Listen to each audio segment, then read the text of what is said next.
may be seated. Ladies and gentlemen, once again, a very warm welcome to each and every one of you. Just a reminder, my name is Lillian Muli.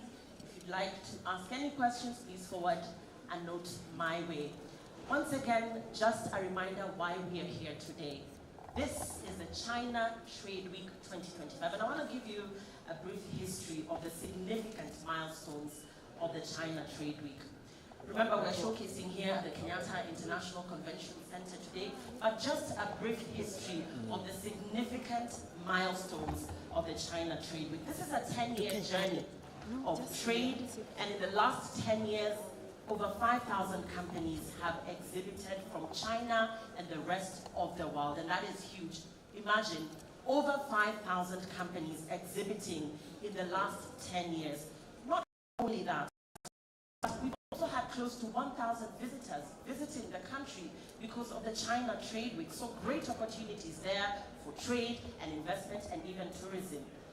Apart from that, we've had over 20 companies that have set up shop here in Kenya. And what does that do? It's created employment. It's fostered global ties between Kenya, China, and the rest of the world. Not only that, China Trade Week has given birth to the Africa Build Show. Very significant step in the journey of the China Trade Week. Allow me to appreciate the key players and strategic partners in this journey. I'd like to recognize our VIPs, but remember, all of you are VIPs today. We've got exhibitors here that will be showcasing amazing products as well as skill sets right here at the China Trade Week. But I'd like to introduce and recognize some of our strategic partners. Our chief guest, who we are of course expecting, being Cabinet Secretary Lee Kinyanjui, who we'll be expecting today. But aside from that, just some of the strategic partners in today's very significant milestone for the China Trade Week. Eunice Pullman, she's here with us. She is the co-founder, Women in Technology and Innovation in Africa. That's Women in STEM Africa. Let's appreciate her, ladies and gentlemen. Very significant partner in this journey. Also, Edwin Masivo, Country Director, Global Exhibitions, Inc. He's also here with us, and he'll be addressing you very shortly. Thank you so much, sir, for supporting this journey. Please, let's appreciate him. We're also, of course, joined by very many other significant partners, including our distinguished guests from Guizhou Provincial Department of Commerce, and they will be, of course, sharing with us as we proceed with today's events. Let's appreciate all our partners, ladies and gentlemen, and thank you so much for walking this journey with us.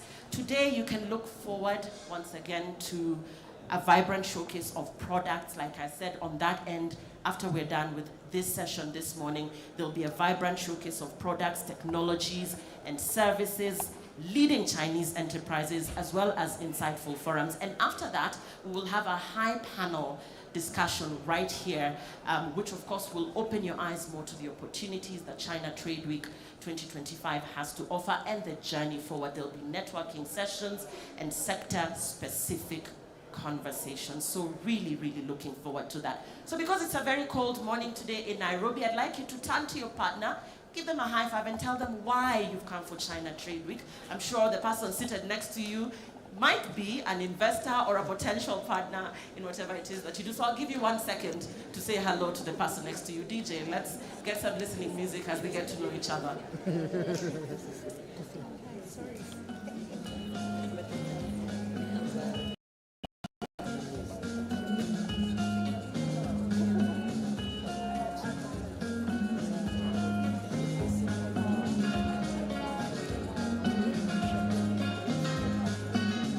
Thank you very much. Thank you. Ladies and gentlemen, speaking with our conversations this morning, remember, please share your business card. Please get to know the person sat next to you. You never know where this relationship could lead. Of course, we are all about fostering trade partnerships between Kenya, China, and the rest of the world. East Africa also opening up in terms of opportunities here, and very proud to say a lot of Chinese companies have set shop right here in Kenya. So as we mark a decade of strong trade and partnership between China and Kenya, it's now my honor to invite our first speaker. He's a visionary leader who continues to shape this journey of economic collaboration. Please join me in welcoming the Country Director, Global Exhibitions, Inc., a man whose dedication and leadership have been instrumental in building bridges between businesses and nations. Ladies and gentlemen, Mr. Edwin Masivo, let's appreciate him.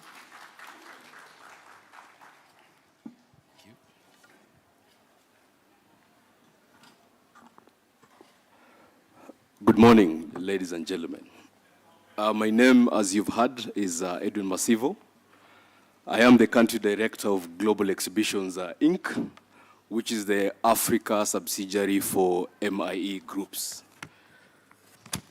As your host for the next 3 days, allow me to read a welcome address as we prepare for the guests who are coming after me. The chief guest who we were expecting, the CS for Trade and Investment, the Honorable Lee Kinyanjui, the Women Rights Advisor to the President, I know she's on her way, Honorable Harriet Chigai, the Principal Secretary, State Department of MSMEs Development, Honorable Susan Mangeni, also on her way, she's coming. The Chair, Micro and Small Enterprises Authority, James Mureu, the Chair, Kenya National Chamber of Commerce and Industries, Nairobi Chapter, Dr. James Mwaura, the CEO, Confederation Organization of East Africa of Micro and Small Enterprises, Richard Muteti, Women in STEM Africa Summit, Eunice and Joyce. Ladies and gentlemen, it is my great pleasure and honor to welcome all of you to the 10th edition of China Trade Week. We started this journey in the year 2015. This year's event is co-located with the 3rd edition of the Africa Build Show and the 3rd edition of Women in STEM Summit. As I said earlier, my name is Edwin Masivo, and I am the country director of Global Exhibitions. I am delighted to stand before you as we celebrate this exciting and dynamic event that is celebrating its 10th anniversary. Your presence here today, ladies and gentlemen, is greatly appreciated as it underscores the importance of this gathering. I want to acknowledge the following people who have made this event possible. Allow me to extend our welcome and heartfelt thanks to all our esteemed exhibitors and sponsors who have walked this journey with us for the last 10 years. Allow me also to extend my warm and heartfelt thanks to members of our dedicated teams. Our teams are based in 3 different offices across the globe, the biggest office being in China. We have another team based in Dubai and the local team here in Kenya. The hard work and commitment has brought this show to where it is. Allow me also to extend my thanks to our distinguished guests who are here today and industry leaders who have joined us and will be sharing the insights in the course of this ceremony.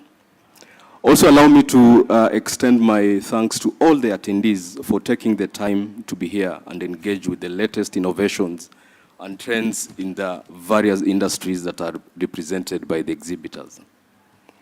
The purpose of the show, ladies and gentlemen, is to primarily connect businesses that want to do trade.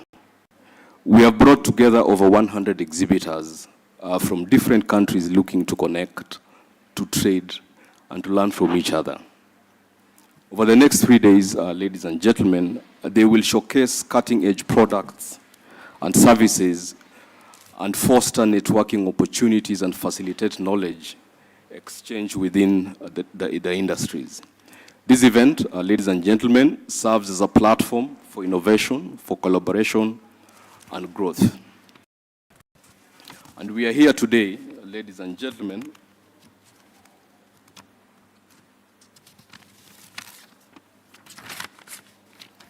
We are here today ready to share and explore these new possibilities together. The event has different highlights, as our host Lillian had said earlier. We have a very comprehensive program lined up over the next 3 days. The first one is the exhibition, where we are going to see the latest product, services, and technologies that are featured from different countries that are being showcased. We will have keynote speeches from the different guests. We will have panel discussions after the opening ceremony, where there will be engaging sessions on current trends, challenges, opportunities in the different fields. As I conclude, ladies and gentlemen, we hope that each part of the 3-day program will inspire, will inform, and provide valuable insights and connections. Today, we celebrate not only the innovations and advancements in our industry presented, but also the spirit of collaboration and community. Let us take this moment to appreciate contributions and efforts of all participants who make this trade show a success. As we enjoy this trade show, let us also look forward to the future which is the next 10 years. The last 10 years has been a great milestone. Let us continue to support and encourage innovation, foster strong partnerships, and work together to drive our industry forward.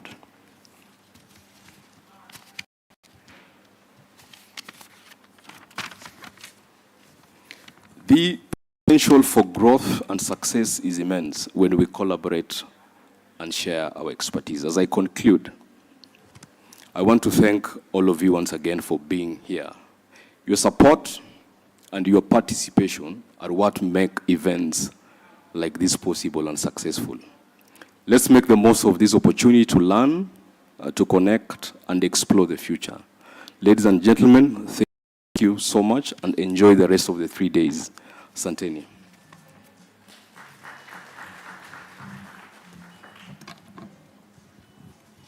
Thank you, Mr. Masivo. Let's appreciate Mr. Masivo for opening us up to what opportunities lie in China Trade Week 2025.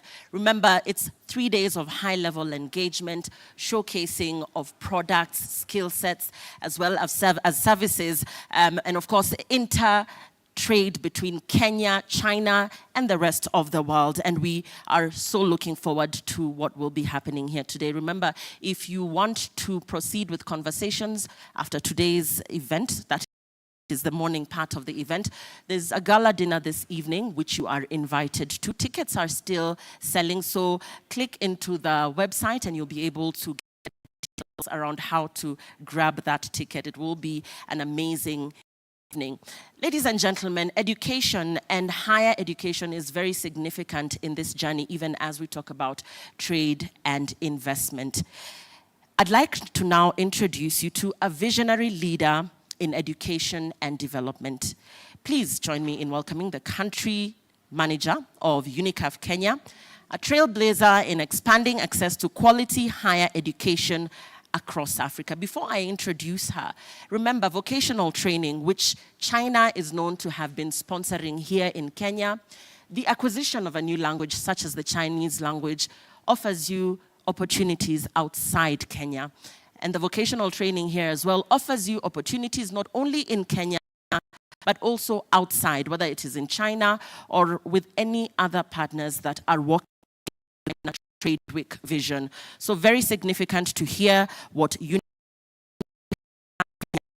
will be telling us about the milestones now that we're celebrating 10 years of China Trade Week. Rachel, Winnie, please be upstanding and join us. Let's appreciate her.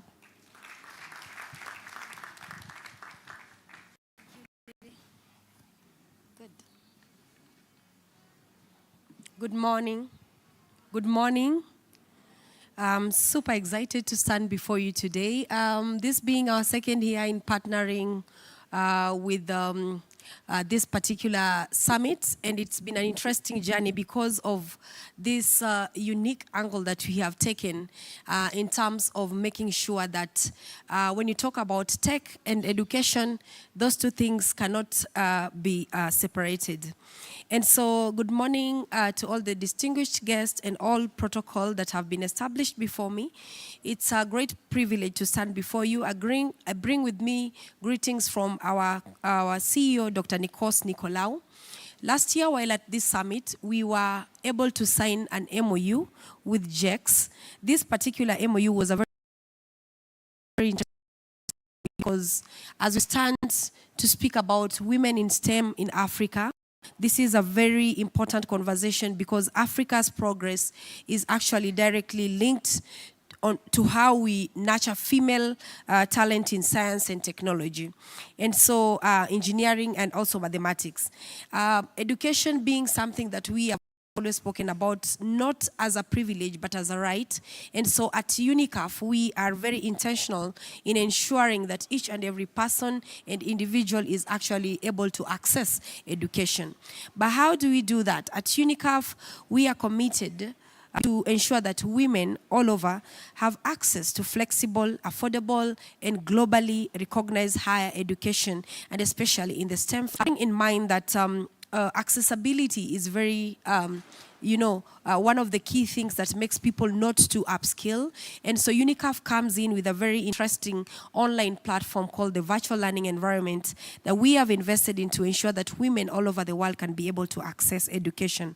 But apart from that, it comes also with a scholarship pegged with it.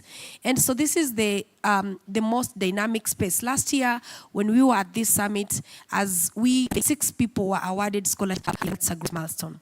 As we come in again, we would wish to invite you to visit us at the tent. We have an exhibition tent right there. You'll find our team there. They're going to guide us. And the interesting bit is that a negotiated 80% scholarship to all STEM courses to women has been already signed for you all. And so as the men in this house standing today supporting women, we are here as UNICAF to ensure that education is not just something that we speak about, but we also ensure that you get it right where you are. So we are expanding this collaboration with institutions and grassroots. We are working with very many organizations, the NGOs. UNHCR just signed an MOU with us because we believe at the end of the day, education is not something that is a privilege, it is a right. And so being part of this particular conference, I'm very, very excited to hear and listen through the panels and talks that are going to go around in terms of Women in STEM and Africa Summit. So thank you so much. We look forward to interacting with you. Please make a point of visiting us and accessing these scholarships. They are meant for you and they are real. Thank you. Winnie Rachel, let's appreciate her. Thank you so much for your insights on UNICAF to this very significant journey with the China Trade Week. Of course, once again, we are celebrating 10 years of relationships between Kenya and China and the rest of the world. Ladies and gentlemen, as you can see on that banner there, we're going big on women in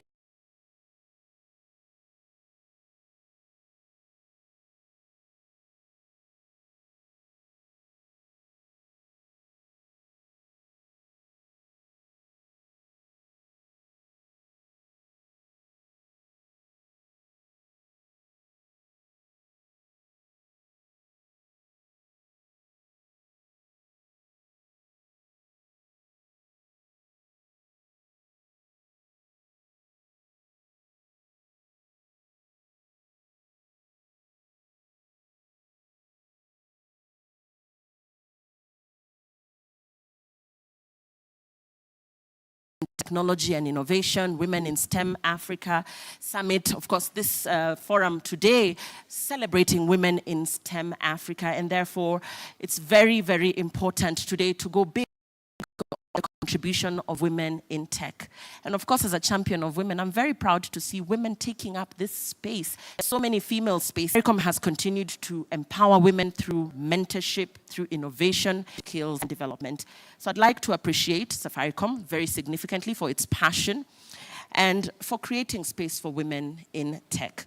Ladies and gentlemen, please help me welcome a lady who is in our presence this morning, Lilian Nyambura Kiambati from Safaricom, as she walks us through Safaricom's very, very strong passion for women in tech. Thank you so much, Lilian.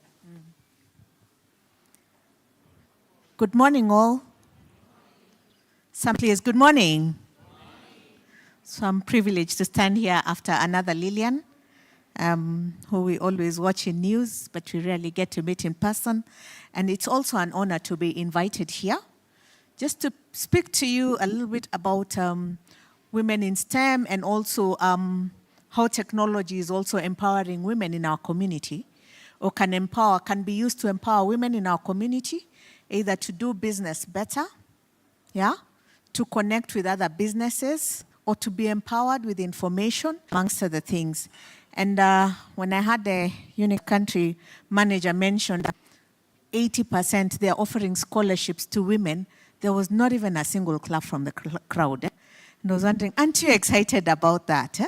No, 80% scholarship or full scholarship means a lot for Africa and for Kenya and for that girl child, because education now is becoming, it's a must-have, yeah? So, Ian, I hope you queued my slides, and if you didn't queue, I'll just speak through them. I don't know if Ian managed to queue my slides. I had a few stories to tell. Any luck? No? Okay. So, no, as techies, we are always ready. So my name is Lilian Kiambati. I'm in technology division. I'm an engineer by profession. I did electrical and electronics engineering at University of Nairobi, and I have worked in Safaricom for the last 23 years. So we were here when Safaricom was being set up, and when the devices were only for calls and SMS. Sometimes when you tell the young people that, they look at you and like, wow, how are you surviving? So one of the key things that I wanted to see is, the key things I wanted to discuss is some of the priorities we need to consider as Africa to support either women and Africa as a large. And one of them is infrastructure development, and that is connecting the unconnected and the underconnected. We still have 6 million Kenyans who have no access to the mobile services, and people in Nairobi are more privileged than those in the village. And why do we need this? Yeah? Remember, for those of us who are here, our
their phones don't have electricity in their homes. So what did we do? We connected, we put sockets outside the base station where the village could come in and power their devices. So as you think about technology, you have to think about everything holistically. And also, she's talked about promoting digital and literacy skills in schools. We really need to drive this. Computers for school is like a book now. It's like going, if you go to a school without a computer, it's like going to school without a book. Are we there yet? No, we are not yet there. And what can we do as a community? Mine is to challenge you in your own different ways. Go back to your community, even if it is either one computer a year, or push organizations to push your computers in your community. Also, for those in government, let's drive those policies that just ensure that every child has access to a computer, because that changes your world. During my time, I touched my first computer when I joined first year at the University of Nairobi. When I tell the younger people that, they tell me, Lillian, no, it can't be true. It's true. Because in my village, you only had one person with one computer, and he could not even allow you to touch it. Yeah? So I saw and touched, and Windows came in when we were still in university. So now we need to drive that change so that we can be able now to bridge that gap, because through that, we are able now to connect communities better, empower our girls, and empower our women through education. And then, of course, I had mentioned about affordable devices. And I just wanted to recognize one of the girls who support women in terms of literacy, digital literacy, and that is Akira Chicks. Akira Chicks is set up along Ngong Road. And what do? They train girls from the informal sector, Kibra and all, on digital literacy, how to code, how to do web development, and it is making a big difference. And the moment we do that, what happens to that girl? She will come and work in Safaricom and develop my Safaricom app, because it's being developed locally for us. We're not going to wait for people from outside to develop the solutions for us. Yeah? Then the other bit is, of course, need for affordability and support for staff and inclusivity, community engagement. Because I saw some women who are doing banking for their chama money, and initially they used to put it in a metallic box and lock it. Yeah? And what are those women doing now? They have stopped putting their money in the box, and they are now putting it on Zidi for Safaricom. And what does it do? Not only does it keep their money safe, but their money grows. I had that picture of the women holding the metallic box. And of course, ensuring that we create solutions that are suitable for Africans. I've seen the MA Fund, the MA Trust Fund, has been able to build a very beautiful website to connect the Maasai women to other markets, showcasing the website some beautiful pictures.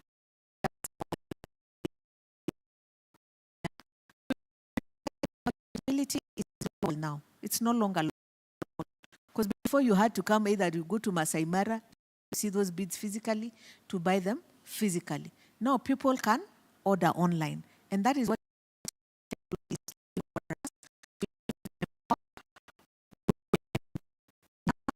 And lastly, about technology also, we need to make it favorable and ethical for us women. We also need to have proper regulatory frameworks to just make sure that it works for us. And how do we do this? Of course, as a government, we need to have strong consumer protection. Yeah, because a lot of us are doing business on e-commerce, using digital payments, and just be able to make sure that it's a safe space for women. Then when you look at data privacy, we also need to make sure that that is protected well within the community and it works for us, because we want to create even a safer environment, either for women to trade in and also for women to feel safe to be in, and a platform for women to be safe. Then now you've all heard the buzzword about AI development and machine learning and all that. And let me tell you what.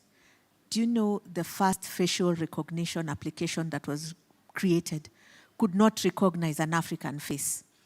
Did you know that? And why? Because Africans had been left out. Of course, we're trying hard to follow up. But we always, we're a bit of late entrants, but we are catching up. So now as this AI comes into our, can we be part of it so that we create something that is fit for us, fit for our women, fit for our children, so that it's not somebody from China who's coming to create products for us. Sindo? So that's why I'm saying, like, because we have a lot of women in tech here, we need to aggressively play in that space so that we can make it a safe space for us to be in, services that we can connect with. And finally, just to let you know a little bit about what we do to empower women in technology in Safaricom. What we have done, we have created 6 programs in our organization, and I'm privileged to work for an organization that supports women empowerment, and especially women in technology, because just to give you an example, in my class, we were only 4 ladies in a class of 60. Yeah? When I got to the organization, we're like 8%. And we said we need to do something about it. And what did we do? We said we have to start from the grassroots all the way to the professional level. So we set up a program that targets children, where we invite children into Safaricom and do robotics play, show them how to create robots so that they can just have that curiosity. Then we have high school outreach. Here we reach out to 1 girls' high school in every county. And we've gone as far as Marsabit and Moyale to preach the world of technology. And we have been able to have a lot of converts. The same way you preach the gospel, as we preach the gospel of women in technology, we have been able to turn around a number of girls. We have Technovation Challenge, where we teach girls how to develop apps that solve problems in their environments. And this technology takes the girls all the way to Silicon Valley.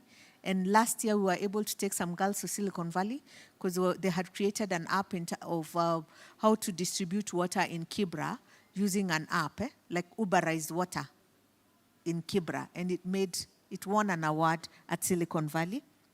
Then campus outreach, we bring the students to us.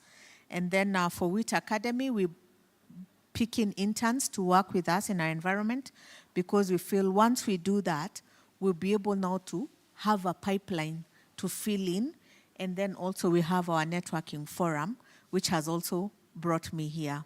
And through those initiatives, we have been able to grow our numbers from that 8% I was talking about to 26% now.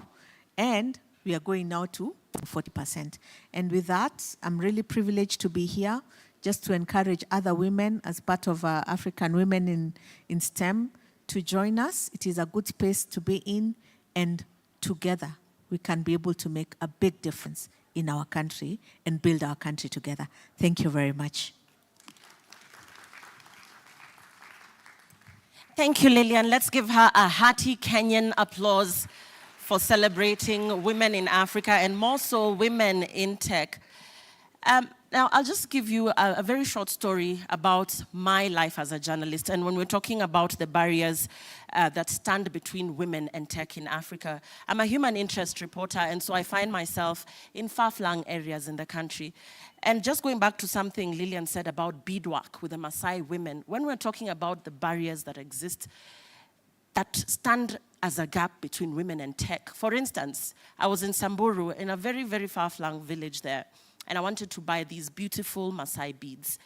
And when I bought these beads from this Maasai lady, about 34 years old, I asked her, what's your number? Where do I pay the M-Pesa to? And she said, utalipa mzee, meaning the number that she has for her business belongs to her husband. And so already you see a gap there in the sense that not only does she not have a phone, she doesn't have access to bundles, she doesn't have access to M-Pesa. So as you're paying that money, you're literally paying it to her husband. Nothing wrong with that, but you can see how cultural barriers also stand as a serious challenge in terms of women actually embracing tech and what it can do for something as simple as their businesses and the economic power. As a woman, giving her power empowers giving her money empowers the entire family, from feeding her children to bathing her children in terms of just buying something as simple as clothes to even buying that small little painkiller for her little baby. So as we proceed, as you can see there on that banner there, Women in STEM Africa Summit is happening alongside China Trade Week. And this is the first ever Women in STEM Africa Summit. I'd like us to give them a hearty applause for this very significant milestone today as we celebrate 10 years. And I'd like to quote our next speaker who says, African women are not waiting for opportunities, but are creating them. And this is in line with the tech space. Ladies and gentlemen, as we shine a spotlight on innovation and inclusion in tech, it is my honor to welcome a leader who exemplifies both. She's a trailblazer in science, technology, and leadership. Please join me in welcoming the CEO and co-founder of STEM, Women in STEM Africa, I beg your pardon, Joyce Muthoni Muchiri. Very beautiful, by the way, so gentlemen, but I think she's taken. A round of applause for Joyce Muthoni Muchiri. Thank you, Lillian. Thank you so much, Lillian. I think I'll use this other mic. And thank you all for being here. I want to thank Lillian for what you've said. You have echoed a lot of what WITIA stands for, that is Women in Technology and Innovation Africa. And we are here to really work on empowering our women and young girls to take up more roles in STEM fields and in leadership. We really want to see that silos are dissolved across genders, borders, and so many other areas economically so that we can have more women take up leadership roles in STEM fields. So with that, I will say good morning, ladies and gentlemen, esteemed guests, partners, innovators, and change makers. All the protocols that were mentioned before are observed. It is such a joy and a privilege to welcome you to this year's Women in STEM Summit. On behalf of Women in Technology and Innovation Africa, I extend a heartfelt gratitude for your presence and participation in what promises to be a transformative and catalytic gathering. We gather today under a bold and timely theme, which is borderless innovation. We are pioneering global technology solutions for Africa's challenges. As you so rightly mentioned earlier, there are so many things that we need to see happening in Africa for Africans. This summit is more than an event. It is a declaration that African women are not only ready to solve complex problems, but are already doing so with brilliance, resilience, and innovation. Across Kenya, I can give you a few examples of some women we admire. Number one is Dr. Gladys Ngetich. She's a Kenyan aerospace engineer and was named a Forbes Africa 30 Under 30 and is developing heat-resistant materials for jet engines at Oxford University. Another lady we admire is called Esther Kimani. She's a computer scientist and engineer. She won a prize for engineering innovation in 2024 for developing a solar-powered AI pest and disease detection device. The system identifies agricultural threats within 5 seconds, alerts farmers via SMS with intervention advice, and can increase yields by 30 to 40% while reducing losses. Nelly Cheboy, the 2022 CNN Hero of the Year, left her software engineering job in the US to build computer labs in rural Kenya through her nonprofit TechLit Africa, transforming digital literacy for thousands of students. These are not outliers. They are the evidence that when women are given opportunity and tools, they build solutions that scale and systems that serve. Yet we must acknowledge that for every Nelly, Gladys, or Esther, there are countless young girls with equal potential who still lack access to quality STEM education, mentorship, and funding. That's why this summit and your presence here is so critical. At WITIA, we exist to close these gaps, from smart libraries in underserved schools to our mentorship networks to international partnerships. We are building an ecosystem where African girls can dream in code and women can lead in labs and boardrooms.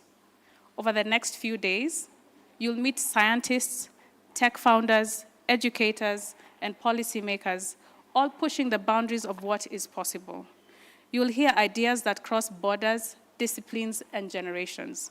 And you'll find opportunities, not just to learn, but to collaborate and to create.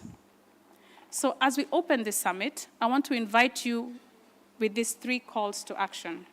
Number 1, I'd like to ask you all to connect intentionally.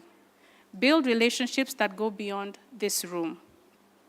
As you've heard, we are co-located with China Trade Week Kenya, and there are so many people who have so much to share and show you, and there's so many opportunities to build relationships and partnerships.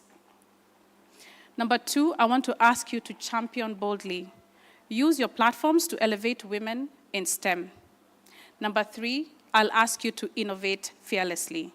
The world needs what Africa can offer, and Africa needs what you can bring. To our young women here, this is your moment. You are not the leaders of tomorrow, you are the leaders of now. To our partners and allies, thank you for investing in women, not as a box to tick, but as a force to drive Africa forward. And to every woman here who has ever been the only one in the room, may this summit remind you that you are not alone, and you are never meant to be. Together, let's pioneer the solutions Africa and the world has been waiting for. Welcome to the Women in STEM Summit 2025. Let's innovate. Let the innovation begin. Thank you very much. Thank you very much, Joyce, for that very powerful statement there. Women are taking the lead in terms of tech, and we are very, very proud that that is happening in the year 2025. We've come from very far. Next, we'll be talking about micro, small, and medium enterprises, which play a very significant role in the country's economy. However, even in the year 2025, even after the government has continued pledging support to MSMEs, this sector continues to face a lot of challenges, especially in financing. A lot of young people out here have brilliant ideas, but they do not have the finance. They do not have the financial muscle. They do not have the money to begin or to expand. And that will be the thrust of our conversation from our next speaker. Please help me welcome Mr. Richard Muteti. He's the CEO of the Micro, Small, and Medium Enterprises Organization of East Africa. And he's also a tireless champion of innovation and empowerment at the SME level.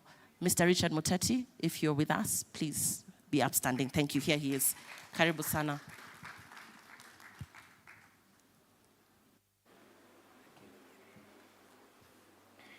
Thank you very much, Lillian. Good morning. Good morning once again. My name is Richard Muteti. As you have heard, I'm the CEO of the Confederation of Micro and Small Enterprises, Organization of the East Africa Community. At the community, we have 8 countries, and each country has an MSME Confederation chapter, and I bring you greetings from the 8 countries. Have you received them? All right, thank you very much. So, distinguished guests, organizers of the 10th China Trade Week, Kenya, honored delegates, exhibitors, MSME representatives, ladies and gentlemen, good morning. I'm truly honored to join you today at this milestone celebration of the 10th anniversary of the China Trade Week, Kenya. I also manage the East Africa Community MSME trade fairs, and I'm very excited to be here, and I'm happy for this invitation by the organizers. As you will later know, Kenya is going to host the 25th EAC MSC's trade fairs, and we are looking forward to partner with you on the same. Let me begin by expressing my heartfelt gratitude to the organizers for this invitation and for recognizing the vital role of the MSMEs that the MSMEs play in shaping the future of our economies. And you are right, Madam Lillian, MSMEs are the backbone of the economy in Kenya and actually indeed in the world. Like for example, in Kenya, MSMEs are the greatest employers. They employ 86% of all the total employees. MSMEs provide around 34% of the GDP, and actually, they are the backbone. Over the past decade, the China Trade Week has evolved into much more than a trade exhibition.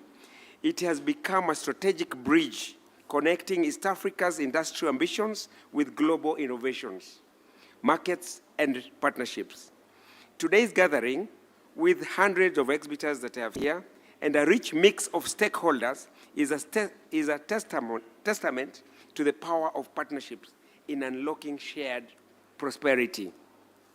The theme of my remarks today, this morning, is MSMEs as engines of inclusive industrial growth. This is both timely and urgent.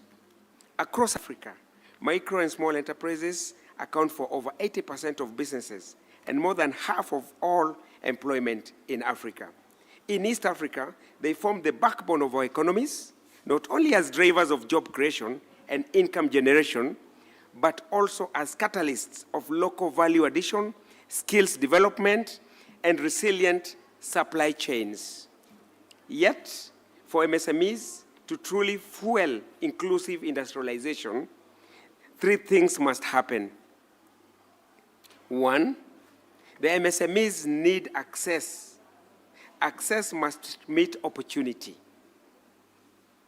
MSMEs require access to affordable finance, as had been rightly put earlier, to reliable infrastructure, to digital tools, and to competitive markets. Trade fairs like CTW are essential in closing that gap. And we thank you so much, the organizers, for this, by bringing together global suppliers, investors, and policymakers under one roof. Number two, MSMEs require policy. Policy must support innovation. Governments and development partners must go beyond rhetoric. We need clear frameworks that simplify business registration, that reduce regulatory burdens, and prioritize MSME participation in procurement and trade policies. Industrial transformation will not be inclusive unless MSMEs are placed at the heart of national strategies. Three, collaboration must drive scale. We must move from fragmentation to ecosystems, where MSMEs, corporates, academia, and government work together. This is especially important as we harness opportunities under the African Continental Free Trade Area. With the right networks and partnerships, small enterprises can grow beyond borders. To the organizers, I'm very happy to inform you that some of our members are exhibiting at the exhibition hall. We thank you for this opportunity that is showcasing our products and services. Ladies and gentlemen, I'm proud of the role of my association, the Confederation of Micro and Small Enterprises Organization of East Africa, in partnership with regional institutions, has played in championing those ideals through platforms like the EAC, MSMEs trade fairs. And I'm happy that the chairman of Micro and Small Enterprises Authority is here. Mr. Chairman, you're doing a great job in supporting the MSMEs in this country. Thank you very much. Capacity building. Oh, you wanted to clap for the chairman? It's true. Thank you. Thank you. Capacity building initiatives and regional policy advocacy, that's where we are. I'm reminded that the population of the EAC community is now nearing around 340 million. I'm also reminded that the players of the MSMEs out of that 340 million account to around 264 million. So it's quite a number and a force to reckon with. We must keep pushing, because when MSMEs grow, families thrive, communities transform, economies diversify, and industrialization becomes not just a plan on paper, but a lived reality for millions. As we mark this 10th edition of China Trade Week, I urge all of us, whether you are an exhibitor, policymaker, and I'm seeing several policymakers here, investor, and I'm seeing several, or an MSME entrepreneur, and there are many, to use this platform to forge practical partnerships that will deliver inclusive, green, and sustainable industrial growth across our region. The Confederation of Micro and Small Enterprises Organization of East Africa looks forward to working with you for the benefit of the micro and small entrepreneurs of the region. Let us work together, not just to celebrate trade, but to build prosperity from the ground upwards. Thank you. I wish you a successful and impactful China Trade Week. Thank you very much. Asante sana, Dr. Richard Muteti, or Mr. Richard Muteti. Many thanks for your very valuable sentiments on that topic. We have big plans as the China Trade Week, and of course as the organizers, on behalf of them, I know they have grand plans in terms of trade ties and trade relationships, but how to foster a favorable business environment is a very critical question that we all have at the back of our minds. A favorable business environment. We all know what's been happening in the country for the last few weeks, and we are concerned as business partners, as investors. So how to foster a favorable business environment, how to make the needs of business persons known, and how to engage in a conducive environment at the end of the day that is beneficial for the investor as well as the client. I'd like now to welcome on stage Dr. James Mwaura. He's the Chairman, Kenya National Chamber of Commerce and Industry, Nairobi County. Thank you. Give me the mic.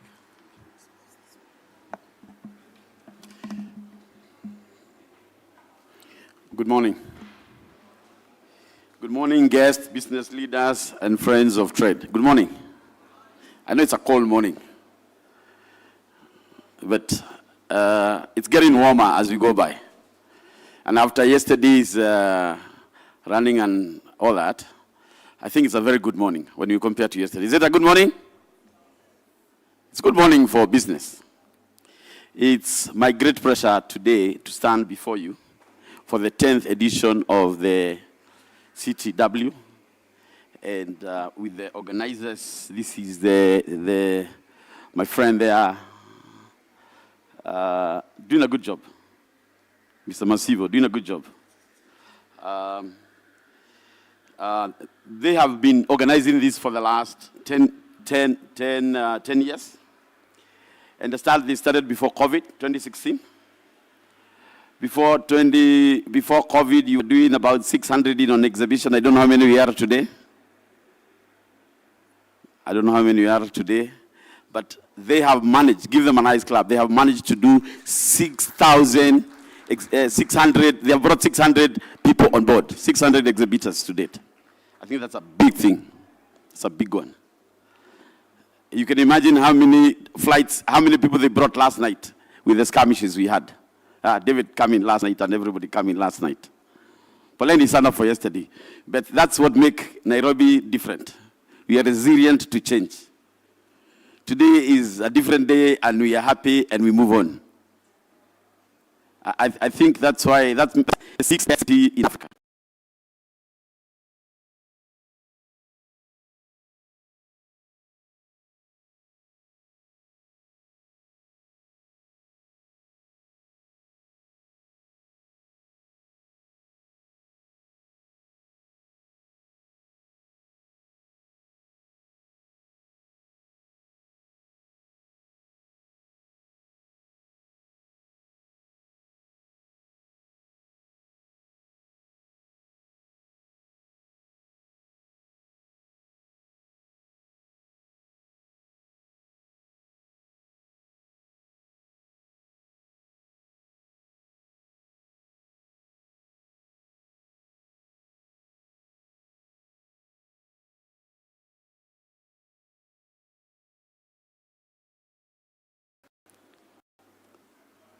Do you know Nairobi is the sixth best city in Africa?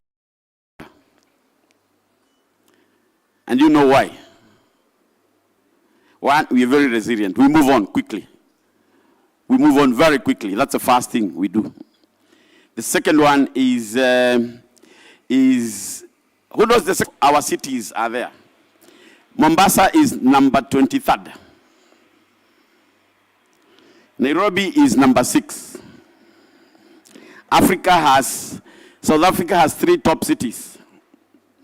Pretoria, Cape Town, and of course number 1 is Johannesburg. But why are we the 6th? If you quickly think, narrow down to Safaricom, you'll get the answer. What did we do with Safaricom? Vivian. What did you do with Safaricom? That's what placed us there. And that's what we need to do with the China Trade Week. That's a connectivity we need to bring. What did we do? with Safaricom. I need to give a big present here. Maybe a 50K or something. Somebody who gets it. We need to know why we are unique as M-Pesa. M-Pesa has overgrown our big five, both in revenue, both in employment. It's employed a lot. When I look at Joyce here, I remember we went with her to Estonia and Finland. And that, when you narrow down to what that means, they're saying now, as we move by, we are the best tech country in Africa. That's where we're headed. That's why I'm looking at you, because you're in the tech world. We are the sixth, we are either number one or number two, the best tech country in Africa. And that's what is making Nairobi to be the sixth. We will be the Silicon Savannah in this country. If we finish the Konza City with Safaricom and Huawei, we will get it right. So welcome to Nairobi for all our guests, and this is where the business is going to happen.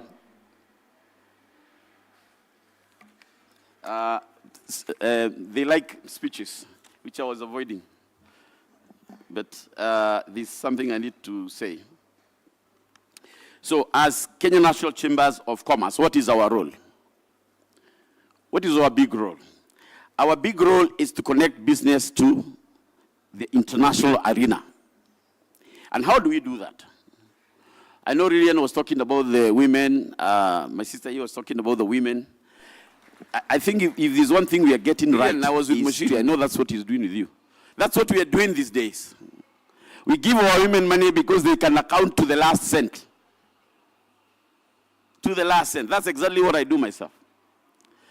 When you have to grow from an MSME, when a James Murray, when you're talking to the young guys and they have to grow from the very start, what is the first thing they need to learn? They need to learn something called saving. And how do you save? And you start, especially when you're a bachelor. The first thing you have to learn is how to save. It doesn't matter how much you earn, but you must save. If you're not saving, then you're not growing. You'll be waiting for charity, which hardly comes. So once you save, I don't want to explain that because there's no time, but that's the first thing they do. And then when you get married and start the real life, you have to save with your lady. Make her part of you. Make her your finance director. Hey, ladies, I didn't hear you clapping there. Make your lady the finance director. You'll always get it right. If you give her 10,000, you'll even find you have forgotten. She'll tell you, no, you have saved 20, not 10. That's our ladies. The next tool we have as business people, that's what we urge as KNCCI, is that the other tool we have is, other than taking you to the global stage, if you're not doing a business of plus 254, then you're not doing any business. You must do your business across the borders. That's the next thing we need to do. You have to look for what business is that you have to do to grow it outside the borders. And that's where the real change takes place.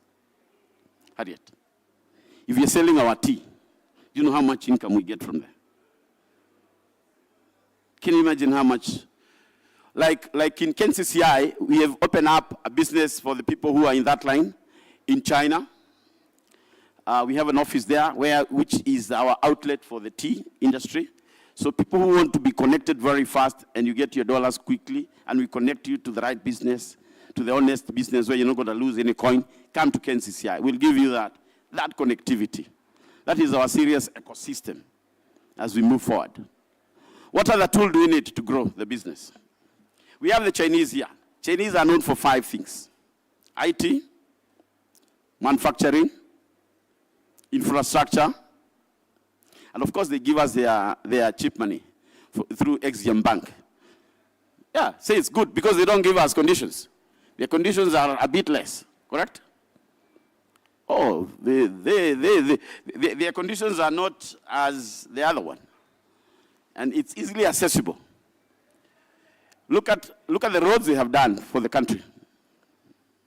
Did they do a good job? Who has used the expressway this morning? We'll all look for expressway in the morning for you to come to town. They did Thika Road. Who has used Thika Road? Which route did you use? Did you use Thika Road? Did you touch expressway? Yeah? Or you slept in Nairobi?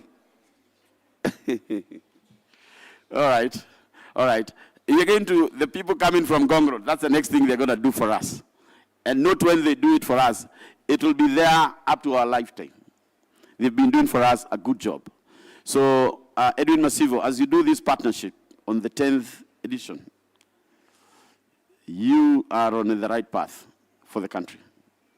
You're on the right path. What we have done with the Chinese, and of course now in the country through the China Trade Week, and the exhibitors I've seen here. I've seen some people, I've seen some friends all the way from Ethiopia. I've seen a lot of guests here. Those of us who are in the chamber, we take you to the other arena. I know, like last year, if I tell you the countries we've taken our people, we were in Zambia in October. In November, we were in Eastern Europe, Romania, to show Kenyans what is there for you. What is there for you? What business can you do there? Through the Simba Kenya. Early this year, we were in Estonia. We have taken people to Saudi to check what is that you can do there. We had some guys going to Taiwan.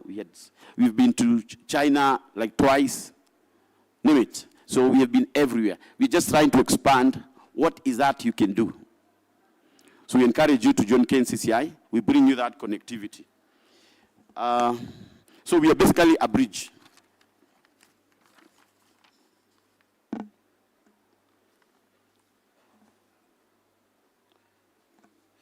So when we look at our partners,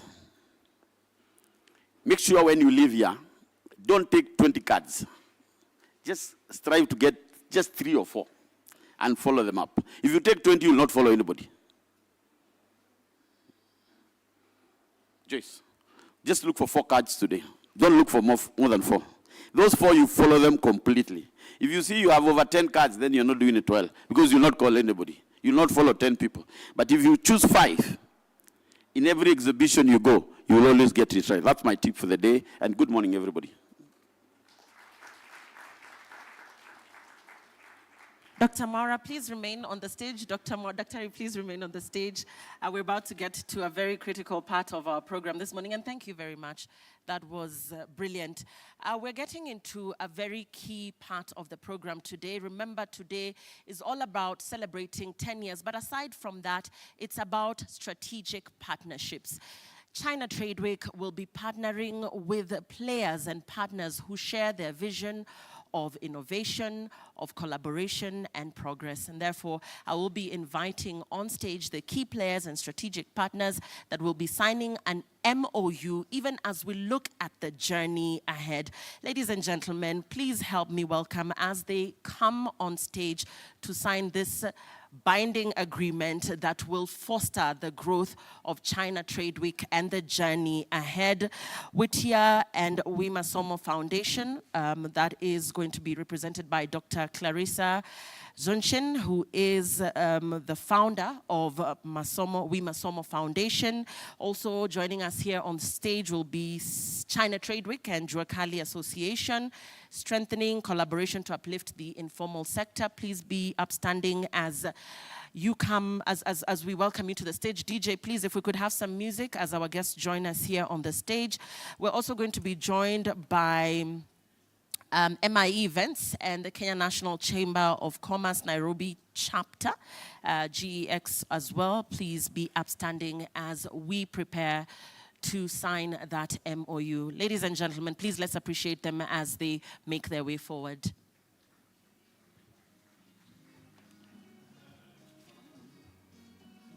You're going to be part of that. You're part of the representatives that will be signing the MOU. Yeah.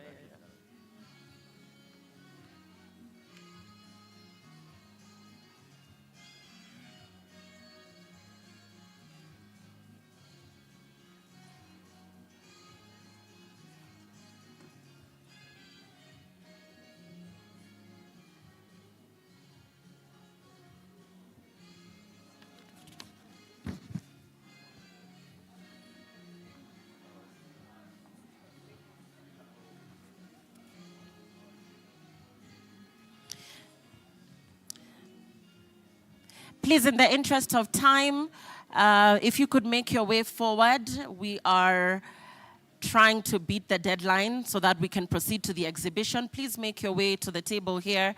If I have called you out, Whittier and Rui Masomo Foundation, China Trade Week, and Jua Kali Association, MIE Events, and the Kenya National Chamber of Commerce, Nairobi chapter.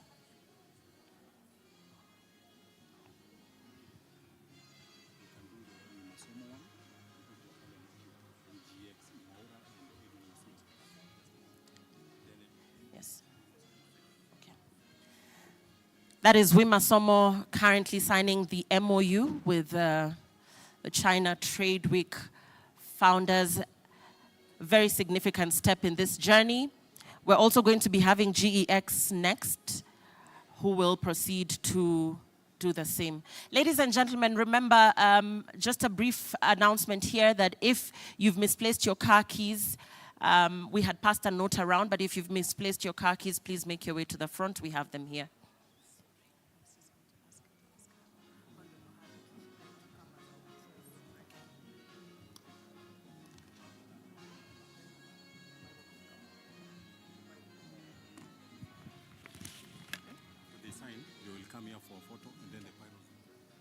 Honorable Harriet will be witnessing that, signing of that MOU. Harriet Chigai is the Women's Rights Advisor to the President, and she's also a key player in empowering women in innovation, trade, and leadership.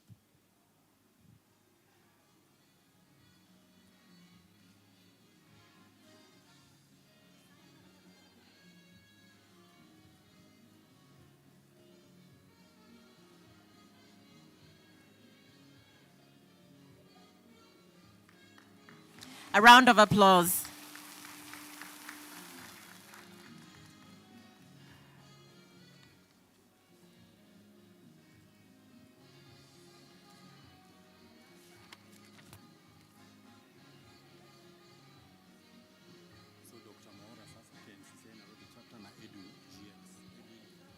Next is Dr. Mwaura. Please be upstanding and join us here on the stage, as well as GEX, Mr. Masivo, as we proceed to sign yet another MOU, fostering the strategic partnerships between the China Trade Week, as well as key players that will walk this journey.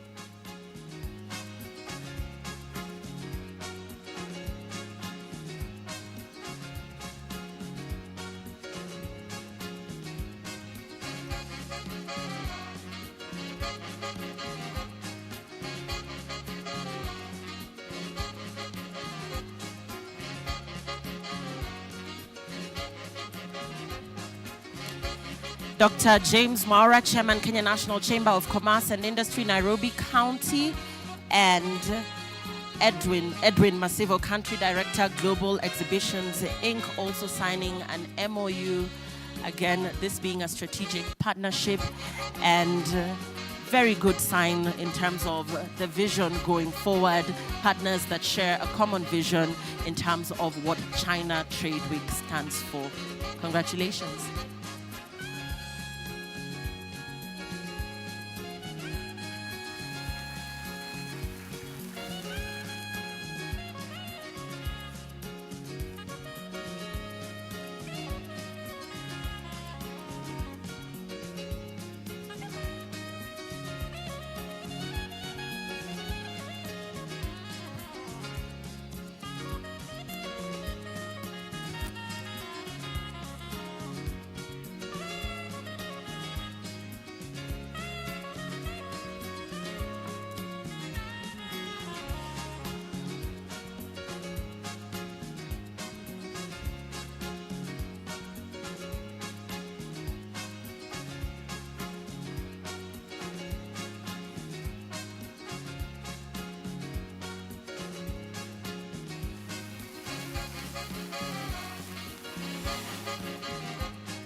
If you're just joining us, welcome to the China Trade Week 2025. I've noticed in our midst also a very significant player in this journey, Mwendwa Mutua, Dimetech Group.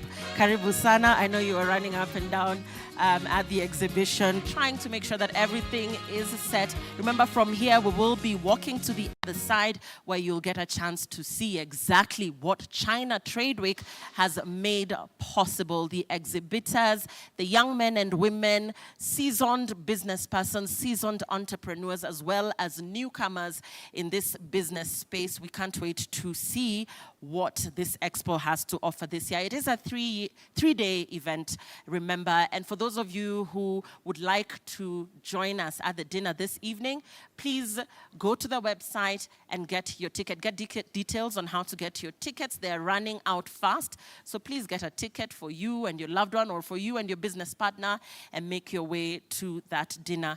In the interest of time, I'd like to ask our remaining speakers to please try and be brief as they make their remarks before our guests today. Once again, welcome very much.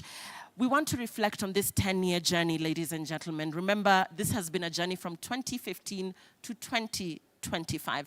And as Mr. Masivo and our other speakers have shared with you, it's been 10 incredible years. We've seen such growth and such progress in innovation, and this is truly something remarkable.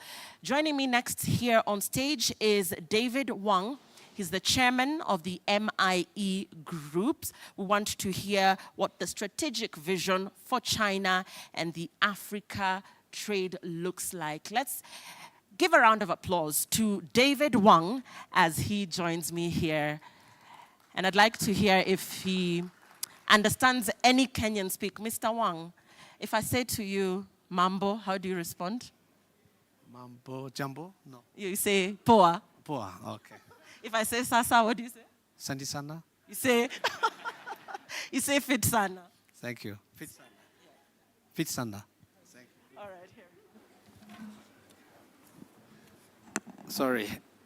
Good morning. I think we're close to noon time. We'll not take a lot of the time. Ladies and gentlemen, media friends, honorable guests. Today we are here celebrating 10th China Trade Week. I'm standing here because I remember 10 years back, when I traveled to here, we decided make China Trade Week. We first choose Kenya as the first station. After our President Xi Jinping announced the Belt and Road Initiative, we're the first organization say we did do something on Africa. But we have the 54 countries in Africa. Which one we should choose first? Because I remember 2003, 22 years back, when the first trip to Africa is Kenya, Nairobi. When the second trip back to Nairobi is the year of 2013, 10 years. I find the difference. From the 2003 to 2013, 10 years, big change. I see the Nairobi, great change, because I saw the middle class, young generation growing up. So when I choose which city is my first destination, do the China Trade in Africa. So I say Nairobi. So year of the 2014, I make the report to our relatives, the government association. They said, why Nairobi? I say, I discovered Nairobi had big change. So it's the opportunity. So we did successful year of the 2015 China Trade Week. From 2015 to the 2025, we successfully invited more than, I think my colleagues say 3,000, somebody say 4,000, somebody say 5,000. I can say it's 1,000 investors, exhibitors, traders come to this region through CTW platform. We created lot of, I can say, we make the connection with our friend Chamber, with our SME, with our special guests from the women sector. We do a lot of the business together in the last 10 years. CTW is one of the platform.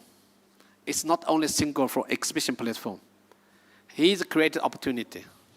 Nowadays, we can see in Kenya, we not only have the CTW, we are not only focused on the CTW, will not only invite Chinese enterprises, invest come to the region. Now, CDW as one platform, already attraction, REST international investor come to the region. So followed by CDW, we created another platform called African Beauty Show. African food coming next month, August 6 to 8. We have the hotel show come to next month. We have the mommy baby show, September. We have the December for electrical vehicle show. So all of the events coming follow with the China Trade Week because they see, approved, witness China Trade Week have successful business in Nairobi, Kenya. So rest country, international investor, they will join with our specific platform, as I said, CDW platform, ABS platform, and women in technology, and also food sector, hospitality sector, electrical vehicle sector, etc. So more and more traders, exhibitors will come to the region on the coming years, especially after the convene, because we are facing to a challenge on the convene 2020 to up to 2023. We have 3 years plus. We suffered, but now it's time to recover. It's now to make up a gap because we're on the behind. Because the rest of the world will recovered from the year of 2023. Kenya will a little slow down on 2023, but the international investor, I think they slowly come from year of 2025. It's one of our agenda from next 10 years agenda. So we like to talk to all of the investors, attendees, visitors. Stay with us. We will take your hand to hand moving forward in the next or second 10 years. Thank you for everybody. Thank you for our partner. Thank you our friend. Thank you so much. Thank you, Mr. Wang. Chairman, please remain here. Please remain here. We're getting into an award ceremony because on behalf of the organizers of China Trade Week, we'd like to appreciate some of the key players and the strategic partners that have walked this journey with the China Trade Week. Mr. Wang here will be giving the first award of the day to Honorable Harriet Chigai. She's the President's Advisor on Women's Rights, as well as our chief guest, Mr. James Murrow, Chairperson, Micro and Small Enterprises Authority. Let's appreciate them. DJ.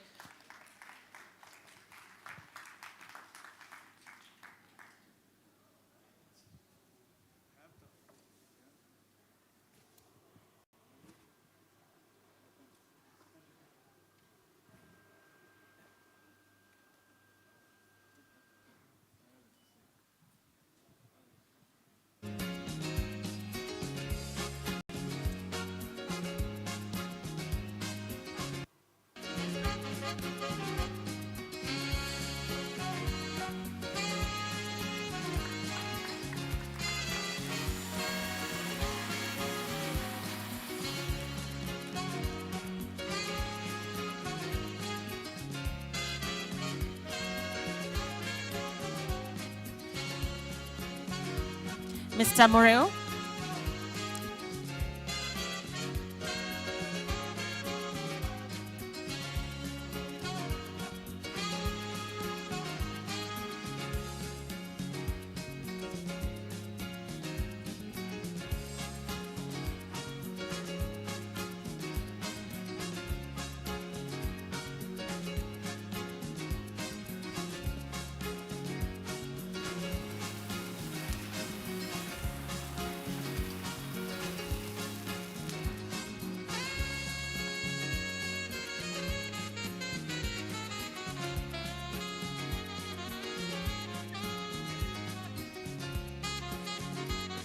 Thank you very much, Mr. Wang. Our next token, you may be seated. Our next token of appreciation will be given by Edwin Masivo, Country Director, Global Exhibitions, Inc., and he will be awarding Guancheng, He Guancheng, Deputy General Manager, Guizhou Broad and Glorious Exhibition Co. Limited. Please be upstanding and join us here, as well as Mr. Shi, Senior Executive, Haohan International Exhibition Co. Limited. Congratulations and thank you very much for your support.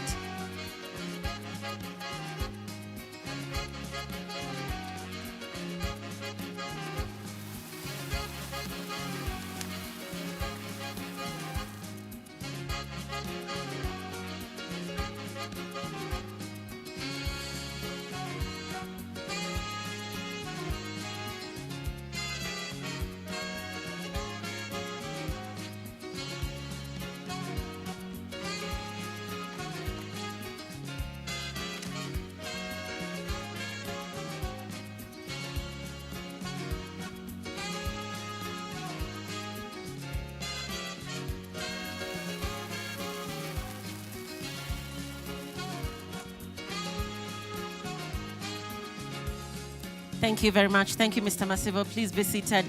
We are now going to be getting to the final bit of our program. Thank you so much for your patience. Remember, up next is even more exciting things to come,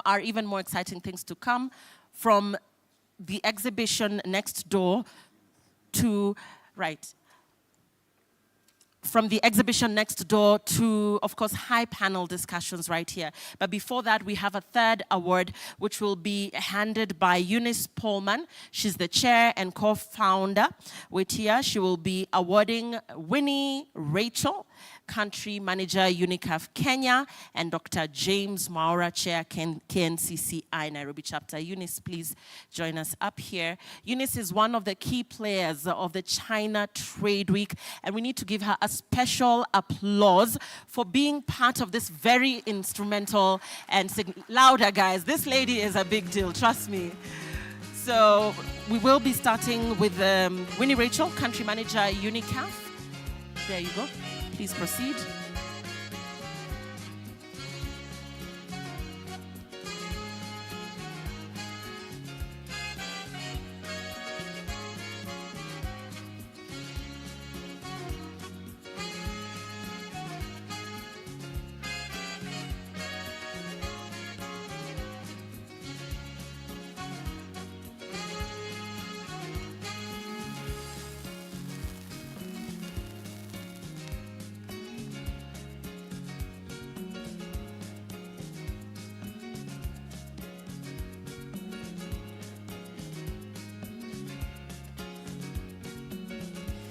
Also, Mr. Eunice, you're not yet done. We also have an award for Dr. James Mwaura, Chair, KNCCI, Nairobi Chapter, as well as Richard Muteti. Please be upstanding, Mr. Muteti. We also would like to appreciate you this morning.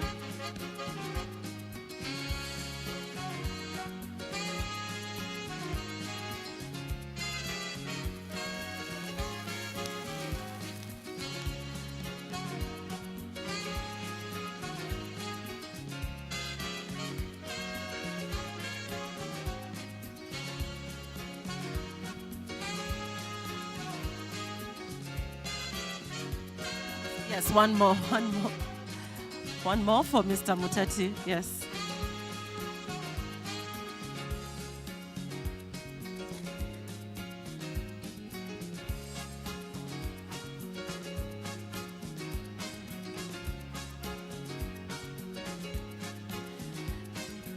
Thank you very much. Eunice Pullman is the co-founder, Women in Technology and Innovation Africa.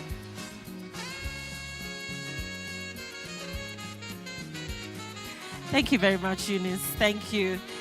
Many thanks to all of you that have supported this journey, and that is China Trade Week's Founders Appreciation to you. That's a token to say asanteni sana.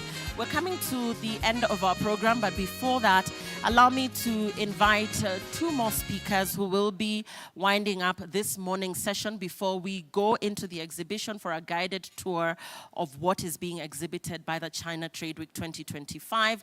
Please help me welcome Harriet Chigai. She's the Women's Rights Advisor to the President. Please be appreciative of her presence with us here at the China Trade Week. Thank you so much, Harriet, for joining us today. Harriet will be speaking to us on, among other issues, empowering women in innovation, trade, and leadership, even as China Trade Week celebrates 10 years of remarkable milestones and contribution in the Kenyan sector. Thank you. Thank you very much, Lillian. You guys look so bored. You know, in our office we say, for as long as a speaker is taking the podium, you clap until they arrive. So please clap for me. You must also clap for Lillian. You think it's a joke for her to stand here and entertain you for 3 hours? Mine, really, I'm truly impressed and really honored to be here this morning. I know Women in STEM, you guys have been looking for us for a long time. But I think God's timing is the best. So today it happened that I'm around and I'm happy to be here. And I'm more thrilled to see many young girls in the room. So you should clap for yourselves. Good morning once again. Until we see the smiles, we don't feel like we need to continue. Good morning once again. You know, my good friend, Masivo, you should have served us tea before we come in here, or coffee. Because we are a little bit cold. Is it that chilly? Good morning once again. Yeah, that's better. So, greetings to you all. Safaricom. I think Safaricom, I'm one of your, should I say, champions for free. Everywhere I go, I find Safaricom. And I'm always talking about Safaricom and the good work that you're doing. Clearly, you can see that you can never go wrong in investing in young people, because I think that's what you have done for a long time. And don't get tired, you know, just don't get tired. So for the organizers of this event, I think you're doing a great job. A lot has been going on, but the best is when you patch up things and you see the fruition of the hard work that you've done. Masibo has been talking about this event for a long time. Now I can actually see what you have been talking about. We tried to pull something last year, but it didn't work because of Maandamano again. So you've heard from the speakers. When there's unrest, nothing moves, everything stops. And then you take a long time to recover. So I think we need to reflect within ourselves, and even from the business perspectives, what do we really need to do to entertain the young people? And I'm very happy to see many young people here, because in as much as you look the other side and say Safaricom must curate solutions, but the solutions are with ourselves. If you think there's a problem anywhere, start thinking about the solutions. Because when you start thinking about the solutions, then we are going to make the significant changes that we are looking for, isn't it? Isn't it? Isn't it? Thank you. So distinguished guests, innovators, policymakers, and development partners, private sector champions and trailblazing women and girls in STEM from across our continent, good morning again, and Karibuni Kenya for those who are coming from outside. Today, we are not gathered for another conference. I want to believe we are here to witness and amplify that which I can say is a good movement, one that affirms that Africa's future will be designed, engineered, and led by women. Remember, I was here to talk about the girl. So for the men in the room, clap for yourselves. This is quite but powerful revolution, and it is gaining unstoppable momentum, powered by women and girls at the front lines of science, technology, engineering, and mathematics. The theme of this year's summit, Borderless Innovation, could not be more fitting.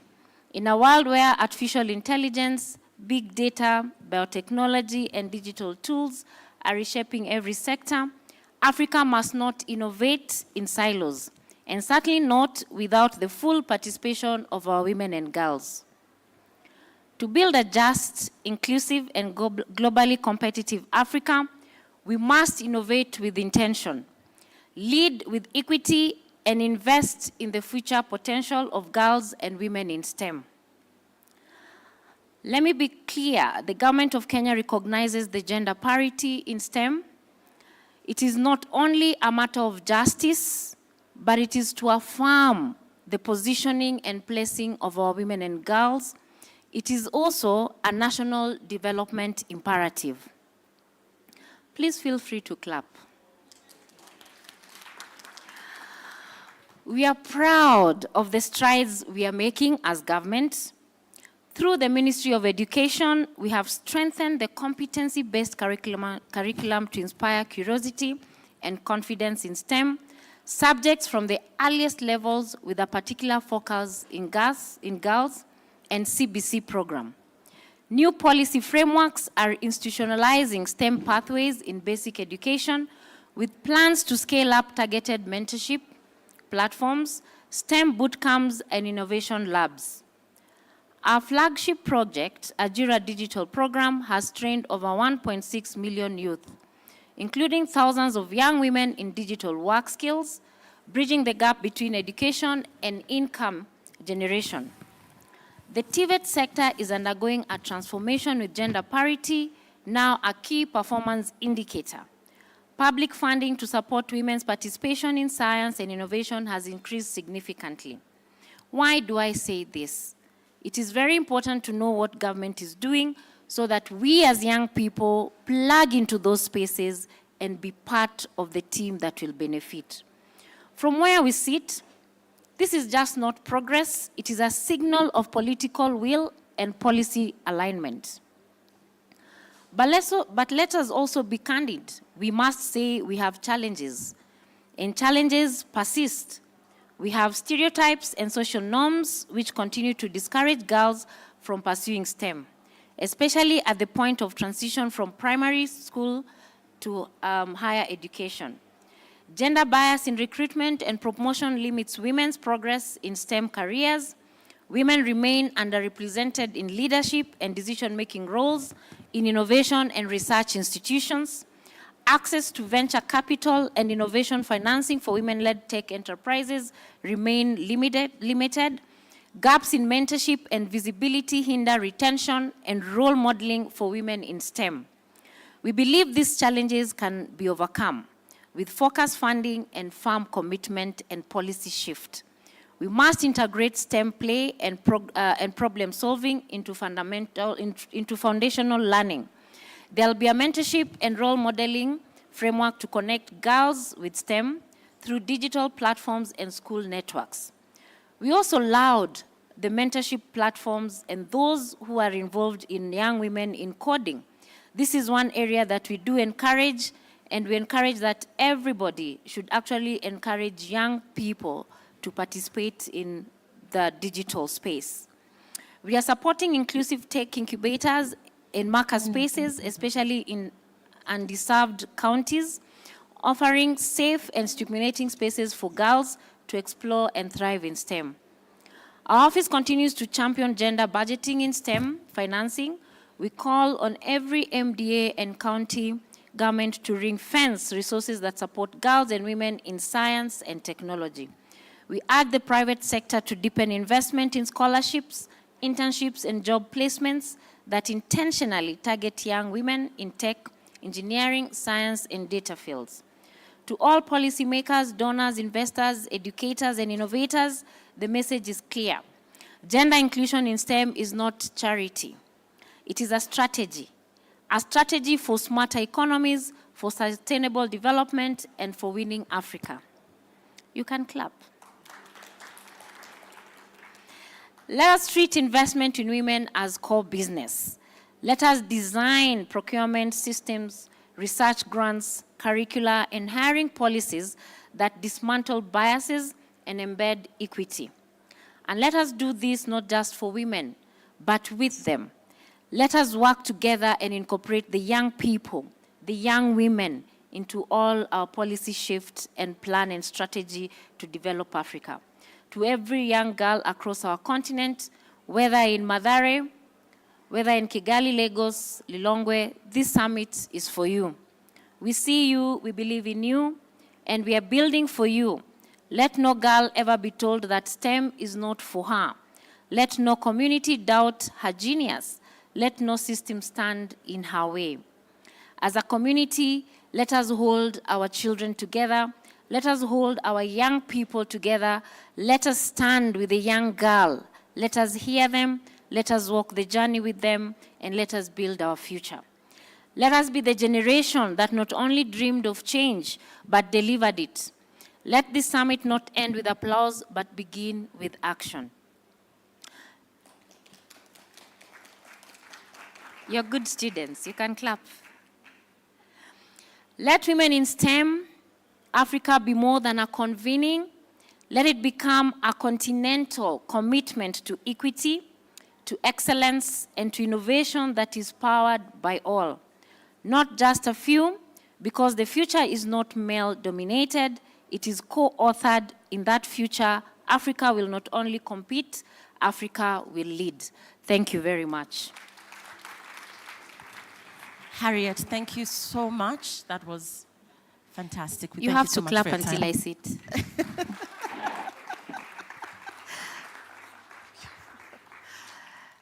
the lovely Harriet Chigai. Let's appreciate her. Very amazing insights there from the Office of the President, and we thank you so much for that. I'd like to make a few announcements as we begin to close.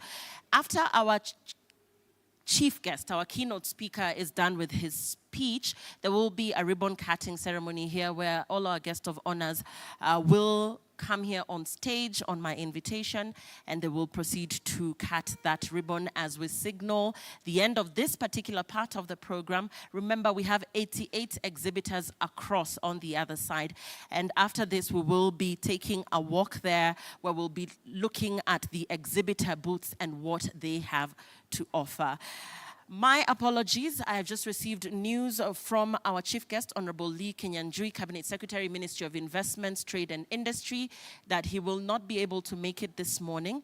Is it almost afternoon? However, to speak on his behalf, I'd like to introduce our chief guest this morning, getting into afternoon, and that is Mr. James Mureu, the Chairperson, Micro and Small Enterprises Authority. Karibu sana sa. Please make your way here as we get your remarks.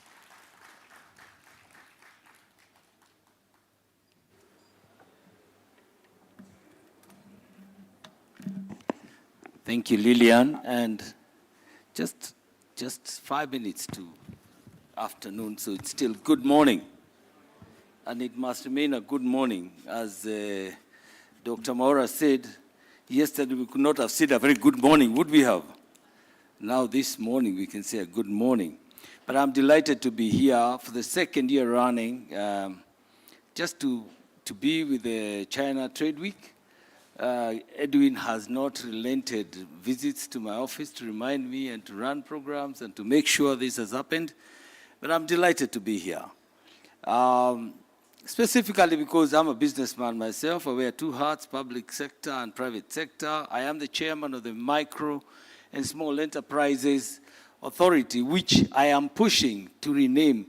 And the renaming must happen sooner than later. In fact, I'm glad Harriet is here. We shall combine efforts to try and change the name from micro, small, useless things to emerging enterprises. How about that? Emerging enterprises, yeah?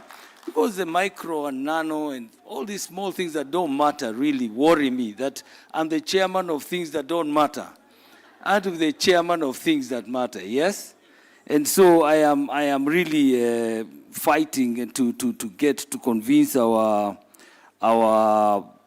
parliamentarians to consider that. And if we succeed, rest assured, this will be the first time in the world that sector will have received some dignity. And I want to champion that so that we are going to be championing the dignity transformation. Allow me to appreciate CTW for this event. Really, it's become a milestone for the trading community, the business community. And for me, what pleases me most is the fact that they are willing every year. And I say, the singing of the song, when the going gets tough, the tough get going, is really a true manifestation of what China is doing. Around the world, people are cutting down budgets, they're cutting down expenses so that they are able to keep alive. China is blowing the tops. He's just, David has just told us, he's not just doing this one, he's doing 3 more this year. And I think he deserves a round of applause. It is also telling us that he has confidence in this country. Sometimes we in this country don't even have confidence in ourselves. Here is somebody who believes in us, and I think we want to really applaud you, David, and Edwin, and all of us for really finding time to come and share experiences from China, peer-to-peer learning, exchange of trade ideas. This would be very good. But I also want to agree with the 3 women who have spoken before me here.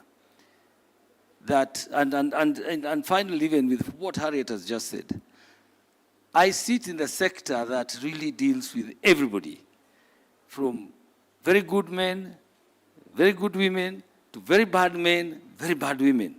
Now, if I look at the percentage, I can tell you women score very highly.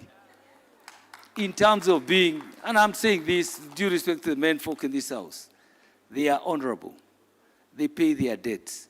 They commit. When you give them 100,000 to do a certain project, they don't go and buy something else. They do that project. And they grow, they multiply.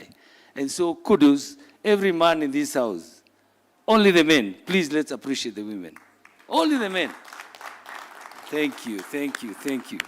I think that is what really this country must be looking at.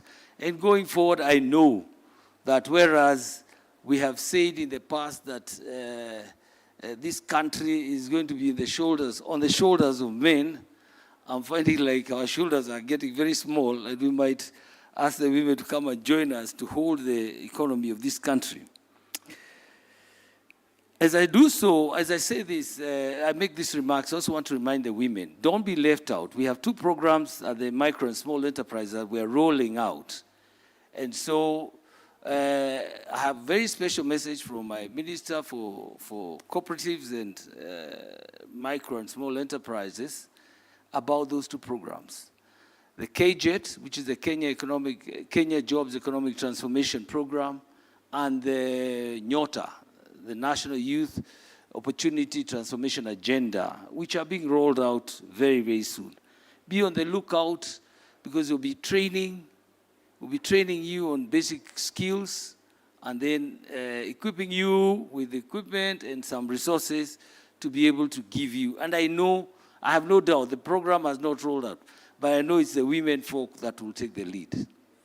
And I'm saying this because I live with them, and I know they are doing a good job of it, yeah?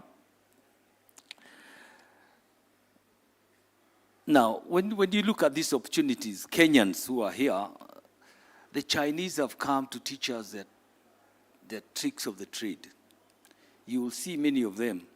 And Daktari James said, let's pick only 3 cards. Identify 1 or 2 companies that you think you want to partner. Because these opportunities are not everyday opportunities. They are rare and few. And when you come by this, I think it's good that you embrace them and ensure that you take something home.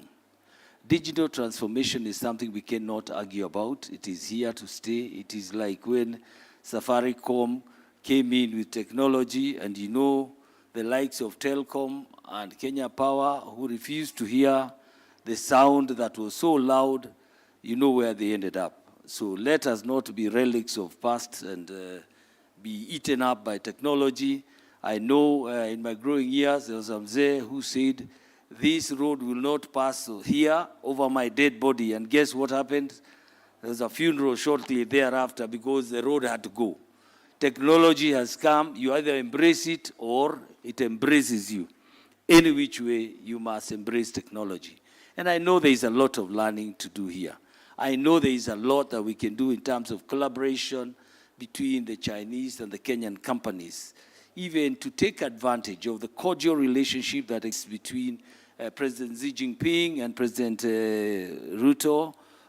You have seen they have a lot of good camaraderie, so it means the political climate is all right. So it's up to us to make the economic climate right, Sindio. And once we do that, then we have a win-win situation where we encourage the Chinese to come and set shop here. Why do we want to encourage the Chinese to set shop here? Because we have a big market, the Africa Continental Free Trade Agreement. We have a big, David, just think about the economy within the African Continental Free Trade Agreement area, about $2.9 billion economy, $1 trillion economy, and 1.4 billion people. I think that's a big enough economy to excite the Chinese. That's almost the population of China. So you're opening what is crowded in China, bring it out here, and we are offering a lot of open hands approach to doing business. As I conclude, and we have agreed, we are not SMEs anymore, we'll be emerging enterprises. So from here, when you leave, you're not an SME, you're not a small, non-important business. You are important because statistics don't lie. We support 90% of the workforce in this country and support 40%, contribute 40% to the GDP. And by the way, far from what people have been told about the emerging enterprises, they also are the biggest contributors of indirect taxes. Indirect taxes. And I challenged Kenya Revenue Authority this morning to start valuing the contribution of the emerging enterprises by way of consumption tax and indirect taxes, and we can outgrow Safaricom anytime, with due respect. We contribute a lot more. But unfortunately, when they are fitting the tax contributors or taxpayers, the emerging enterprises, because they are so small and so unimportant, are left out. From now on, we'll fight for our space and make sure we get what we rightly deserve. And so, with those few remarks, really, I want to declare this event officially opened and invite all of us to ensure we spend quality time here. I know when I go out, I'll probably come back later in the afternoon with jeans and walking shoes, and I'll walk around, because sometimes when you're too formal, then you get stopped by everyone. But thank you very much, and God bless you, God bless China, God bless Kenya, God bless our unity. Thank you very much. Thank you so much, Mr. James Mureu. Thank you so much, Asante. Remember, ladies and gentlemen, tonight you're invited to a dinner, this being the China Trade Week 2025, this being its 10th anniversary, a decade of amazing trade opportunities between Kenya, China, and the rest of the world. You're invited to click on ticket.com, get your ticket, and please be part of that very beautiful dinner, because a lot more will be happening there in terms of conversations and networking. We've now come to one of the most anticipated moments of the day, and as we close the morning part of this program, the official ribbon cutting ceremony will be happening shortly, and I'll be inviting our dignitaries here on the stage to mark the grand opening of the China Trade Week 2025. Remember, this is not just about today, but it's about the future and the endless possibilities that lie therein in terms of trade opportunities between, of course, Kenya, China, very significant partner, and the rest of the world. So please help me welcome, for the official ribbon cutting, our chief guest. He was just here with us, Mr. James Mureu, as well as our other dignitaries who are in our presence today. And I'll be calling them to join us on stage, but I believe you know yourselves, so you can make your way. Of course, Harriet Chigai from the Office of the President, Women's Advisor to the President. Mr. Edwin Masivo will also be joining us here. Winnie Rachel of UNICAF also joining us on stage. Lillian Kiambati, Safaricom. Joyce Mudhoni Mushiri, Eunice Paulman. Please make your way to the stage.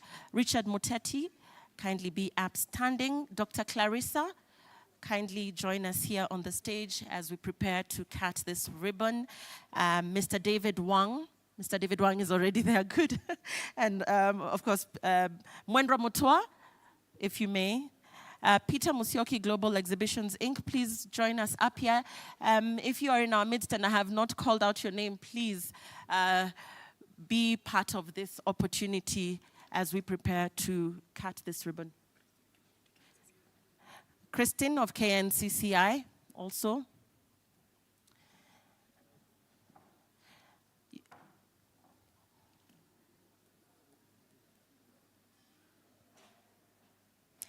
Ladies and gentlemen, let's give a round of applause as we open the doors to new trade possibilities.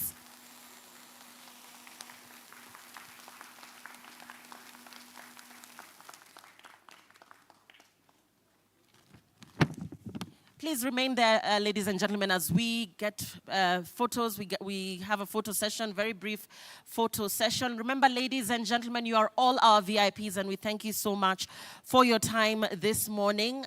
Next, we will be proceeding across for a guided tour of the exhibitor booths. 88 exhibitors are present here at the China Trade Week. So karibuni sana, and please make sure you take a look at what they have to offer this morning and for the rest of the afternoon.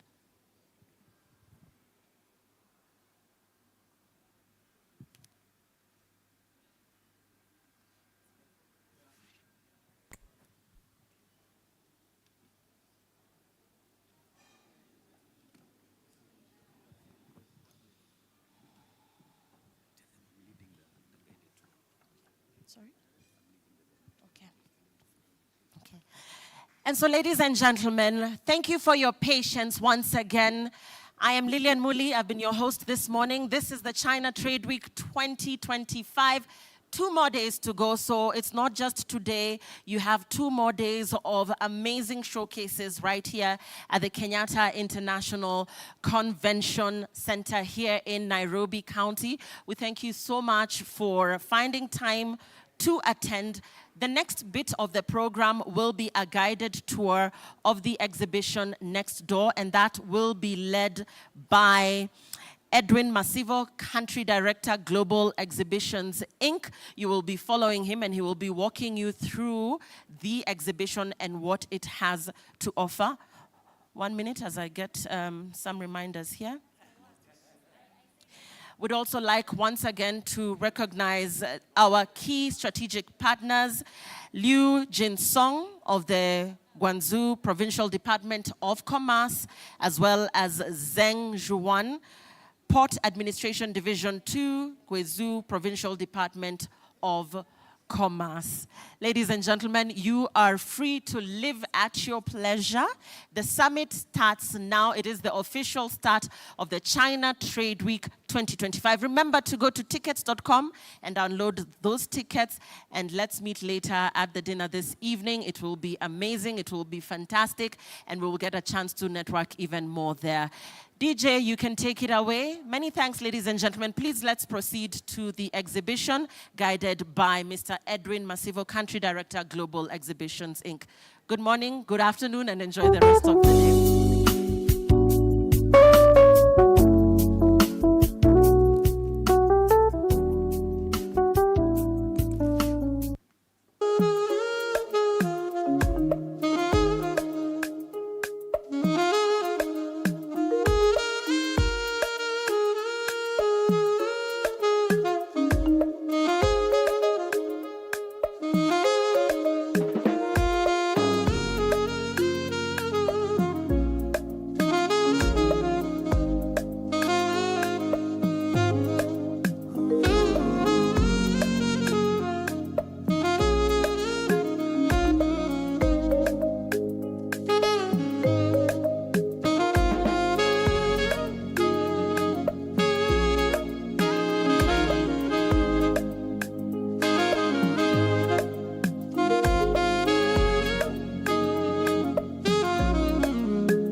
of what we are going to talk about. And I've also prepared a few visual aids just to be able to carry everybody along. Next slide.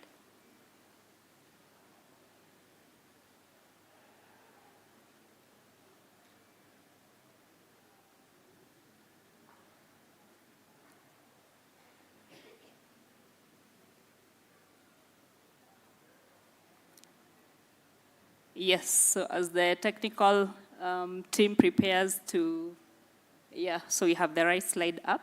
So I will just give a brief introduction of what artificial intelligence is and what ML is as well, and to see what are the areas that we can be able to leverage on, where are we now as a continent, what are the areas of opportunities, and what are some of the key areas that AI and machine learning has been applied on so far. So when you move to the next slide, I just gave a brief introduction of what artificial intelligence is. Majority of the people use the terms artificial intelligence or machine learning, but you'll see that machine learning is really a sub part of artificial intelligence in general.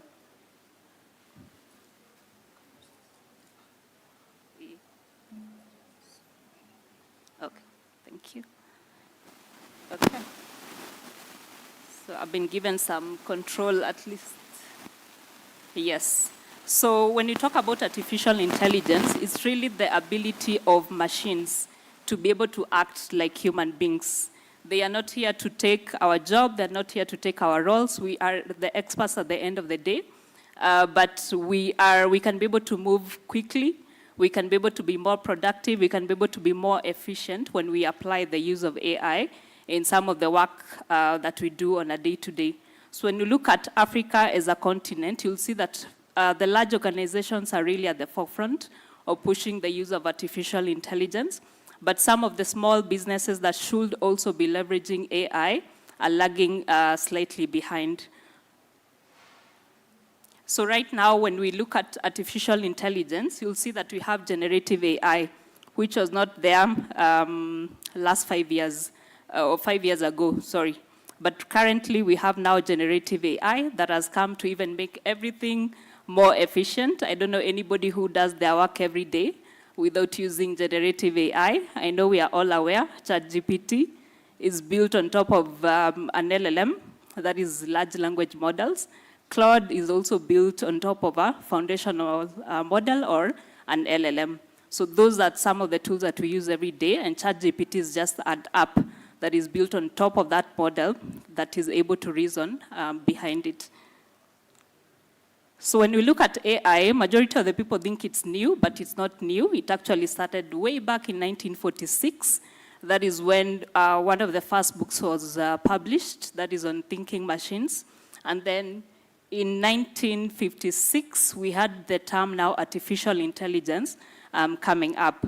So it has been here for a long time. A lot of the traditional, what we call traditional artificial intelligence has been here for very, very many years, and is being adopted and is being used by most of the large organizations to be able to propel them forward. So when I'm talking about traditional artificial intelligence, it's really some of the models that have been in existence. So for instance, when a bank wants to be able to lend money to somebody, you see nowadays they'll run what we call a credit scoring model so that they're able to know beforehand who can we be able to lend money to, who do we not want to lend money to, because we see that their risk score is very, very risky. So those are some of the models that we're able to talk about. When you look at all their data, we're able to classify and be able to say that this is a good person, we can lend to them.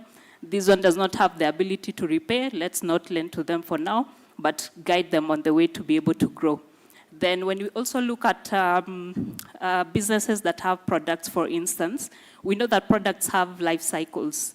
So you'll get a new product. When you have a new product, you want new customers to be able to come in. You want to also be able to retain those who are there. And you also want to be able to ensure that you earn loyalty of the customers that are there. So these you can also be able to do by leveraging AI and machine learning. It's something that we've been able to do, and every month we are able to generate incremental revenue worth millions of money that is able to now sustain the business, for the business to be able to see growth, for the business to be able to progress forward. Because if you are not able to retain the customers who are there, if you're not able to guide the organization on who are those customers that we need to acquire, or you're not able to guide the organization on who are those customers that we need to reach out to, because we see that they're almost going to churn, then it becomes a problem. So we have seen ML and AI coming in, generating a lot of revenue for us in every area that I have been. I've seen it working very, very well to be able to propel businesses forward. That we also have dynamic pricing models. We have recommender engines. So recommender engines just basically come to personalize your, let's say, application. For example, when you go to Instagram, depending on the posts that you look at every day, behind it is a recommender engine that is able to personalize. That's why you see when you open the app again, you'll see the apps that are presented to you, or the posts that are presented to you, are basically related to something that you have looked at in the past. Yes. Then when we now look at generative AI, which is now one of the key things that can be used to develop Africa as a continent because of the capability that has now been provided unto us, it has been a journey. So I think the key year that we can really talk about is 2017, when we had the team from Google write a technical paper on attention is all you need. So in that paper, they talked about the ability for these models to be able to understand context. So for example, if I say Mary went to the bank, and then after that she went to the riverbank to meet her dad. When you pass that sentence through that model, it's able to distinguish the first bank meant this, the second bank meant this. So that's the ability of these models that we are now able to see and that we have access to on a day-to-day. But since then, we have also now seen the development. So what we have called ChatGPT, we see the developments over the years where we have GPT-1, GPT-2, GPT-3 also coming up. And then in 2022, that's when now ChatGPT was released to the public, which now created awareness of these models and their capabilities in terms of what they are able to do for us as individuals, as organizations, as businesses, all of us. So when you look at generative AI, the features that it really comes with, because those are the features that we leverage on to be able to grow, to be able to build on top of them, to be able to advance them even further, to work for us, we have seen various developments. So one of them is a technique that is called prompt engineering, which is really a key part in everything that you do. So every day as you're chatting, let's say with ChatGPT, whatever it is that you're typing is called a prompt in technical terms. So for us who are technical, we know how we prompt those models to be able to do what we need them to do. And you'll see the difference coming in a lot in terms of the different models that are there. So there are those that will require you to write a very long prompt. There are those who which are very intelligent, so they will require you to only write a very short prompt, depending on how they were trained. So they are very, very different, but all of them are useful depending on what you are working on. Then we have those which are free, and we have those that you pay for when you want to use them at an enterprise level. Yeah, then we also saw the introduction of what we call RAGs, so retrieval augmented generation. So these basically works because we have now this model that has been trained on all the data in the internet. We have the ability, for example, you can come, you have your own documents as an organization, you have HR policies. When you go to an organization, they give you a whole document to read, which is not ideal in 2025. So once you have that data regarding your products, regarding your organization, the policies that you have, you're able to pass that onto that LLM, And once anybody asks a question, it's able to read from that particular knowledge base only, and it's able to respond from that. So these we see coming in, for example, people who sell phones, people who sell houses, anybody, as long as you have a catalog of your products, you can be able to feed that data into the LLM, and anybody that chats with a web app or a WhatsApp that you have embedded in your website, they are able to get answers automatically from the knowledge base that you have trained it on. So that came in to be very, very important.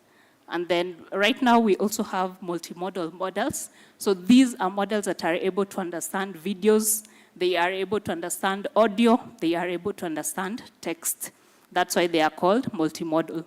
And these come in to assist, especially even in call center perspective. You can be able to, thank you. You can be able to train this LLM to be able to pick calls for you, to be able to have a conversation with the customers, a fully personalized conversation with their customers. So they're able to do a lot of things, and you just speak and they are able to understand and they will be able to respond back. So I'm just laying a foundation so that we're able to understand what are the capabilities, so that even as the panelists come, you'll be able to understand what are they talking about. So right now also the LLMs, they are able to invoke APIs. They can be able to connect to a database. They can be able to log in into your email, check your daily emails that you have, check your calendar, and just provide a summary for you every morning. So they are able to really assist you in the entire journey. Then we have now what we call agentic systems. This is where you can build multiple models that are able to support different areas of your business. So for example, you can have one agent who is a specialist. Let's say if you're selling cars, one can be a specialist for Mercedes vehicles only. Another one can be a specialist in Range Rover vehicles only. And they're able to support the customers when customers come asking questions on any of those topics.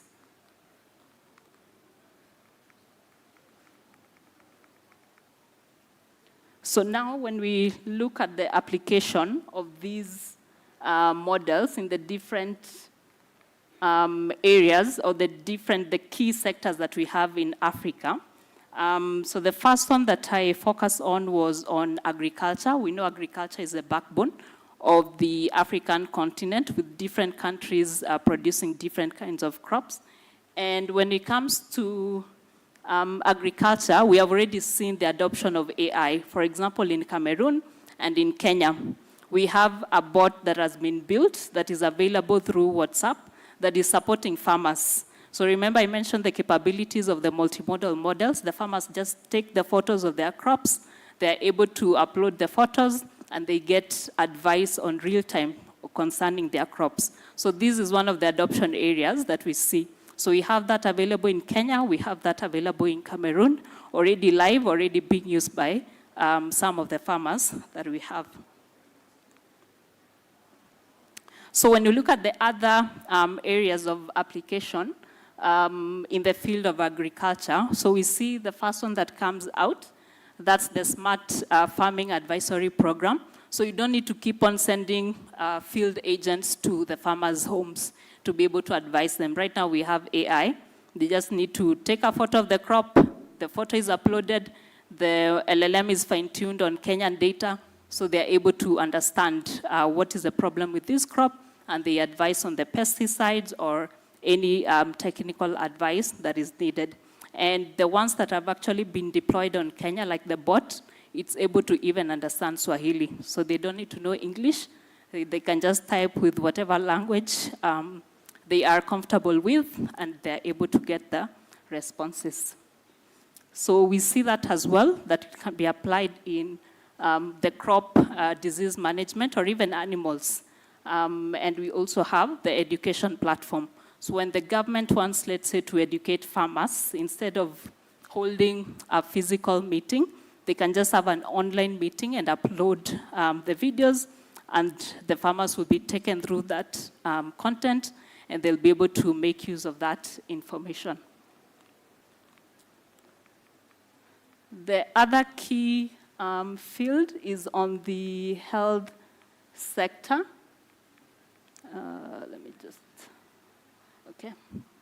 Yeah, so because these LLMs have been trained on a lot of data, so they're able to, and they have actually just come in to be able to make you more efficient.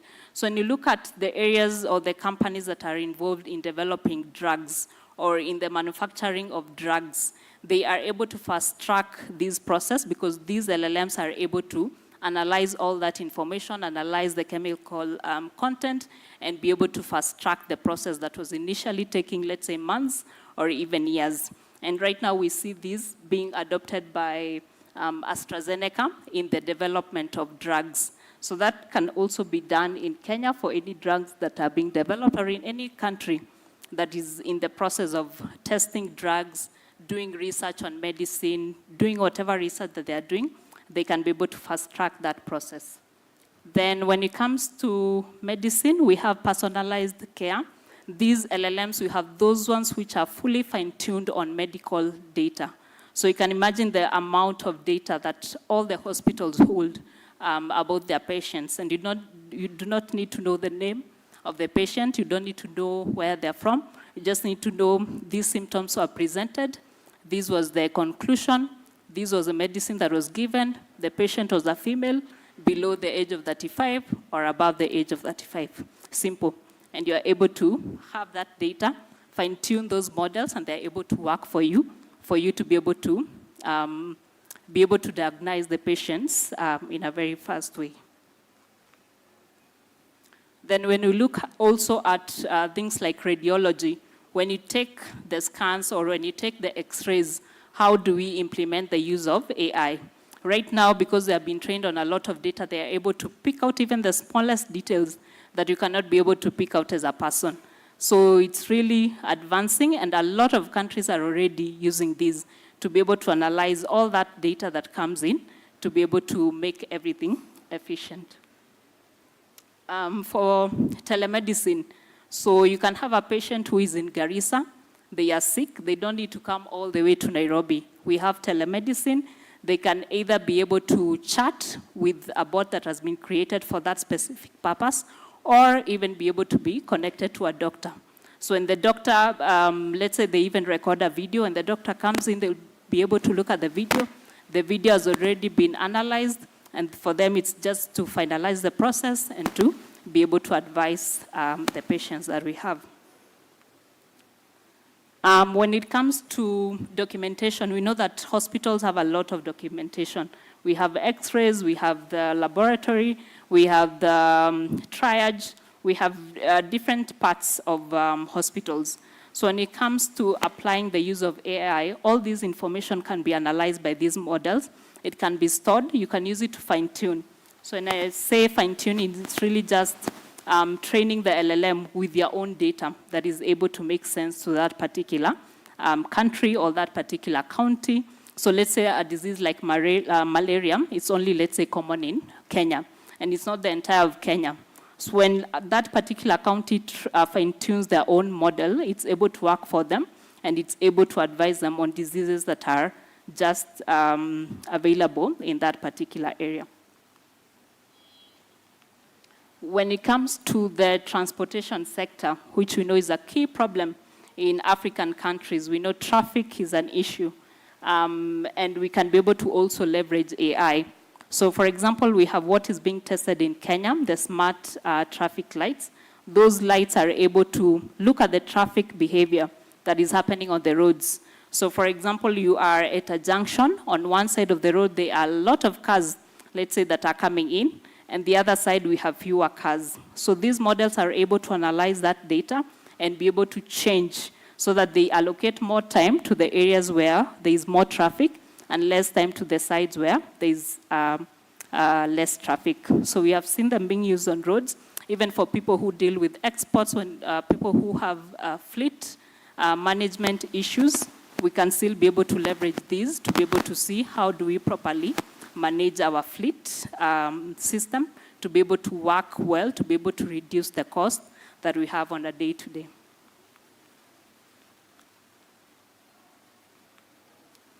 So when it comes to AI, we see that a lot of organizations want to adopt AI. But what they do not know is that there is a cost to it. For you to be able to analyze all these data, number one, you need infrastructure to be able to store your data. Number two, you need the proper resources, human resources, because in the data field, there are a lot of career opportunities that are available. But people only know of a few. They'll say, I want to be a data scientist. They'll say, I want to be this and this. But there are very, very many careers, over 20 careers available in the data field only. So companies need to get ready, number one, preparing the infrastructure to hold that data that you have. Number two, for you to be able to run the pipelines, the models, you also need infrastructure that is compute ready, that is memory ready to be able to serve all the things that you want to be able to do. And this is where also partnerships come in, because you see, we have cloud providers, let's say, for instance. Right now we have AWS, we have Google. So those have come in to be able to make this entire process easier for us. So when you're working with the LLMs, for instance, when you go to AWS, those ones have already been optimized for fast inference. So without those, and if you're trying to run that locally, it will not be able to serve you for use cases that you want to be able to scale. So partnerships also come in to be very, very key.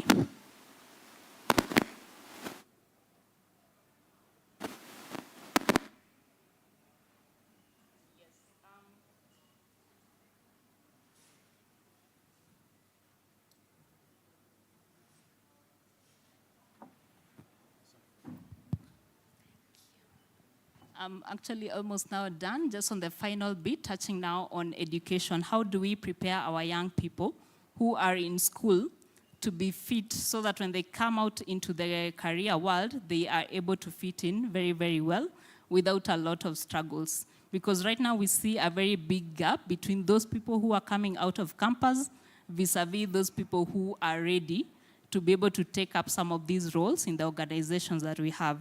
And that is why partnerships with also the Ministry of Education is very, very key.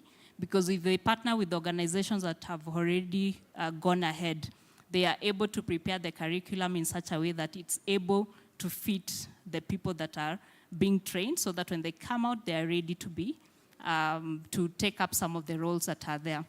And when I spoke about the career opportunities, I found an image that shows some of the career opportunities that we have in the data field, so that people don't only say, I want to be a data scientist. We have very, very many roles. We have machine learning engineers. These are people who are trained in computer science mainly, but they also have knowledge on data. So these are the ones who will come in, take up the models that we as data scientists have built and scale them. So for me, my work is very easy as a data scientist because I'll build my model very quickly. But then it's the role of the machine learning engineer to take what I have built and deploy it for me and scale it for me. And then we have AI research scientists. These are those who are involved in the research sector. For big organizations, we know that companies do a lot of market research. So these are people who come in to support in that particular area. Robotics engineer, these are people who are building the robots. We see a lot of countries in the West advancing in terms of robotics engineering, and this is also a key opportunity. And many, many others. I won't talk about all of them, but there are very, very many other career opportunities that are available for our young people. Yeah, I think I'll end there. Yes.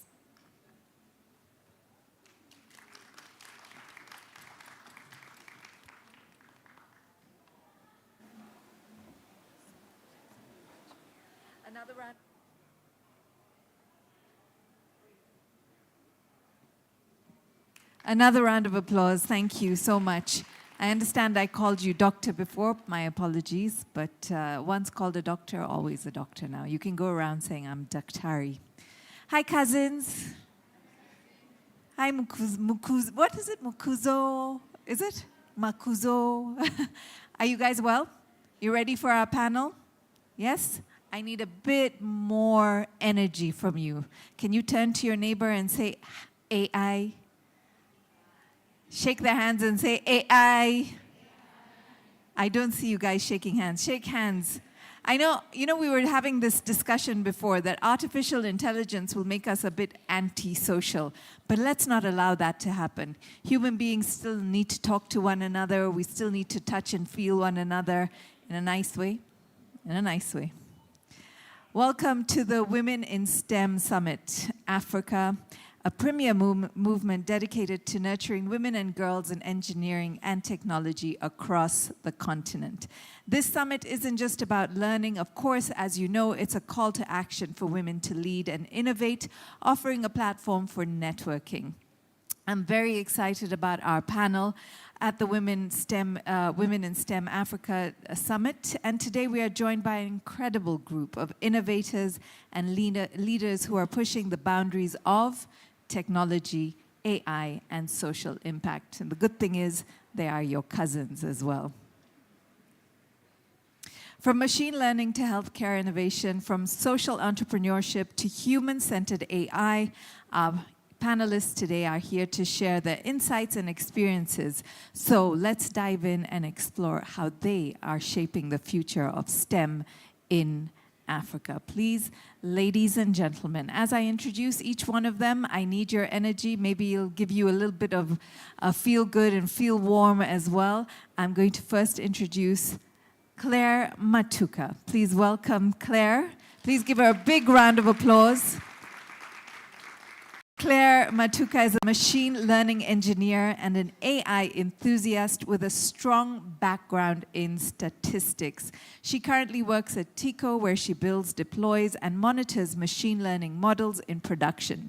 Driven by a passion for impact, Claire is focused on creating AI-powered solutions that address real-world challenges in communities across Africa and beyond. She has served as a Kenya representative for the Pan-Africa Tech Foundation, leading regular training sessions on AI, and contributed as an advisory board member for LoopQ and the AI Prize. Outside of work, Claire is an advocate for women in tech and enjoys mentoring young women breaking into the field. So if you have any questions for Claire today, keep them ready. Please welcome our next panelist, Monica Muhoya. A round of applause for Monica. Monica is a social entrepreneur with a background in technology, having worked in projects with telecom, startup, and software industries. She is passionate about CSR strategy, social justice, the empowerment of women and girls, social entrepreneurship, gender tech, and innovation. She's the founder of Sister Speaks Global, a female-centered organization that curates and hosts safe spaces much like this, and events to increase women's dialogue and networking capacities. She established the #Heels for Pads Foundation, a charitable organization that raises period poverty awareness through creative campaigns, advocacy, education, and menstrual health innovation. Welcome, Monica. So if you have any questions for Monica, now you know, the reason I'm giving you so much context is because you know who's on your panel. And of course, next up, Melody Mukwana. A round of applause for Melody Mukwana.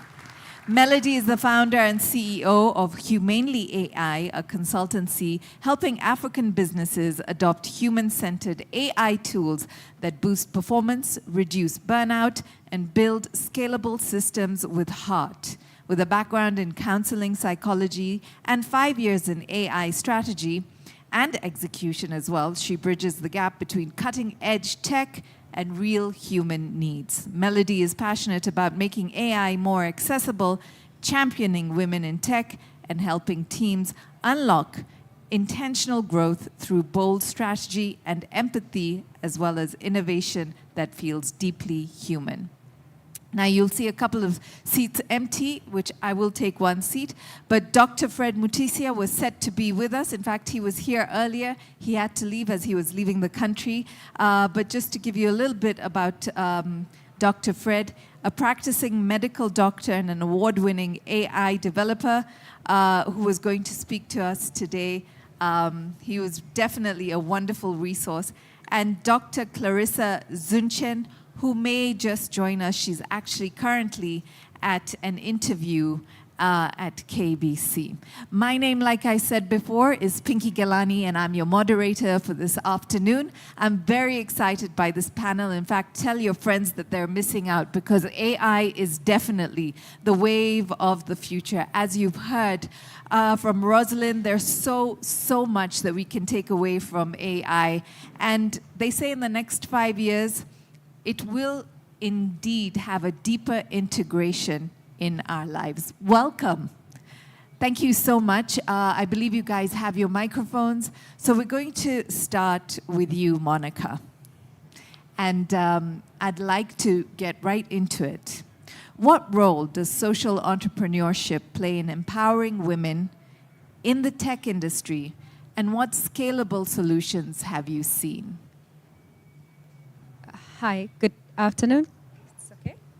Hi, good afternoon, everyone. Hellos. Makuzo. Monica Mohoya, thank you so much for having me on the panel. And to answer your question, social entrepreneurship is something very close to my heart, because I have a background in business and information technology. And during my school days, I was able to map business cases and how I can implement different elements of information technology within different functions of the business. But one thing that was missing and was very clear, it was who talks about impact, because everyone talks about return on investment, which is equated into profit or money, but who cares about impact? You know, impacts such as keeping a girl in school, impacts such as, you know, instilling or building their confidence. And that is the reason why I co-founded Sister Speaks. It's a safe space, a female-centric platform where we bring, you know, like-minded women. They can be able to assert themselves. They can have progressive dialogues, and they can be able to either have an accountability partner, number one, and number two, they can be able to tap into different opportunities and resources. And then number two, I look at technology not just as a tool, but I look at it as a catalyzer and, of course, an innovation engine. For how many of us are wearing high heels? Of course, women. Okay. So for me, when I look at a high heel, I don't see it as a shoe. I see it as a stride or a powerful tool that can be able to keep a girl in school. And that's why I leverage digital transformation and digital media to be able to raise awareness and advocate period poverty by using high heels as just a fundraising tool. That, coupled with the power of technology, I've been able to raise funding. I've been able to raise menstrual materials and supplies that keep girls in school. And I have been able to go to almost 20 counties and have been able to you know, reach over 25,000 girls and women with menstrual materials that keep them in school. In sharing that, technology has really helped us to drive that movement. You know, the hashtags, you know, user-generated sentiments around, you know, periods and menstruation. People don't think we should be talking about menstruation. But let me remind you, you are all here because you are a product of a missed period. That's why you should care. And that's why I use technology to power period equality and to keep girls in school, as well as enabling women to be empowered to also be in these spaces like technology. Thank you very much. I love what you say about impact. I think that's extremely important. And a lot of us kind of forget that, you know, as much as we're driven by other things, impact is very important. And what we're doing in regards to not even just like legacy, you know, what are you leaving behind when you do leave? Melody, how do you help African businesses embrace human-centered AI, and what trends do you see emerging in that space? Thank you, Pinky, and good afternoon, everyone. Just like Monica, this one is also very close to my heart because it's the core of what we do at Humanely AI.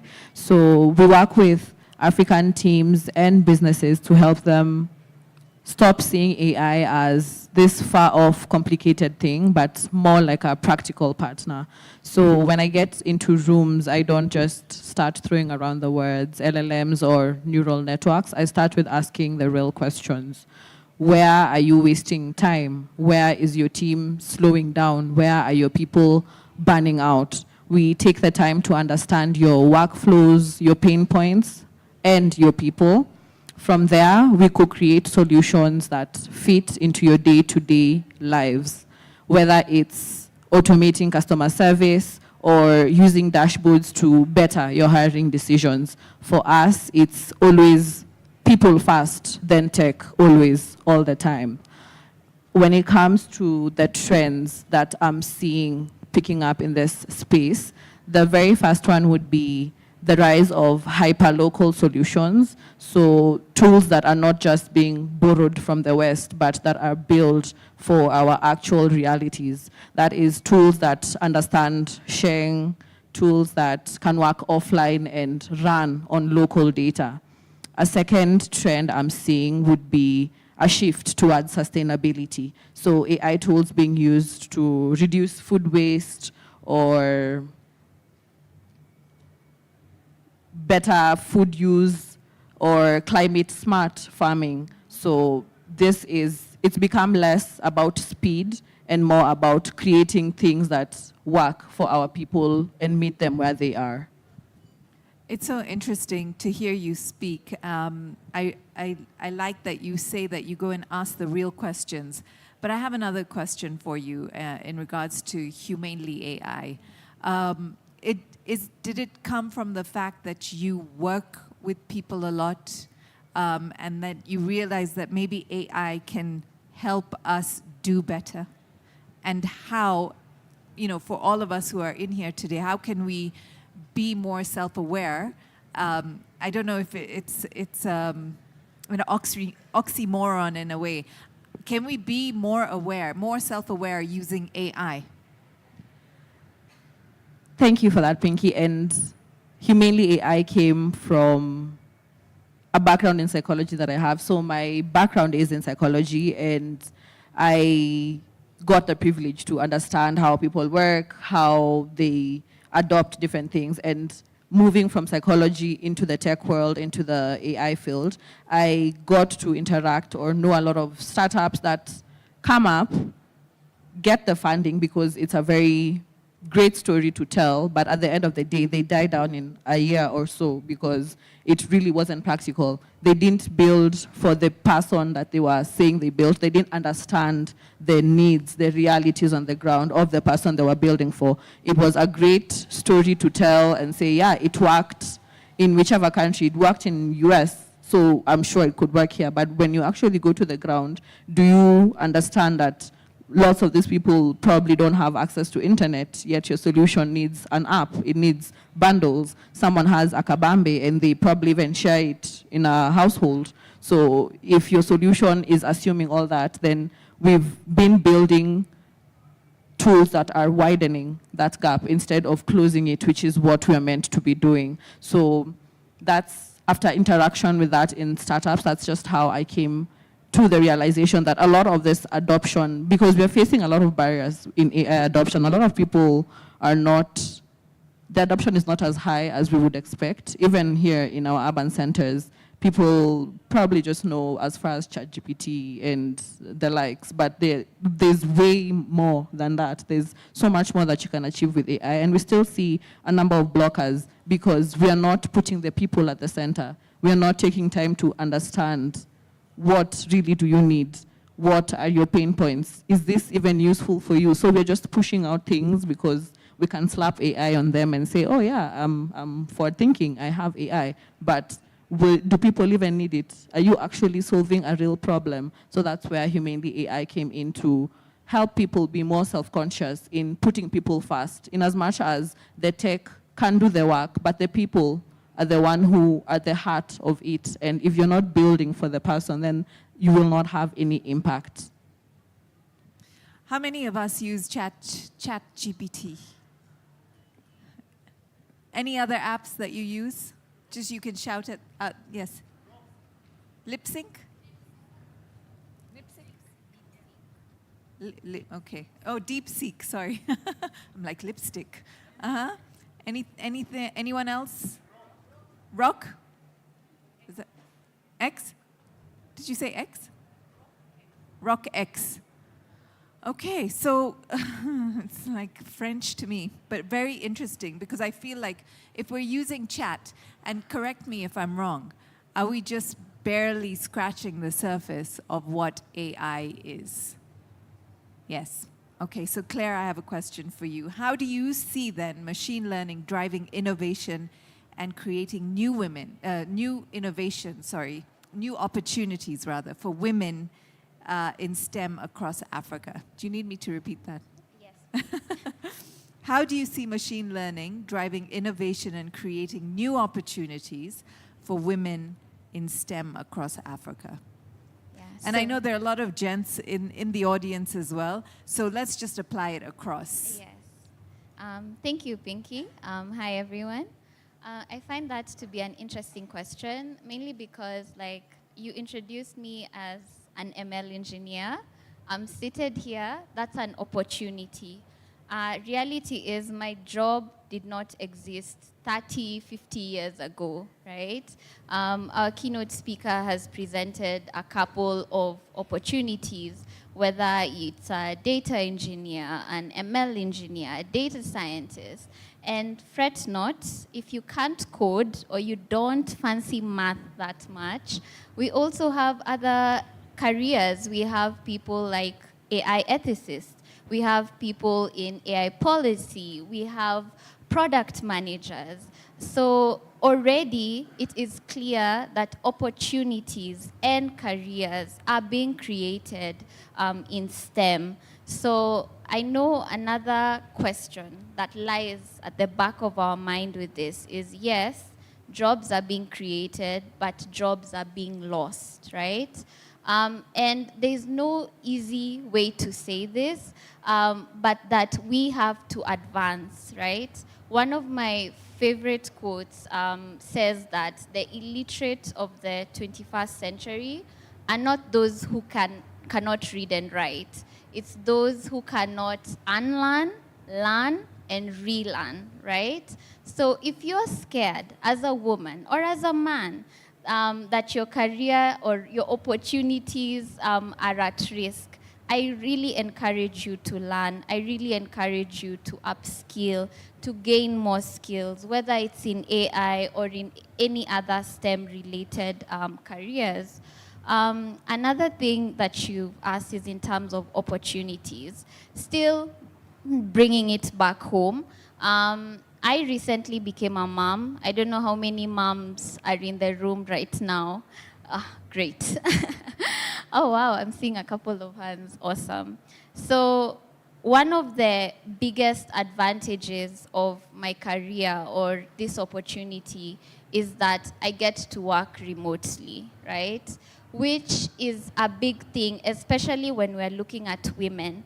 We still want opportunities, we still want careers, but we also still want to be moms. We want to take care of our homes.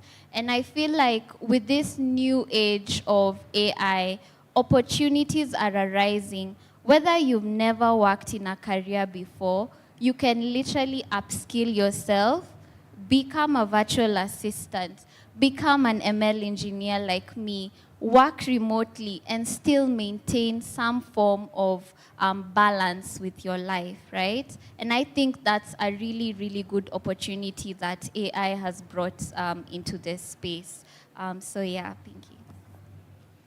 I really love that about unlearn, learn, relearn. I think also as, you know, as part of the older generation, I don't know who I'm pointing at, someone behind me. But I think it's really important that we need to adapt because as we know that, you know, AI is going to become a part of our future, it already is, but more so.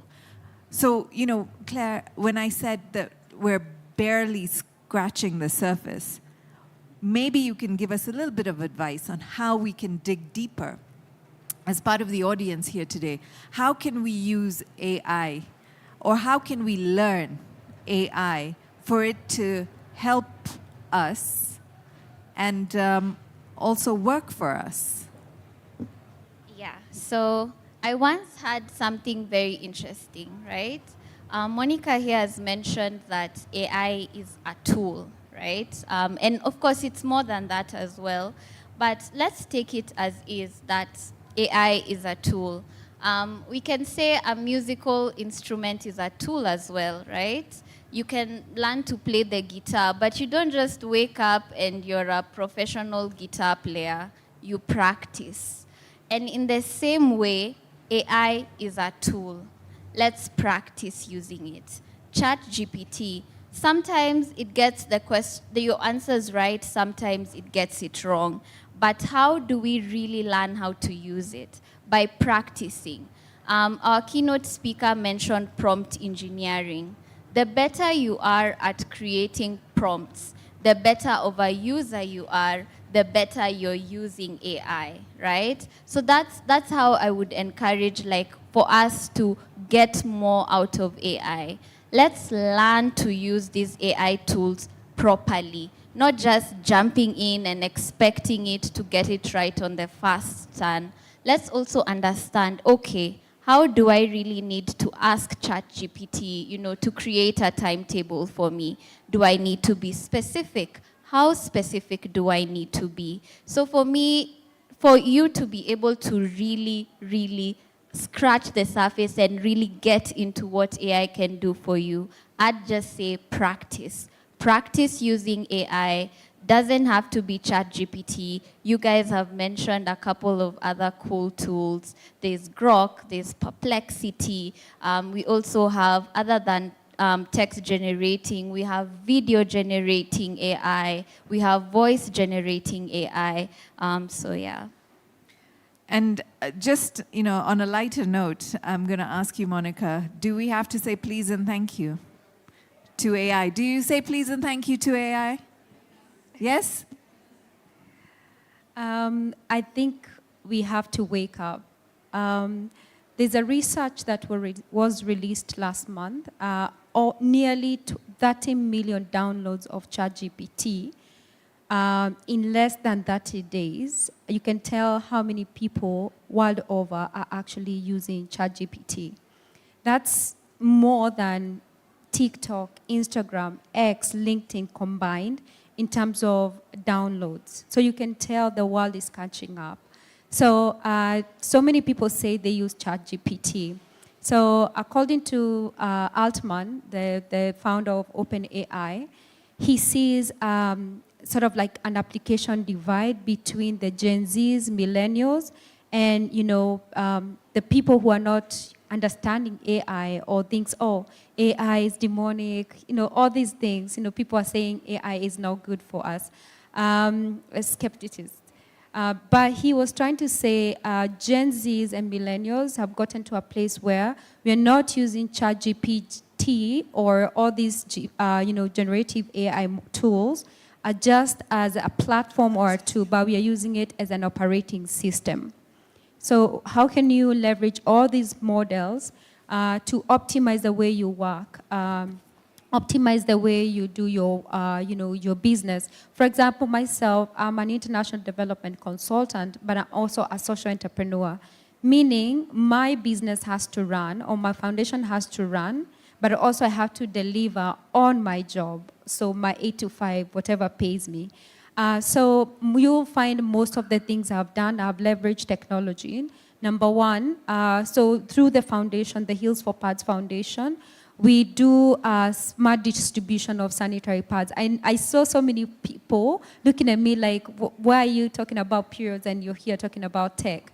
But I just want to share what tech has been able to unlock for us as a foundation.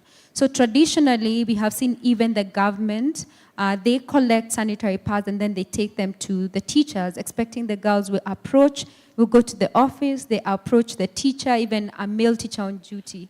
But unfortunately, when it comes to monitoring and evaluation of that intervention, there's a lot of loopholes because you'll find the girls are not confident enough to go to the teacher to ask. And sometimes there's this notion around when a girl is going to the office, oh, she might be on her period. So the school community will start, looking at her different. So one of the things that we did, we innovated a pad ATM. So this is a dispenser. You put it in a room that is accessible to girls. Then we give them an NFC or near-field communication card. This is a tech-enabled card, like your ATM card, the one that you go to an ATM machine, you get your money, and you go on with your life. So the girl has the power in her hands, so she doesn't have to go to the office. She doesn't have to go to the teacher. She doesn't have to borrow anyone, permission. Basically, what that has done in terms of our foundation has shifted the power to the participant because also it's a matter of dignity. So once we install the pad ATM and machine in the room, a girl has the card, so she has the knowledge how to use, how to dispose, and in terms of absenteeism, we have seen more girls being retained within the school system. Also, what that has done for us as well is, number 2 is monitoring and evaluation. I don't have to drive all the way to Kajiado where we have one of these dispensers. So we have an AI and cloud-based system that can show, School X got 1,000 sanitary pads. Have they all been dispensed through the dispenser? If not, I'll call the teacher and I'll ask her, how comes these, pads, it looks like your dispenser is not working. Number 1, I'll be able to tell, okay, there was an outage, a power outage, or a network outage. Number 3, there's an inventory. So I'm able to tell or to hold the teacher accountable in case there has been mysterious allocation of pads that didn't go through the dispenser. And then again, it's the dashboard. We are able to tell the user uptake. So are girls coming to school more because they know there's a primary resource as opposed to staying at home? So what that does also, it helps us to understand, are girls also performing better in terms of education? I'm doing it at the comfort of my home. So I don't have to go to Kajiado. I don't have to do anything. And then lastly, one of the tech elements we have within the dispenser is an AI-enabled supply management prediction. So it can tell me, so this year in this school, we use 1 million shillings to cater for 250 girls. So based on the increment of new girls coming within the school or new girls menstruating, I can already predict that, I'm going to have more girls 2026. So that means it informs my initiatives in terms of funding. So I'm not going to look for 1 million, but next year I'm going to look for 1.5 million. So it helps us in a way to structure our initiatives better and to do remote accountability and monitoring and evaluation. Thank you. Thank you so much. You notice that we are joined by Dr. Clarissa Zunchen, who's just come from an interview at KBC, am I right? Please give her a round of applause. And she's a researcher and entrepreneur focused on leveraging AI to transform healthcare education. She's the founder of We Masomo and developed a platform that uses AI-driven, culturally tailored content to improve the sexual and reproductive health education. Her work addresses healthcare gaps, empowers undeserved communities, and promotes global health equity through innovative digital solutions. So again, if you have any questions, do hold on when coming to your questions, but I have a question for you, Clarissa. How do you integrate culturally tailored content into AI-driven health education, and what kind of impact have you seen so far? I hope everyone, yes. Hi, thank you very much for having me, and I'm very sorry for being late. From a German perspective, it's still not the German time, the Kenyan times, but no, I'm sorry. So what we have been doing with WeMasomo, it has been my scientific research project concerning my doctoral research with several different local cooperation partners here in Kenya, of which we are very proud, as I believe that AI solutions, especially in such a highly stigmatized content and very culture sensitive topic, have to be developed after being inspired, identifying the problem, learning from the communities, learning from the actual user, and then integrating and developing it, and not just start to develop it. I guess that's most of the biggest failures of most of the digital educative tools, not only AI tools, but so this has been a huge part, and because we have done that for 2 years, only doing research, only piloting, only testing,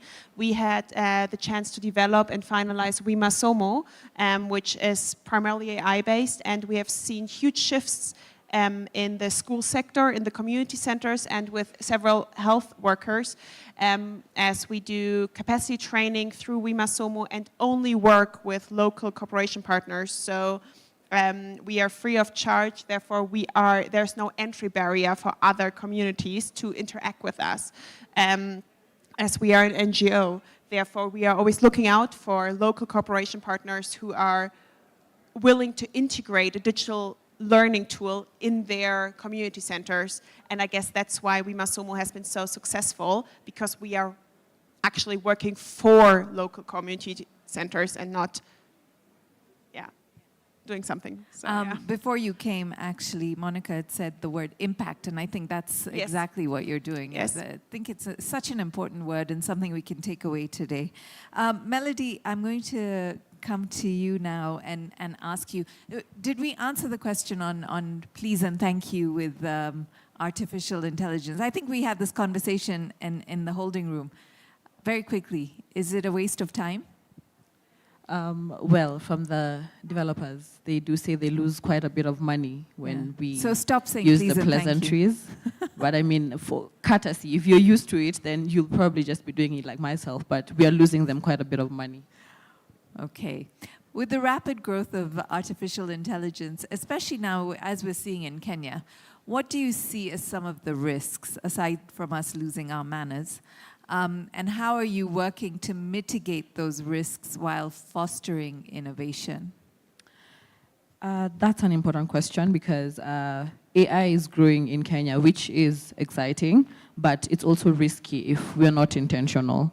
The biggest risk so far I see is when we import tools from the West that were never meant for our context. Tools that assume everyone has high-speed, stable internet, everyone has a smartphone, or that English is our default language. Worse is when we import tools that have been trained on biased data, therefore continuing to reinforce the inequality that already stands. Second is the risk of job displacement. I think, as Claire mentioned, we do have opportunities, but then again, we are going to have jobs that are going to be obsolete in a couple of years. So if we automate without planning for reskilling or upskilling our population, then we are only working towards broadening the gap that's already there. So how we tackle this at Humanely AI, first is education. We help teams demystify AI so that they're able to fully understand how to utilize it efficiently, make informed decisions, and use it responsibly. Second is we build for augmentation, not replacement. We don't build tools that are going to come and scrap off everyone. AI is pretty much meant to help you put away the boring, repetitive tasks so that you can focus on the things that matter. That is creative thinking, strategy, and relationships. So we don't build with the purpose being to replace the person, but to just enhance them to do what they're doing in a better way. Lastly, we prioritize local logic. So building responsibly doesn't mean us slowing down. It means us building smarter for our values and for our people based on our local realities. I like that, not build to replace. And another thing that you said that really stood out to me is local logic. And I think you mentioned that before as well, you know, the whole thing of that not a lot of us as English speakers. I like that you mentioned some of your stuff is also in Sheng. That's really, really interesting. Claire, as a machine learning engineer, what do you think some of the most exciting advancements in AI that can benefit the people sitting here today and who are also interested in STEM? So, luckily, a couple of these innovations were already introduced in the previous session. I think for me, one of the biggest one right now is generative AI, which has already been mentioned. And this is because, as Monica has highlighted, ease of life, right? With generative AI tools like ChatGPT, it enables us to dabble in a few things all at the same time. And I also feel like the fact that companies like OpenAI and others have allowed us to use these tools, it's sort of democratizing AI. Everyone currently, okay, as long as you have a smartphone and internet access, of course, you have access to these tools. You can use it. No one is set aside to not use it. And I feel like that's really exciting for where we're going. Another thing is probably agentic AI, which has been touched on, right? So we found that traditional AI is more so like, do this and it does, you know, exactly that, right? It's more so like the way you have a washing machine. You just tell it to wash clothes and it will only wash clothes. And it's more so what has been happening with AI. We tell it to recommend a movie and, you know, that's all it does. We tell it to generate text and that's all it does. But I feel like with agentic AI, we're entering a new realm where we have AI systems that are very goal-based, right? So you're asking it, okay, what flights are happening today? And it can even go a step further to book the flight for you. And I think that's very good. Even when we're talking about upskilling, right? Gemini recently released something called Gemini Classroom. It's basically for education, right? And it's using a lot of agentic AI to personalize what we're learning, right? It's not just cheating in homework, guys. It's more than that. It's saying, hey, do you need a lesson plan? Here you go. Hey, do you need summary notes? Here you go. Do you prefer podcasts? Okay, let's generate podcasts from your notes. And I feel like that's a big, big step, especially when empowering women as well as men to upskill. And yeah, that's just what I think, yeah. That's pretty phenomenal and very interesting, that direction that it will take. Clarissa, with your focus on leveraging AI in healthcare and education, what innovations do you think could have the biggest impact on women and girls in this field? So, actually, from my perspective, coming from a scientific perspective, I actually believe conducting practical research, so closing the gap between the entry barriers, really practically girls and parents and interacting with them, and so to really specify and target cultural norms which are so highly sensitive and cross-cultural research, then as well as training AI models, so actually the training on culture-specific topics, so it's cross-culturally and internationally being able to be used and targeted, as well as on an adaptive content side, so we can actually deliver content to remote areas where accessibility has been quite difficult, and the user age, despite religion, region, and age and gender, plays no role, I believe. Yeah. Okay, so I'm just looking at the time, and we had 40 minutes. We're at 37 minutes. So I'm going to ask the audience If they have any questions for our panelists, please do feel free to ask. What else? The way that I'll ask you to ask your question, maybe give your name, ask your question and direct it to someone on the panel so we can get enough questions in. Please don't say anybody can answer. I'd prefer it if you're very specific. I'm going to ask Ian to help me pass the microphone around. Anybody with a question, show of hands. All right, we can start with you, sir, in the front, and I'll give you this microphone.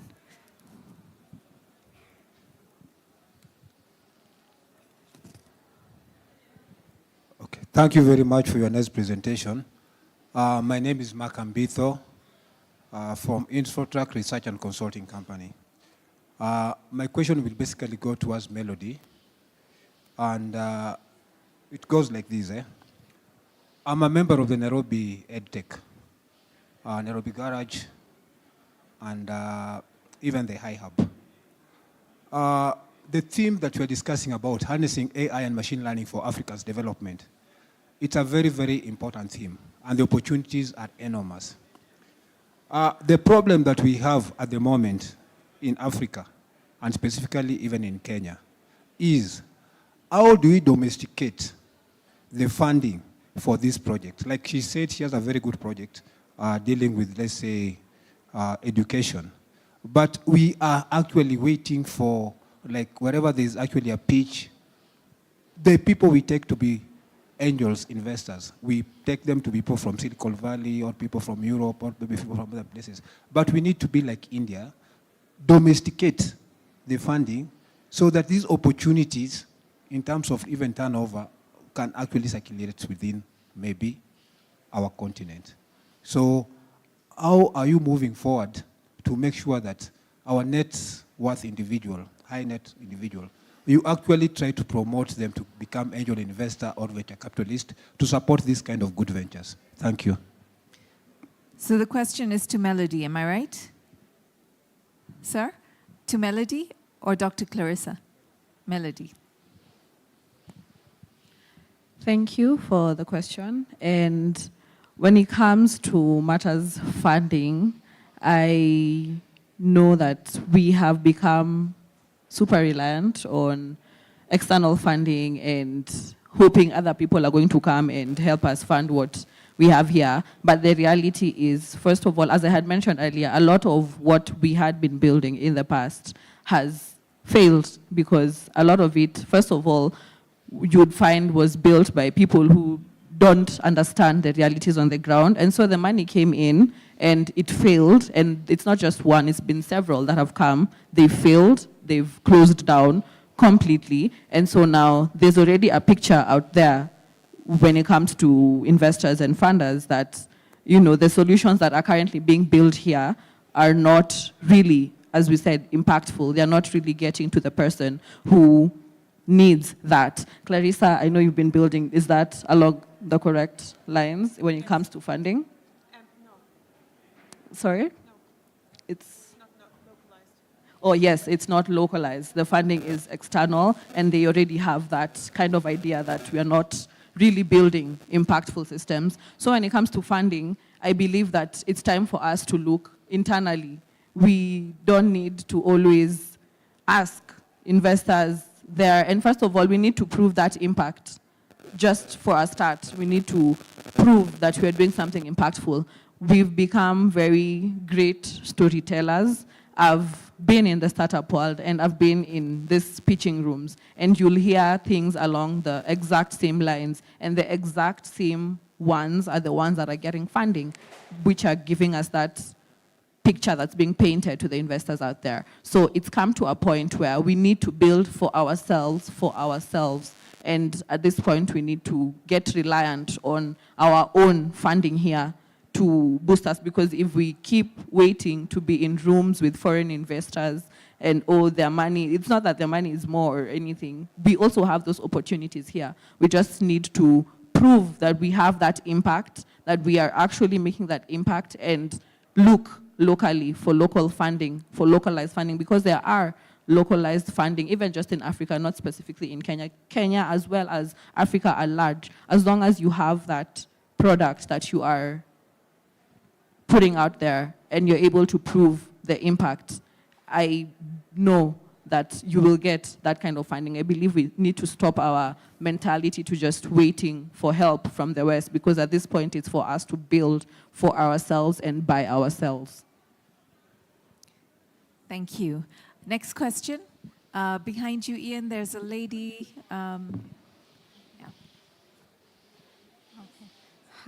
Hi everyone, and thank you panel, the panel speakers and the moderator for such a powerful panel. My name is Valentine Kamau from AI Health Beat Africa, a soon-to-be launched podcast focusing on health and AI. So naturally, my question is to Dr. Clarissa on your very innovative solution. So now knowing that in the SRH space and the focus on the young girls and even the young boys on sexual health, how do you ensure, the sexual health is very sensitive. How do you ensure that they are actually now using the chatbot? They might feel shy and that all that stigma that comes with SRH. So how are you ensuring your solution is actually, letting them be open, and that, how do you make them trust the solution? That's the question. Thank you. Very good question. Thank you very much. I think it's actually the most important question you can ask concerning such a sensitive tool.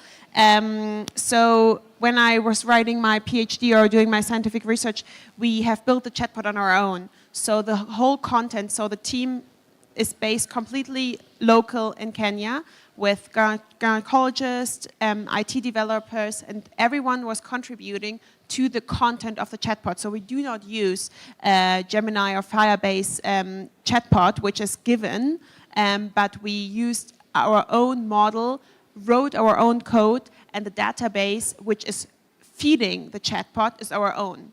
So the whole content we are playing back concerning the actual user texting with us over WhatsApp. So we have a WhatsApp chatbot. You can text us over WhatsApp, and you receive judgment-free, fact-based knowledge. And this knowledge has been checked with us based on the feedback analysis we received during our pilot phase. So at the beginning, for example, we only started with pregnancy education concerning what is to do during pregnancy, what not to do, which vaccinations is needed, but we weren't considering cervical cancer, breast cancer content. We weren't considering contraceptives, STIs. All of this we received because the users in the community centers told us they want more knowledge on that. And that's why we were only playing back the content which was requested from us, and we edited. So that's why we do not publish any content which is just on the World Wide Web, because as we all know, when we look something up, everyone from us has to go to the hospital straight away because we are deadly sick. That's why, everything is verified. Our next question from the audience. Yes, ma'am. Good afternoon, and thanks for the panel discussion. I'm Melvin. Given that the discussion title was basically on harnessing AI and machine learning for African development. Currently, if you look at the tools that we are building around, you'll find that majority are from the West, and we are borrowing much from the outside population. We are not localizing the solutions that you're building. Even with AI, you'll find that most companies or most startups are building, you'll find that the pitches that they're presenting out there are more of, yes, we are harnessing AI for maybe your personalized health recommendations, personalized, I don't know, all those stuff. How can we improve our society within the African context that we are contextualizing our the products that we're building, even in as much as we are using the tools that are provided to the common and the local area and the local context that you're building for, so that we don't have a startup that has a very good pitch deck for investments, as he had mentioned, but it's not something that can be used. And recommendations are based on, okay, I'm in Kenya, but I'll get recommendations from other places, as opposed to currently most of the things that even Melody mentioned was more so about the language. Not just the language. We need to build for the people we're building for the locality we're building for. How can we improve on that? I don't know who can answer that in the panel. Okay. You'd like to say something? Yeah, maybe I Sure, can, if sure. I may. Yeah, sure. Sorry. Actually, this is exactly where we had struggles at the beginning. And for example, we integrated then incentive programs. So each user is able to receive an actual training course to actually learn and to target the high unemployment rate. So we are offering capacity training courses, and then that's how they integrate it into their communities. So it's not only a nice idea, but actually the implementation is working. Because I think the biggest struggle on the African continent is not the ideas, it's the implementation and the accessibility, because Nairobi is not the rest of Africa. There are many, many rural areas where there's no internet connectivity, no digital literacy, which really needs to be worked on. And therefore, we created this incentive program, so actually the implementer, the influencer, so to speak, also has a benefit from it, is learning and providing the education. I think Monica has something to add as well. Great. As a social entrepreneur myself, you have to link what you're doing. Say, for example, I'm linking tech for social good, and I have to show that actually this unlock impact for whoever I'm approaching or whoever I'm ideating for. So, for example, I'll go back to 2023. I was part of the Microsoft Hackathon, and we were trying to ideate a solution that can either decentralize information for girls, for a girl in Turkana, or for a girl in Kwale, or a girl in Nyandarua. They go through the same, experience every month, but the solution has to be relatable to them. So what we did, we went to the girls, we talked to them, what works for you, what do you want? So having that human-centeredness when you're creating is very important.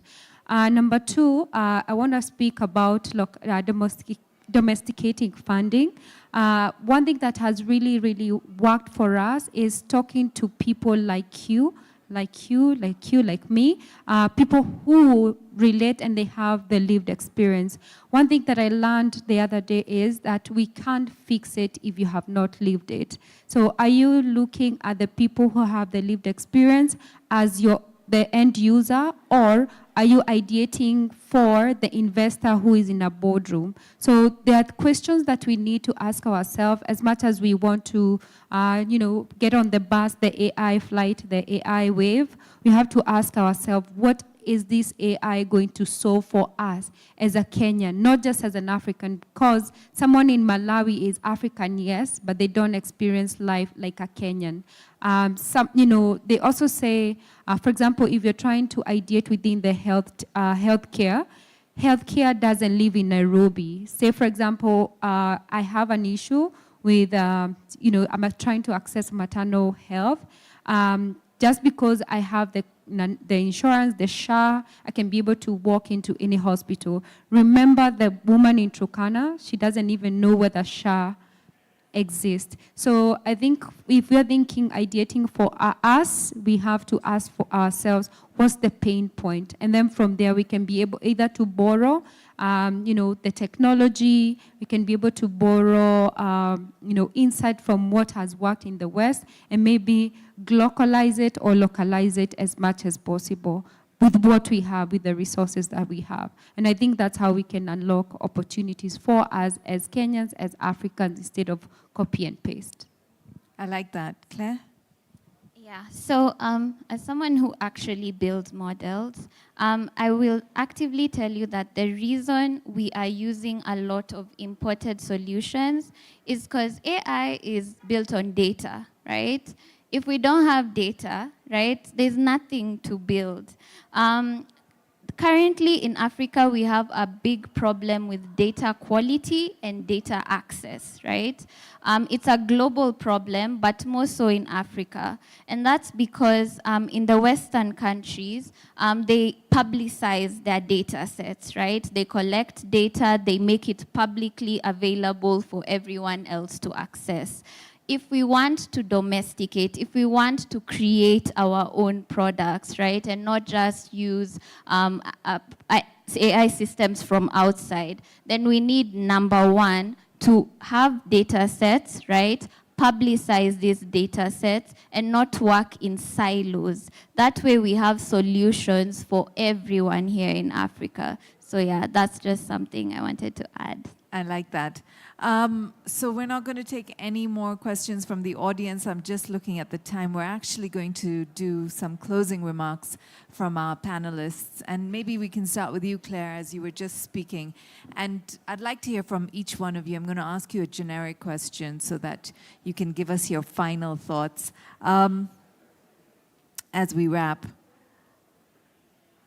a piece of advice for people who are looking to lead and innovate. Can you give us a key takeaway you'd like them to remember as they move forward on their journeys in AI? One word. It doesn't have to be one word. Okay. I'm going to start with one word, and the word is authenticity, right? I like that, I need you to note that whether you are trying to start in the AI space, you've been in the AI space, you're trying to look in the tech space, you need to be authentically yourself, right? You don't have to code, you don't have to be everyone else, you just need to be yourself. Innovation thrives when people from different diversity and perspectives come together, right? And so it's very important that we embrace who we are. If you love math, please join the AI space, become an ML engineer. If you love tech, but you're not really into coding, please don't be scared. Be authentically yourself. Come in, be a product manager. So my one word would just be authentic, be yourself. Your voice matters and it makes a difference. Amazing. Yes, she deserves a round of applause. And I will ask you to give a round of applause to each one of our panelists as they give us our closing remarks. Same question for you, Monica. I would start with the why and where. So why do you want to come into the tech landscape or tech space? Like your why can be my why, can be Pinky's or any other one, any person in the room. You have to be very clear why you want to go into tech. And then where. As she said, if it's machine learning, you don't have to code. You can be on the operations side. If it's in generative AI, you can be a conversational designer, which basically this is what we are doing. You just have to, to instruct models in terms of how to have a conversation, which is easy. And also, when you define your why and your where, it just becomes very clear in terms of mindset. Because, AI is not for the ones who went to good school. It's not for the, Westerners. It's basically an equalizer. So once you define your why and your where, you have a piece of cake. And, it's yours for the taking. Amazing. Thank you, Monica. A round of applause for Monica. Melody. I'll say that your difference is your strength. Whether you're the only man or woman in the room, or whether you're the only one with a different opinion other than everyone else who's seated at the table, that is what makes you special. Just ask those questions, build your stuff, back yourself even when it's hard, because it is going to get hard. Always back yourself, because if we are being real, it's not the tech that makes the difference, it's the people behind the tech that actually make the difference. So own your stuff, own yourself, back yourself in everything that you do, because in every room you're in, we need your intuition, your unique lens, your ability to connect the dots that no one else is seeing. That's what makes you you. So don't dim your light or shrink yourself to fit in rooms to make others feel comfortable. Be you, do it even when it feels uncomfortable, and that's what we need so that we're able to get into these rooms and make room for those who are behind us. Thank you so much, Melody. A warm round of applause for Melody. And last but definitely not least, Dr. Zunshan. I would say rather take risks. So I think I have the feeling that most of the time women feel intimidated in actually taking risks. And so I would rather really encourage jump into the cold water. We have the, I don't know if it's saying also in English, but in German we have the saying. So I would encourage everyone to take some risks because we are all young. We can take the risk right now and then we will definitely not lose something. We will always win. I like that you said we're all young.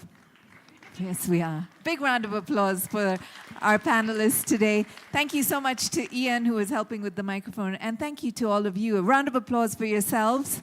Thank you for participating and asking very important questions. So Dr. Zunchen, Melody, Monica, and Claire, have a wonderful afternoon, and thank you again. My name is Pinky. Good afternoon.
Okay, so those who are in the exhibition area and you'd like to join us in the conference hall, please make your way to the conference hall.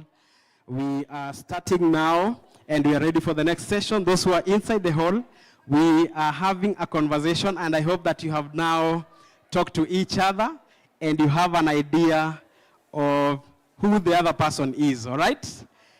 Okay. Okay, can I get a mic? Can I get a mic from the tech team? Sound team, if you have a mic. Let me have a mic in the audience, just one mic. We'll start from that end over there because you're standing next to them. All right, so I happen to know your name. So Abigail, because you're holding the mic, tell us about the person that you met and the 3 things they told you about themselves.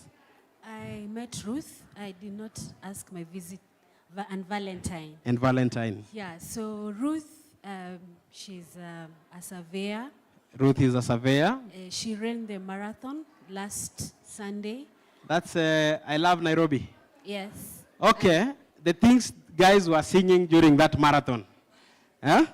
Guys were just saying one time during a marathon. Okay? And then she's into marathon. She's into marathon. Yeah. Okay. So out of the 3 things, you said she's called? Ruth. Ruth. Out of the 3 things that Ruth told you, which one is the lie? And then the rest of us will be my lovely jury. So you'll tell me if she's right or wrong. She's not into marathon. She's not into marathon. Yes. So she was forced to attend last Sunday. And I think maybe from our conversation, she walked the better part of the marathon. Aha. Okay, So she was walking does not make you a person- marathoner. Exactly. Okay, so my jury, do you think that she is right? That Ruth is not a marathoner? That is correct? That is correct? You're my jury, so whatever you say is my truth. Do you think that is the lie, that she's not a marathoner? Okay, Ruth, so tell us the lie. Which one was the lie amongst the 3 things that you mentioned? I think Abigail already mentioned it. Oh. Yeah, Oh. I am definitely not into marathons because I walked for the better part of it. You walked. I think you are part of the people who are singing. So let's clap for Abigail and Ruth. Yeah, this is part of the team that was dancing to the DJ's music. All right, let me have the mic on this side. The mic on this side. Okay.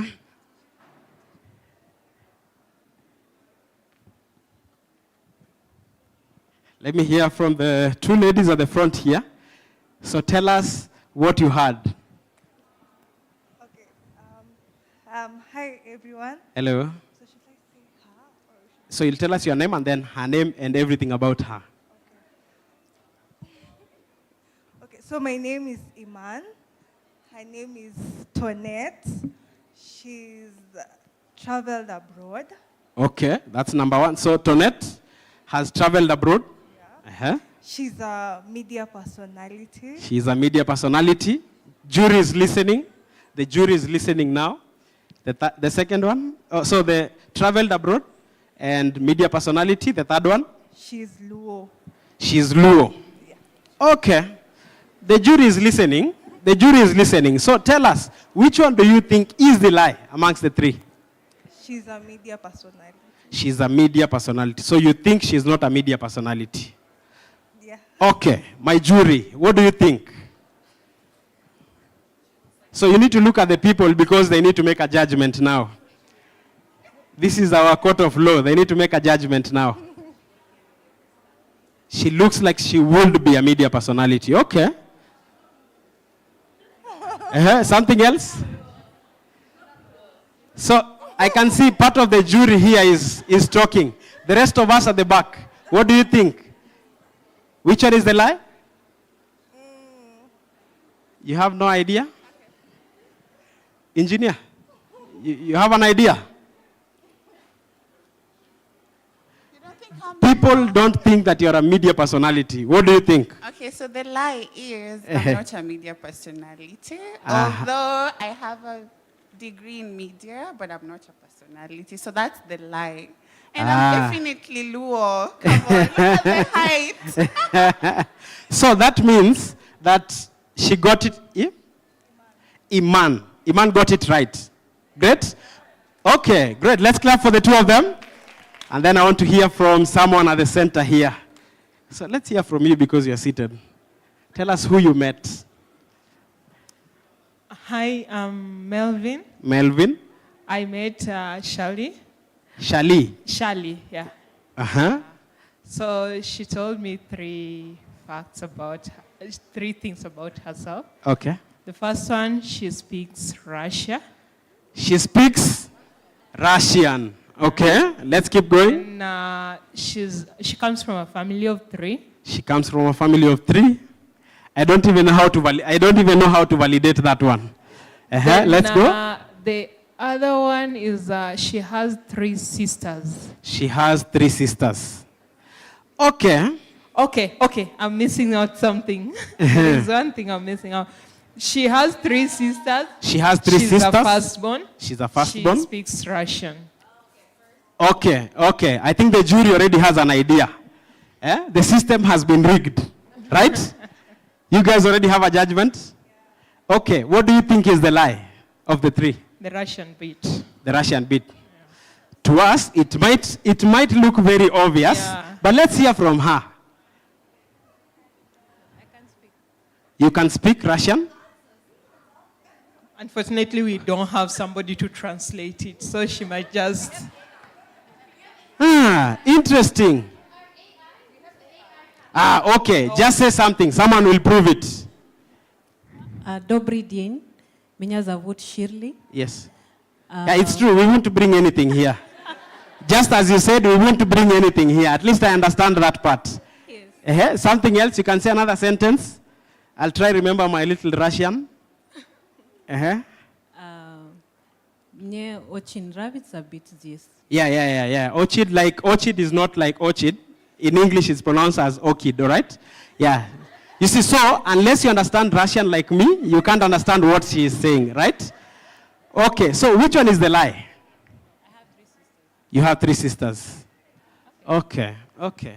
So this is the first failure we have in these guesses, right? Let's clap for the 2 of them. All right. Thank you so much. Let's also appreciate ourselves as we take our seats. Great, thank you so much. My name is Eugene Mushai, and I'll be your moderator for this session. Really looking forward to a great session together and wonderful conversations in the next couple of minutes.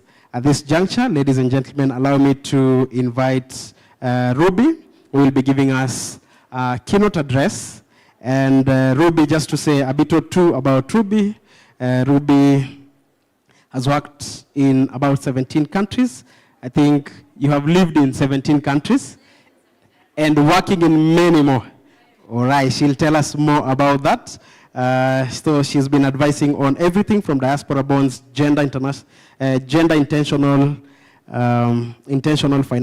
financial products. So she's done a lot of work, and she's also the founder of Supiva Advisory Group, which is African-Canadian. Great. So ladies and gentlemen, let's put our hands together for Ruby Alcatra. All right, you're most welcome. Thank you. Awesome. That's my back. So I'm going to try this, and I'm going to try this. Hi, everyone. Hi, everyone. Can you hear me? Yeah. Actually, I'm going to use this microphone instead. I'd rather be. Okay. Hi, can you hear me? Oh, yeah. Cool. Okay, that's awesome. Okay, hi, everyone. My name is Ruby Alcantara. I'm the managing director of Supiva, and my session today, or my keynote today, is about green engineering. However, I'm not an engineer, I will confess. So can I see how many engineers do we have in this room today? Can I have a show of hands of engineers?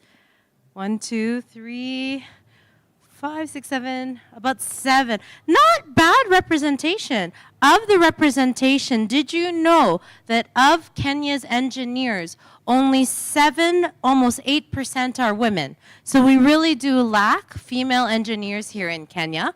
And there's some work that we're going to be doing with the Institute of Engineers in Kenya. So I'm going to be talking a little bit about the project that we're doing and why I'm also standing in stage. So basically, my company is called SUPIVA, which is short for Supporting the Divas in Africa. Who here is a diva? Hands way up high. Guys, just so you know, diva is a gender-neutral term. So I want to see the men show themselves as divas. He's one of the engineers over here. I see another male engineer over there. So I think these guys are the proper divas. So what we are at SUPIVA is we are an impact investment advisory firm. We focus on helping ventures to grow and scale, and we also work with funds and fund managers and programmatic partners to be more gender intentional in the work that they do. When I talk about gender lens investing and impact investing, let me first give you context as to what is that. What am I talking about when I talk about gender intentionality, gender lens investing? So impact investment is where commercially orientated investment meets philanthropic funds or meets more impact capital. In the previous session, the AI session, I remember one of the speakers were talking about social enterprises and impact. The impact investment space today is $1 trillion space in terms of assets under management. In 2018, I would say that, yeah, in 2014, basically, gender lens investing as we know it was basically nothing. We had about $500 million of assets under management that went towards investing in the world's women. Huge problem if we're not investing in the world's problem. Therefore, in 2014, 7 of the development financial institutions came together and formulated what we call the 2X, the 2X challenge. And the 2X was able, within 3 years, able to move the needle from having only $500,000 towards gender lens investing to $3 billion within only a year's time. Yeah? Meaning it's super important that we are investing in women. Yeah? Full stop. Whether they're in STEM, whether they're in agri, whatever the sector that they may be in. At SUPIVA, we work in 3 areas. We work in agriculture, solutions to climate change, and healthcare. Yeah? Today, assets under management for gender lens investing is $34 billion today. So when people tell me that there's no money for women, I say, hey, you just don't know how to find it. Yeah? There is money for women. And when we do look at working with funders and programmatic partners, what you're seeing more and more is the gender intentionality behind it.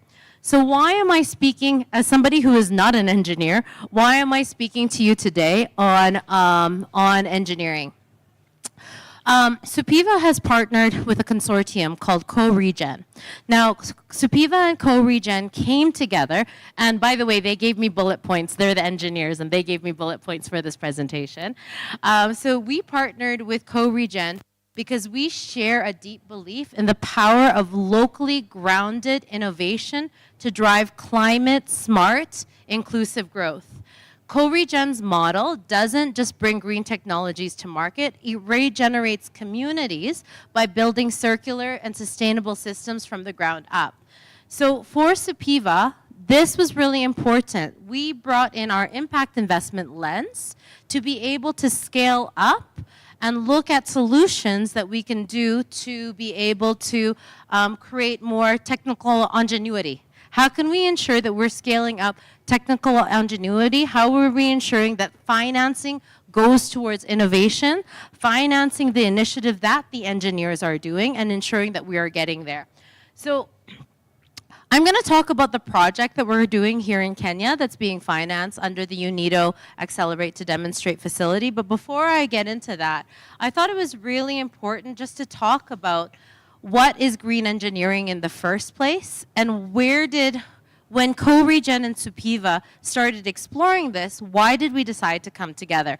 This I now need to look at my notes because this is my not so technical part. So let's take a step back. What is green engineering in the first place? So if we look at it, climate change, resource depletion, and environment degradation are tangible realities that are impacting communities, ecosystems, and economies daily. As sea levels rise, forests diminish, and extreme weather events are becoming more commonplace. I live on Brookside Drive. Every time it rains, I'm like, oh, am I going to get home? So the flooding is a reality. One of my clients is in the floriculture space, yeah? As we know, Kenya has a huge rose sector economy, yeah? And last year, basically, they had to lose half of their staff due to flooding. The flooding caused flooding caused disease, which basically they lost half of their flower revenue last year. So these are realities that we're facing today, which is really scary. Meanwhile, we have another client in the coffee sector right now. The droughts in the last 2 years, the coffee sector has gone crazy. So this is a reality, and this is what we need to mitigate. If you look at where engineering has traditionally existed, engineering has always led to industrial advancement and undergoes transformative shift in how it does. If you look at what we used to celebrate, we celebrated feats in terms of innovation, scale, and human progress. If we look at the taller the skyscraper, we all love the GTC towers, don't we? The larger the bridges, the more expansive the dams, the more they were revered. So where we are today, green engineering, or the design and commercialization and use of environmentally friendly systems, process materials, and products, will guide us towards a sustainable future because it embeds environmental consciousness right from conceptualization to execution. At its core, green engineering is about minimizing waste and reducing energy consumption. It creates effective systems that leave minimal greenhouse gases from green gas footprints. So green engineering really, it sits at the intersection of sustainability, innovation, and engineering. And it plays a pivotal role in achieving the climate goals. So in the impact investing space, how do we ensure that we're really truly measuring impact? We're guided by the 17 Sustainable Development Goals. So you'll see I'm wearing my SDG pin. At Supiva, we focus a lot on SDG 5, which is gender equity. But the project that we're actually working on here, we're hitting areas such as smart solutions, SDG 8, workforce, and SDG 13 to be able to save energy. So what is the project that we're doing here in Kenya? So this is a project that's being funded under the Accelerate to Demonstrate facility under the UNIDO, the UN Industrial Development Agency. And basically what we're doing is we're actually deploying one of the first of its kind lighthouse pilot gasifications for the tea sector here in Kenya. This is the whole aim of this is to help decarbonize, to do industrial decarbonization of the tea sector. Our partners, so the engineers sit at the Compact Syngas Solutions level. So it's a UK-based firm that's bringing their technology into into Kenya. They focused on bringing, we had already done a pilot project to test other bio-waste that would be able to go into the technology. And we're also working with IITA as well as CGIAR. Yeah. And then our off-taker, it's going to be located at the Browns Plantation. The facility will be located there. So the idea is how can we help to reduce the emissions that the Kenyan tea producers produce? How can we help to improve the soils? How can we actually convert a lot of this waste into energy? So this is what the facility will look like when we bring it into Kenya. So basically, it's a patented gasification process, turning biomass into waste as well into energy. What we're also seeing is that we're also going to be producing a biochar, which will be a soil enhancement product that will be able to help improve the soils on the plantation. The aim is to eventually be able to produce 500 kilowatts of power. And this is what it looks like. Oh, this is what it'll look like. So I won't get into too much of the technicalities, once again, because I'm not the engineer. I'm more of the investor side. But these are the things that we really like to fund. And we really want to be able to see innovations. So that's a little bit about the work that we're doing on this project. And what have we done so far? Right now, one of the key things is that we have what's really important is we're seeing how we have the availability of gasifier-ready feedstock all year round and helping to ensure that we can actually produce the energy out of the biomass. So these are some of the things that we are seeing. And the other thing that we are looking to do is we want to be able to partner. We are looking to partner with the Institute of Engineers of Kenya to be able to create very interesting jobs out of this. So we can see like the highly skilled, highly talented jobs from using this gasification technology and potentially applying the gasification technology into whether it's Kenya, Tanzania, other parts of Africa, et cetera, is what we want to be able to do and scale. So that's a little bit about what we do at Supiva as this little project here. And I want to conclude really on why do we need more women in green engineering? At the end of the day, where we're at today is women, especially in Africa, are disproportionately affected by climate change, yet we remain underrepresented in designing the right solutions. We need to include, by including more women in engineering, we ensure that solutions are inclusive, contextually relevant, and equitable. Diversity brings innovation. How many times have you seen when you work with diverse groups, it spurs creativity, it spurs debate, it spurs more innovation. So studies show that when you have diverse teams, people can be more adaptive, reliable, efficient. It changes the dynamics of the ideas. And at the end of the day, when we look right now, fewer than 30% of the world's researchers are women. And even fewer specialize in energy, climate, infrastructure, and infrastructure-related disciplines. So the green transition really provides a powerful gateway for more women to enter into STEM, but only if we create these opportunities. So as I end here, and we're going to be going into a really fun panel, my key message is we need to be able to fund women in engineering, make sure that these engineers are getting the right tools, the right support that they need, the right opportunities. This is really exciting, this project that is coming into Kenya, to be able to have the opportunity to come and see what we're doing, learn more about this, maybe get an opportunity to work with our partners in the UK. At the same time, too, one of the other messages that I want to be able to, why I'm personally standing here today, is for you to know that there is funding available. There are mechanisms in ways that you can get your ideas funded.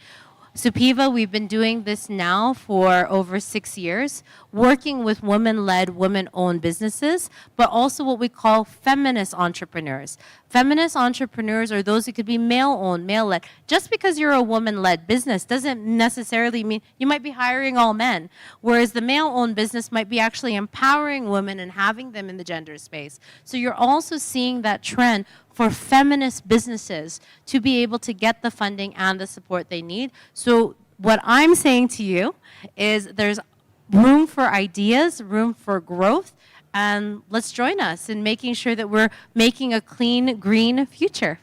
Thank you very much. And I'm happy to take any questions. Any questions? Okay.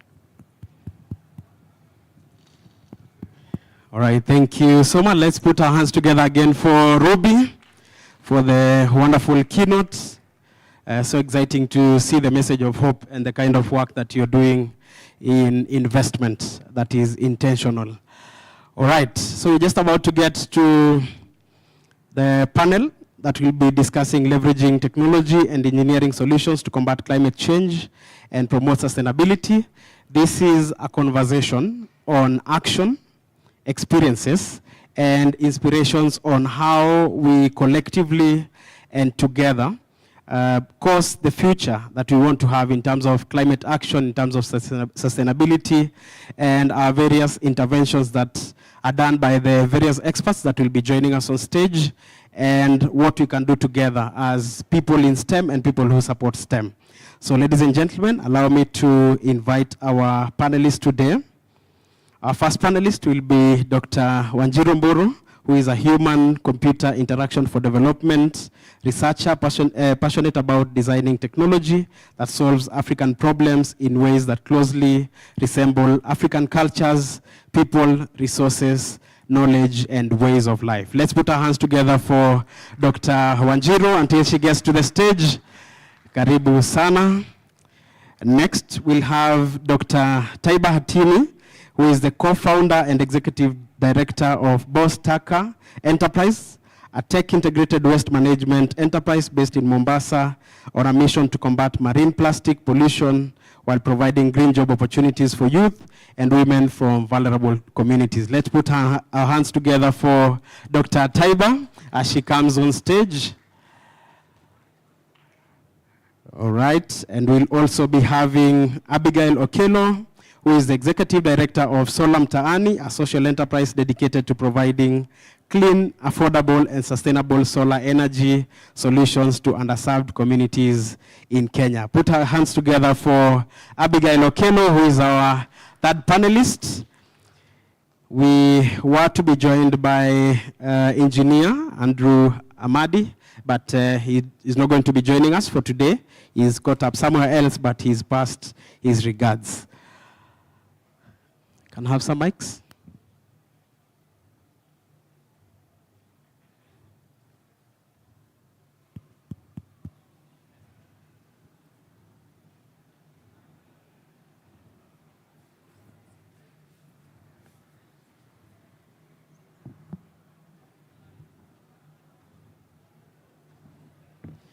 All right, thank you so much, our audience, and welcome to the panel, our wonderful panelists.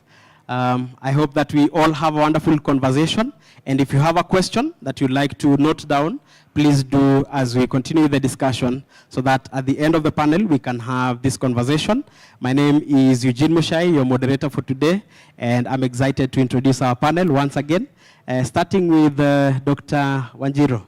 Just tell us about the work that you do and your experience in research, in sustainability, in data. What exactly defines your work and your impact? Hello, thank you so much. As introduced, my name is Wanjiru. I lead the research team at Kala. Kala is a tech organization based here in Kenya that focuses on catalyzing digital transformation across Africa by designing and developing technology that focus on empowering people in Africa, building, helping the people to grow in their economic activities, and also to see how we can push transformation in every sector across Africa. So as a researcher at Kala, our work is mainly focused on understanding what are the challenges that people in Africa are facing. And I'll speak about one important project that I led across Africa, where we were collaborating with GIZ just to understand what are the impact of climate change on health, actually human health and animal health.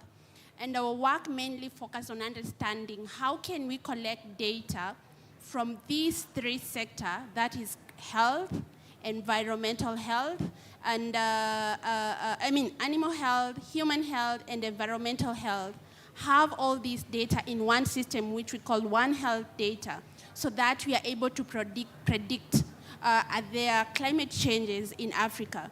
How do they affect the human, and how do they affect the animals? So that was one project where we are looking at data. And a good example, as Kala, what we did during COVID, we were using data just to map the pandemic across Kenya. And in this project, we are looking at how can we use data. For example, if we have floods, say, in a region, we need to predict, using this one system, how can we use that data to predict how many people will be affected in terms of in the health of a human being, how many people can be affected. In terms of animal, how many people can be affected. So using this system, you're able to use the data collected to check how should you prevent the calamities, the health issues, and how should you protect the animals from dying. From most people in Africa use these animals for their economic, as their economic activity. So that's how we are using the system. And right now we are trying to use, how can we use AI? And AI, just like it was mentioned in the previous panel, is more about data. So how can we use existing data to support our people, protect their health, and as well protect our environment? Wonderful work that you do right there. And we'll be delving deeper into the research work that you have done and the developments that you're making in terms of getting into AI and using AI to cause an impact in the society. All right. So we'd like to hear from you, Taiba. What exactly defines your work and your impact?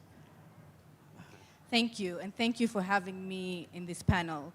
As introduced, I am the co-founder and CEO of Baustaka Enterprise. Baustaka is a tech-integrated waste management enterprise that is on a mission to combat marine plastic pollution. In a nutshell, what we do is we ensure that plastic waste is segregated at source using technology, so we leverage technology, and then from there, we ensure that that plastic waste is streamlined from source all the way to recycling centers. I don't know how many of us here, thank you, how many of us here know what are the effects of marine plastic pollution? Wow, nobody knows the effects of marine plastic pollution. Okay, really fast, marine plastic pollution effects. When plastic waste gets into the marine ecosystem, it kills the marine biodiversity, it aggravates climate change, it affects food security, and it affects community health. I'm from Mombasa County. Right now, as I sit here, there is a chikungunya outbreak in Mombasa County. One of the causes of the chikungunya disease is because of the waste that has been illegally dumped in the communities. So we decided to leverage on technology and ensure that plastic waste is going to be streamlined from source all the way to recycling centers. And what makes our innovation special is that we have merged digital technology with local knowledge, circular economy principles to come up with a scalable solution. Every time you use the Baustaka mobile app, you are able to either trade your plastic waste for a cash incentive, so you get paid for your plastic waste, or you accumulate points which can be redeemed for outpatient health services. So we've partnered with clinics, community clinics back in the communities in Mombasa, and we ensure that every time that you use the mobile application, you either get a cash incentive or you are able to accumulate points which can be redeemed for outpatient health services. Now, for Baustaka mobile application, it's not just about digitizing waste collection. It's about fostering behavior change, because one of the major problems is that the mindset of the communities is we need to put all types of waste in one bin as opposed to segregation of waste, right? Do we segregate our waste here? Did you know that it's mandatory in Kenya and you could be fined 20,000 shillings if you don't segregate your waste at source? Nobody knows that. So we leverage technology to ensure there's that streamlining of the waste. We have social impact via the mobile application in that we've empowered more than 420 young girls and women in the local communities where they are trained on circular economy principles, sustainable waste management, and environmental advocacy. We've also created economic opportunities through the segregation of the waste, where we've deployed more than $5,000 that goes directly to the youth and the women who are in the circular economy space in the communities. So for Baustaka Enterprise, it's not just about environmental impact, it's about social impact and also economic impact. Through the Baustaka mobile application, it's a clear example that when you have a practical innovation, social equity, and environmental stewardship, you are able to get them to work together and address climate crisis. Thank you. Great. And just hold the mic. I'd like to understand, is Boss Taka just in Mombasa or also in other places in the country? Thank you. So we ran a 3-year pilot because at first when we started, we launched the MVP, we were like, wow, we're just going to scale this across Kenya in the next 6 months. But boy, were we shocked. We were shocked. We were like, we realized that technology alone is not a silver bullet, and you have to ensure that you complement technology with offline engagement. So we started with a pilot project in Mombasa, and in December 2024 last year, we were selected by the East African Community GIZ project, where we will be scaling it across Kenya, Tanzania, Somalia, and finally across the 8 community partner states. Yeah. All right, thank you for the clarification. Abigail, so you've done a lot of impact work as a social scientist in terms of empowering underserved communities. So what exactly have you done in the community in terms of empowering people and causing an impact in the society? Thank you. As you've heard, my name is Abigail. I'm the founder and executive director of Solar Mtaani organization. Our vision is to reduce energy poverty through the use of solar technology. That is by solar trainings and development of solar business models to empower economically vulnerable and marginalized women in the rural areas. The projects that we have done and the impact that we have achieved over a period of time is that as I've said, we do solar trainings. So we first started with solar training at the youth centers. We partner with the Government of Kenya Directorate of Children's Services, where we were training youths who are at the rehabilitation centers that are either in conflict with the law or in need of social protection. So our objective was to change the narrative of them after they're being released, and they can always come back to the system because they do not have any education or skills to be able to earn an income, and maybe they could get into crime. Over time, we realized that after training when we were training the youths at the rehabilitation centers, the same projects, we are also recruiting youths from the informal settlements that cannot afford tertiary education. And we realized that we did not have enough women actually applying for this.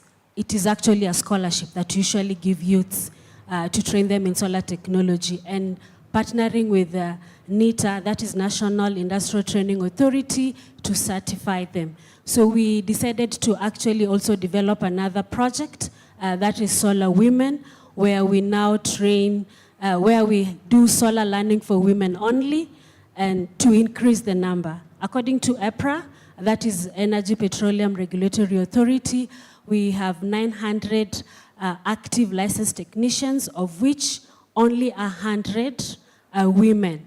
And the objective there was to actually increase the number of women from 100.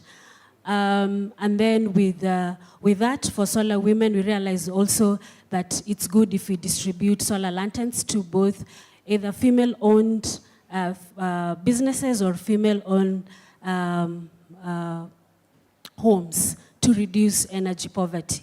So the impact that we've collected over time is that these students, we usually partner with solar companies to give them jobs or internship placements. We have managed to actually do 28.4 megawatts collectively, which is approximately 5,600 panels that have been installed by our students. And we will also have different businesses where we have 45 women around Kilifi County that are actually running it. So I think that's an enough impact. We will be discussing more because we also have solar lanterns distributed to places like Kajiado, to nomadic areas. In Kakuma, we are working with the refugees. Our I'm a woman, and I like when our keynote speaker was talking about increasing and giving women that opportunity. And of course, women usually shy off. We do a lot of advocacy and creation awareness about solar technology and the benefits of solar technology. Thank you. Great, quite an amazing job that you do. All right, thank you so much. And as you still hold the mic, I'd like us to understand, just so that we don't lose the trail of thought, the women that you train in solar energy, what is the criteria of getting these women, and what is the journey of building this woman from someone in the underserved community to someone who is causing an impact in solar energy? Thank you. We not only train women, we have 2 programs for solar learning. So we have solar learning at the youth centers for all the youths, and then we have solar learning for women only. So for both, the programs are actually also different. For solar learning at the youth centers, for the youths, we do a 7-month program. And not only do we train solar technology, we also train electrical, business, entrepreneurship, life skills, participatory role appraisal, custom-made for solar technology, where they can be able to build narratives on how to sell solar technology. And of course, a little bit of ICT, the packages, because most of these, as we had a previous speaker saying that they never even touched a computer until they got into campus. So we also give them that training. For women, because we tend to shy off, and the kind of women that we recruit, these are young brides, teenage mothers, and women that cannot afford tertiary education. And we know that and most of our girls also are house helps. So we have to custom make a training that will be able to fit this kind of category, where we do it for 1 year. They come from 9 to 1. And we of course, it's on a full scholarship. We make sure that we provide transport and food for them. And they also do the certification with NITA, and we also do the job profiling. The way we recruit these young mothers, teenage mothers, young brides, and house helps is that we advertise the scholarship, and then people apply, and then we do series of interviews, and they also have to come with a letter from the chief to make sure that they actually need the scholarship. You know, sometimes you can give, you can advertise scholarships and then you get the wrong audience altogether. And then we also have our media personnel. They do, they actually visit the homes to see if truly this person has a need for education and they cannot afford the tertiary education. Thank you. All right. That is quite amazing. Dr. Wanjiru, we've been talking about imparting skills, developing apps that help us to solve climate challenges. And the discussion that we're having is on how we can use technology and engineering to cause positive changes in climate and also lead to sustainability. Are there technologies that we see in the market or in the industry that are gaining traction in terms of helping us to accelerate our climate action? Is there data that is available? Are there technologies that you can mention that are helping us to get closer to the sustainability agenda? Thank you for that question. Yes, there are technology that are there. And one of the main technology that people are talking about right now is AI, artificial intelligence.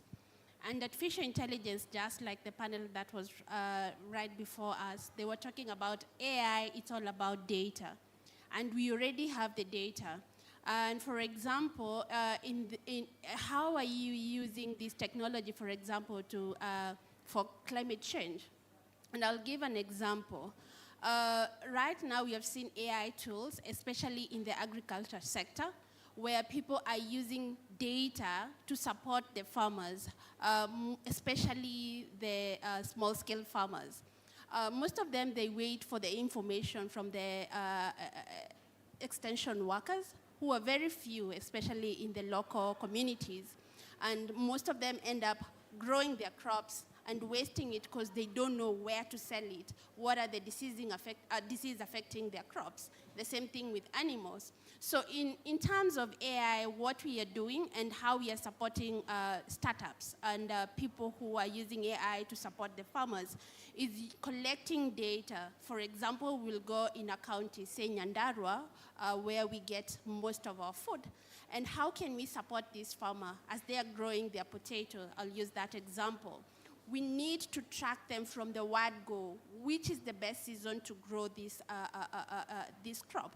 So AI data is used for prediction in terms of weather and climate so that we can allow this farmer to know which is the right time to grow to grow their crop. In terms of pest, in terms of how to manage the crop, there's information using AI and existing data. How do you ensure that this crop grows so that they are able to get good produce? So that information is provided using data through an AI platform that these farmers are using. And in terms of selling, because we're also looking at wastage of food, how should we ensure that they're not growing crops and giving them to their livestock? So it's also predicting using data and showing them the market. This is where you can sell your produce. This is the cost. So in this way, you are supporting this farmer. And we are using AI, and last week, but one, we had a hackathon in collaboration with Huawei and Kansas City, because this platform are already there, but we need also for our students, and especially in STEM, both men and female, we need to help them understand how can you localize the application that we have. We know most of the AI tools are from the West, but we need to localize them for our needs. So we are training and supporting students to show them how they can develop these tools, where they can get this data so that they can support in that area farmer. The other technology that we have seen people using is IoT. And it has been used in many areas. And one example, especially for the GIZ project that I talked about, is how can we protect a wastage of water? We know in most African countries, there's water spillage. You call, for example, if you're in Nairobi, you'll call Nairobi Water and Sanitation. Yeah, you'll call them until they'll take long before they respond. How can we use AI or IoT to support this? So we have seen in that project what we are doing, especially in Malawi, just trying to use sensor on this system where water is flowing. We have sensor that will detect the pressure in terms of pressure and amount of water that is flowing. In case some of these parameter changes, they are able to notice that there is a spillage somewhere. And using this sensor, someone far away from where this is happening, you are able to detect that there's water spillage. In that case, you are able to protect a wastage of water, protecting our environment, and ensuring that people actually in that community have access to water. So one thing I can talk about in terms of technology, AI is gaining traction.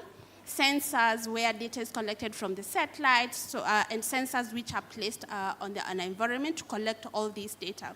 And we support, in terms of AI, we support people and especially startups to show them where can you get the data and how can you use this data to localize the application or the tools that you are developing so that you can support the people, the communities, especially in Africa. All right, and I had very pertinent issues around AI and sensors. And I'm just wondering, for someone who is interested to get into using technology for climate action and sustainability, and this person is just interested, they're probably not trained, they're probably just hearing things to do with climate action and they're interested. What is the entry point for someone who is just interested and they want to cause an impact but they don't know how to get in? Is there an entry point? Is there a way, if I'm interested, I could get to using AI for climate change or climate action? Are there insights that you could share on the same? Yeah, so we have seen change, especially in the technology space. Like most of the people who are developing these tools are actually not computer scientists. They're from other disciplines. So what is important, especially in this sector, is the challenge that you are addressing. Does it support the people? Is it something that has impact? So one thing you need to do is to ensure that the problem statement that you have, actually people can work on it, it's feasible, and it's going to cause impact. The second thing is to ensure, what information have you collected? Do we have data? For example, if you want to solve for Nairobi County, where can we get this information? Or if you just have a clue, or who should we talk to so that we can access the data? Because the main thing that we need as we are developing this tool is the problem should be clear, ensuring we have the data, and in there, even though you don't have the, you're not an engineer or somebody, a computer science, you can support the team that is working on this tool in terms of just refining the problem, ensuring that you learn through the process of how this data is trained to solve a certain problem. Yeah. So it's not a must to be an engineer, just have a clear problem, just let us know where we can collect the data, then people can develop. Yeah. And also just to mention, you don't have, as we are training these AI tools, there are so many things that you can do in there. Social impact, research, you can be going to the field and collecting data from the community just to understand what are the challenges and what do they need. So that's critical. The second thing, there are things to do with the design of this tool. You don't have to be an engineer. Designing of the tool so that the people who are using it, in terms of the language, in terms of the interface, you can advise in that sector so that people can understand what is the most appropriate tool that we should design for these people so that it's usable. Thank you. Great. So I had opportunities in research, in design also. And Toiba, you've done some part of that design and understanding people. So what was your experience building a product that actually works in Kenya? Dr. Wanjiru has talked about localizing, and you have a perfect example in Bostaka. So what was the experience in building a product that works locally? Thank you for that question. What I learned is that you cannot just come and bring in a technology that has been copied from the Western countries and bring it to Africa or to Kenya. We realized that we had to, one, have offline engagements with the people so that we can drive user adoption and impact. That is one. Secondly, we learned that sustainability requires flexibility. When you come up with a mobile application and you are working in climate vulnerable communities or restrained, resource-deprived communities, that means that these communities do not have access to smartphones, they don't have access to internet connectivity, and these communities also don't have digital literacy. So what's going to happen when you have such a digital gap? You need to ensure that you come up with a platform. For example, Bostaka, we have a USSD platform that is in Kiswahili that is integrated into the mobile application. This ensures that no one is left behind where we are in the circular economy space, where there is the digital gap. That's what we learned as well. And then thirdly, we learned that you have to ensure there is community engagement from the word go. You cannot just go to communities and tell them, okay, hi, we've got a mobile application here and it's a technological solution for waste management to reduce marine plastic pollution. You guys now need to start using it. So from the word go, we started engaging the community members, especially the youth and the women, to be part and parcel of this mobile application MVP, not as beneficiaries, but as partners when it comes to the design of the mobile app, when it comes to the feedback and also the delivery of the mobile app. And we learned that this builds trust, credibility, and also it builds community ownership. If there is no community ownership in communities locally, nobody is actually going to use your technological innovation. Yeah. All right, so in product development, we understand that the best way to have a good product is to understand that you must be solving a problem by designing a certain product. So what problem does your product Boss Taka app solve, and what are the other opportunities that we have in terms of sustainability challenges that we can solve as engineers, as people in STEM, as women in STEM? What are the other opportunities can we have in the industry for us to use technology or create products that actually solve global problems as well as local problems?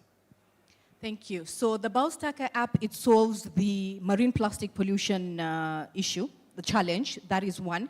Through the Baustaka app, with our project with EAC GIZ, we are creating a marketplace.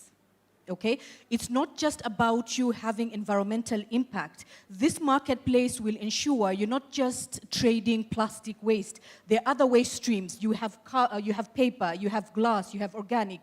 Is there a way to incentivize the communities in that if you segregate your waste, you'll be able to get onto the mobile application, get on the marketplace, and sell your waste to recyclers, to waste collectors, right? So Baustaka mobile app connects local communities, residential homes, corporate entities, and commercial institutions to industries, that is recyclers and authorized waste managers, to local government agencies. This way, we are ensuring there is ownership and collaboration within these three sectors. Now, another major sustainability challenge that I feel technology must help solve is the adaptation for the climate adaptation for vulnerable communities. I'm coming from the coastal region of Kenya, and every time it rains, we are having floods. Half of the houses are actually flooded in Mombasa because of the heavy rainfall there. And one of the reasons why we have flooding in the communities is because the drainages are actually, we have waste, especially plastic waste, blocking these drainages. So it's a win-win situation where you get to get paid for your plastic waste, and you're ensuring that there is adaptation and mitigation for the climate. And also, using technology, we're able to come up with climate-smart agriculture, flood management systems, low-cost cooling systems, and of course, early detection systems using technology. And another sustainability challenge that technology must solve is the decarbonizing of the hard-to-abate sectors. We have sectors such as aviation, sectors such as steel, cement, and also the sector in shipping. They are major emitters. We need to ensure that there is a breakthrough, technological solutions in coming up with green hydrogen, in low carbon emission materials, and also coming up with carbon capture. All of this technology must help solve. And when you come up with these technological innovations, they are capital intensive, and they are also engineering intensive, but they are critical for systemic impact. Great. I think I'll want to let you just take a breath so that we can hear from Abigail. Innovation and technology is a cold space to be for someone who does not have an inspiration every day, because you want to test products, you want to test impact, you want to cost training, and it doesn't always give you the results that you want instantly. So what exactly keeps you going? Why do you do the work that you do, serving people in underserved communities and ensuring that they get the right skills to produce the right results for global impact? Thank you very much for that question. I'm actually a storyteller. Allow me to give you a short story.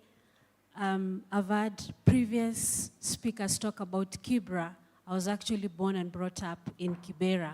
For 19 years, I knew no home apart from Kibra, where energy was actually a luxury. Those days, when it was dark, you'll only see kerosene lamps, women selling stuff at night.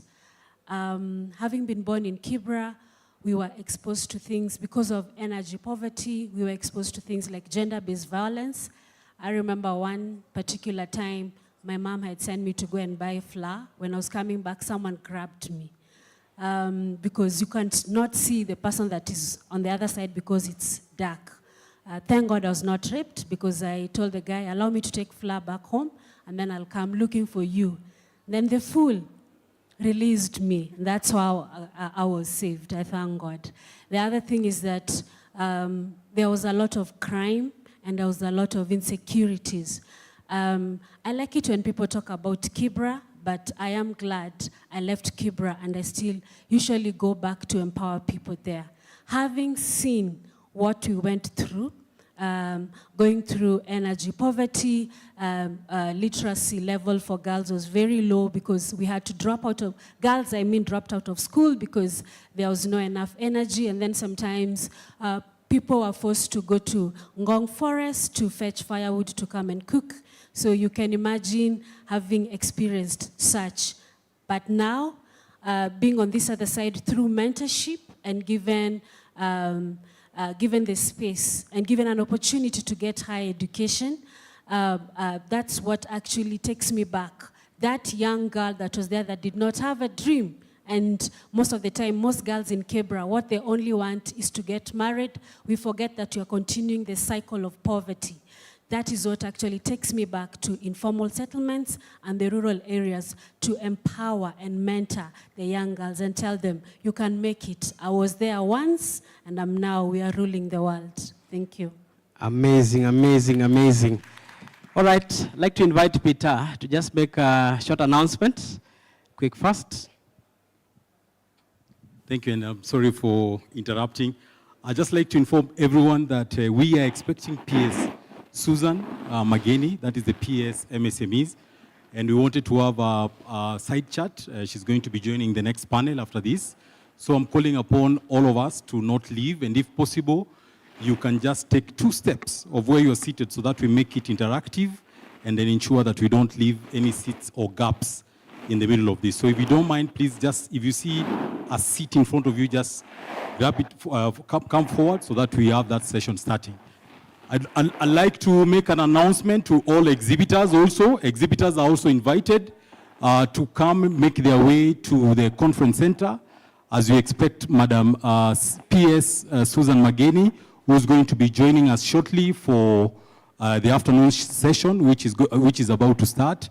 But I'd like to request everyone that is seated in this forum not to leave because the coming session is going to be very interactive. So please, if you can, just move a seat forward so that we can also enjoy this interactive session. So please, I'm begging all of us.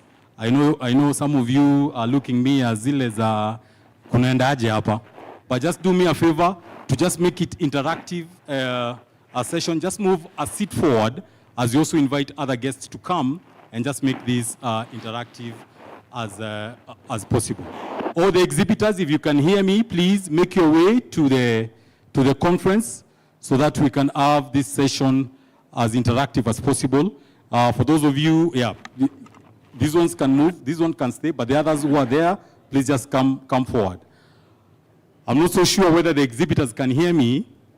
All exhibitors who can hear me, please, exhibitors, I'm asking all of us, if it is possible, you can make your way to the conference center so that we can have a session that is about to start. If you can hear my voice, please just make your way to the conference center.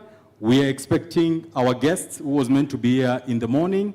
Unfortunately, she was not able to be here due to some other engagements that came, but she's going to be joining us shortly. As I speak, I'm told she's just coming in.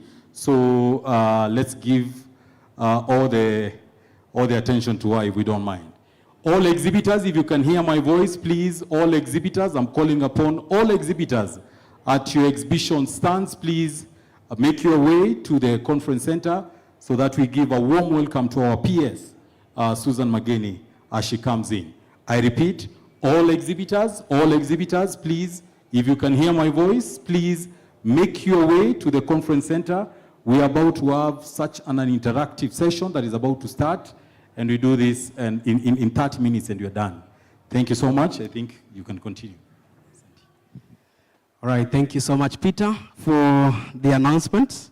We'll continue to wind up our panel as we wait for the PS to come in ahead of the next session. So we were at Abigail, and you have a very inspiring story of what keeps you going every day. But that story exists in a country which contributes to the global issues. So much as you're inspiring people in underserved communities every day and giving them skills and trainings, are there gaps in policy, in advocacy that you see locally and globally that you think we must address as people in STEM, even in your training and such?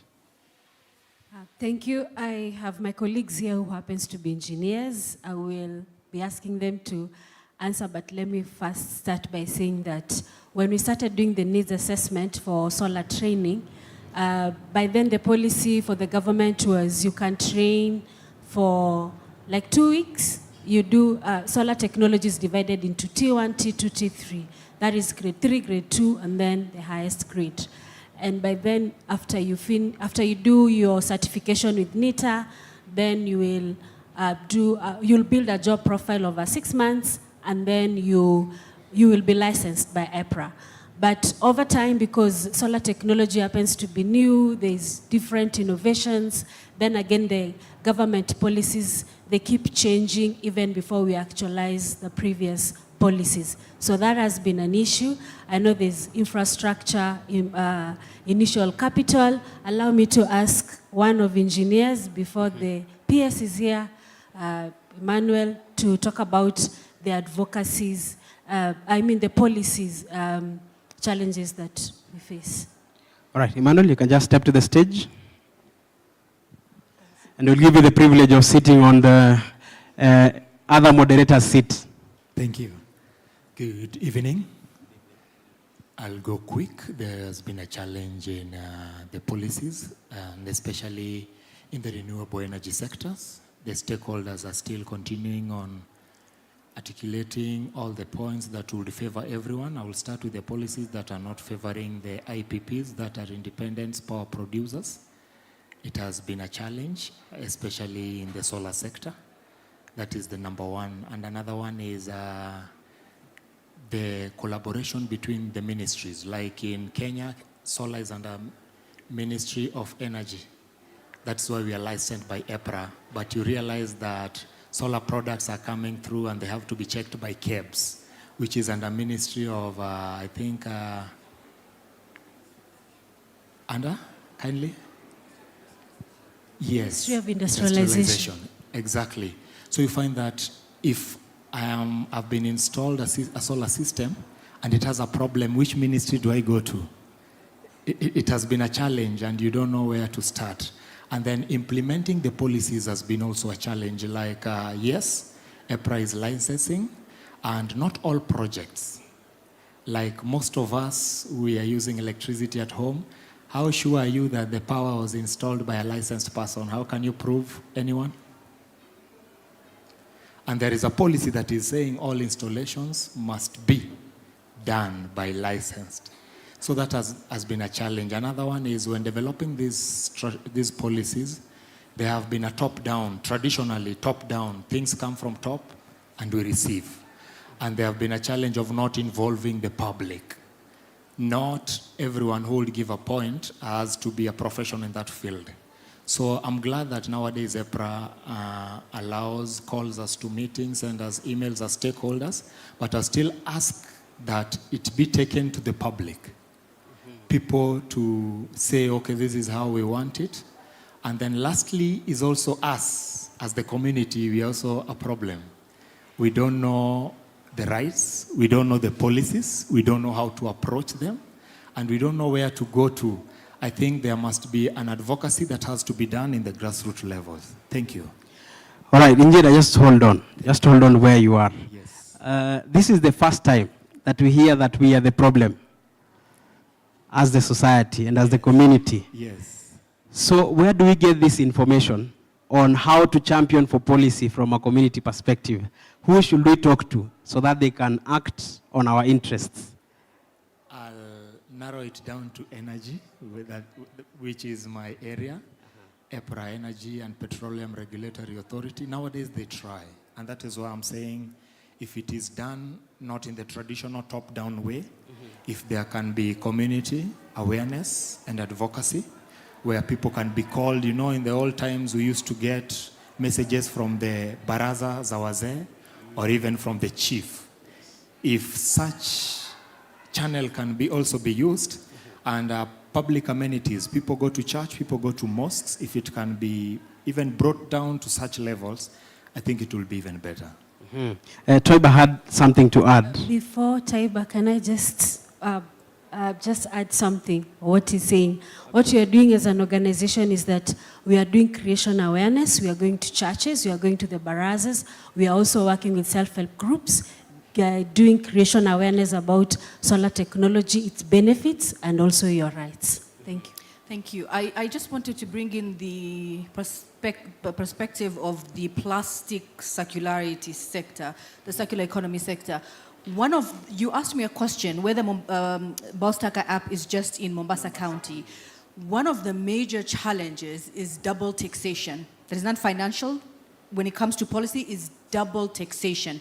You would want to have plastic waste to be sent for recycling, and the big recyclers are in Nairobi, and you want to move the waste from Mombasa to Nairobi, so you have in every jurisdiction, you pay taxes. Right now, as I sit here, Bostaka has 4 different types of taxes that you, permits that you need to pay for. Then every time you move the waste across every county, you have to pay for. So we really need a national county harmonization tax framework to ensure that there is that flow of waste. If we don't have the recycling facilities in Mombasa, we can actually bring it to another coastal county to be sent for recycling. So that's something we really need to look at locally and globally as well. So policy harmonization across counties, I think that will also be the case if we talk about inter-country or international kind of policy alignment and harmonization. All right. Dr. Wanjiru, you have something to add? Yeah, as a researcher, we can look at our education sector. How are we incorporating the management of waste, management or protection of our environment? So in our education system, the curriculum, are we enhancing this information so that we are not trained as old people, but as young kids? How should they learn how to use technology? How should they learn how to manage their environment? So that's something critical. And if I can speak in the area of AI, we are seeing other countries such as China, where in kindergarten kids are trained how to develop these tools. In our continent, how should we train our kids? Instead of training them in other things, we learned about thorax and all that, it's good. But what about AI? How can we support our environment? How can we manage our environment?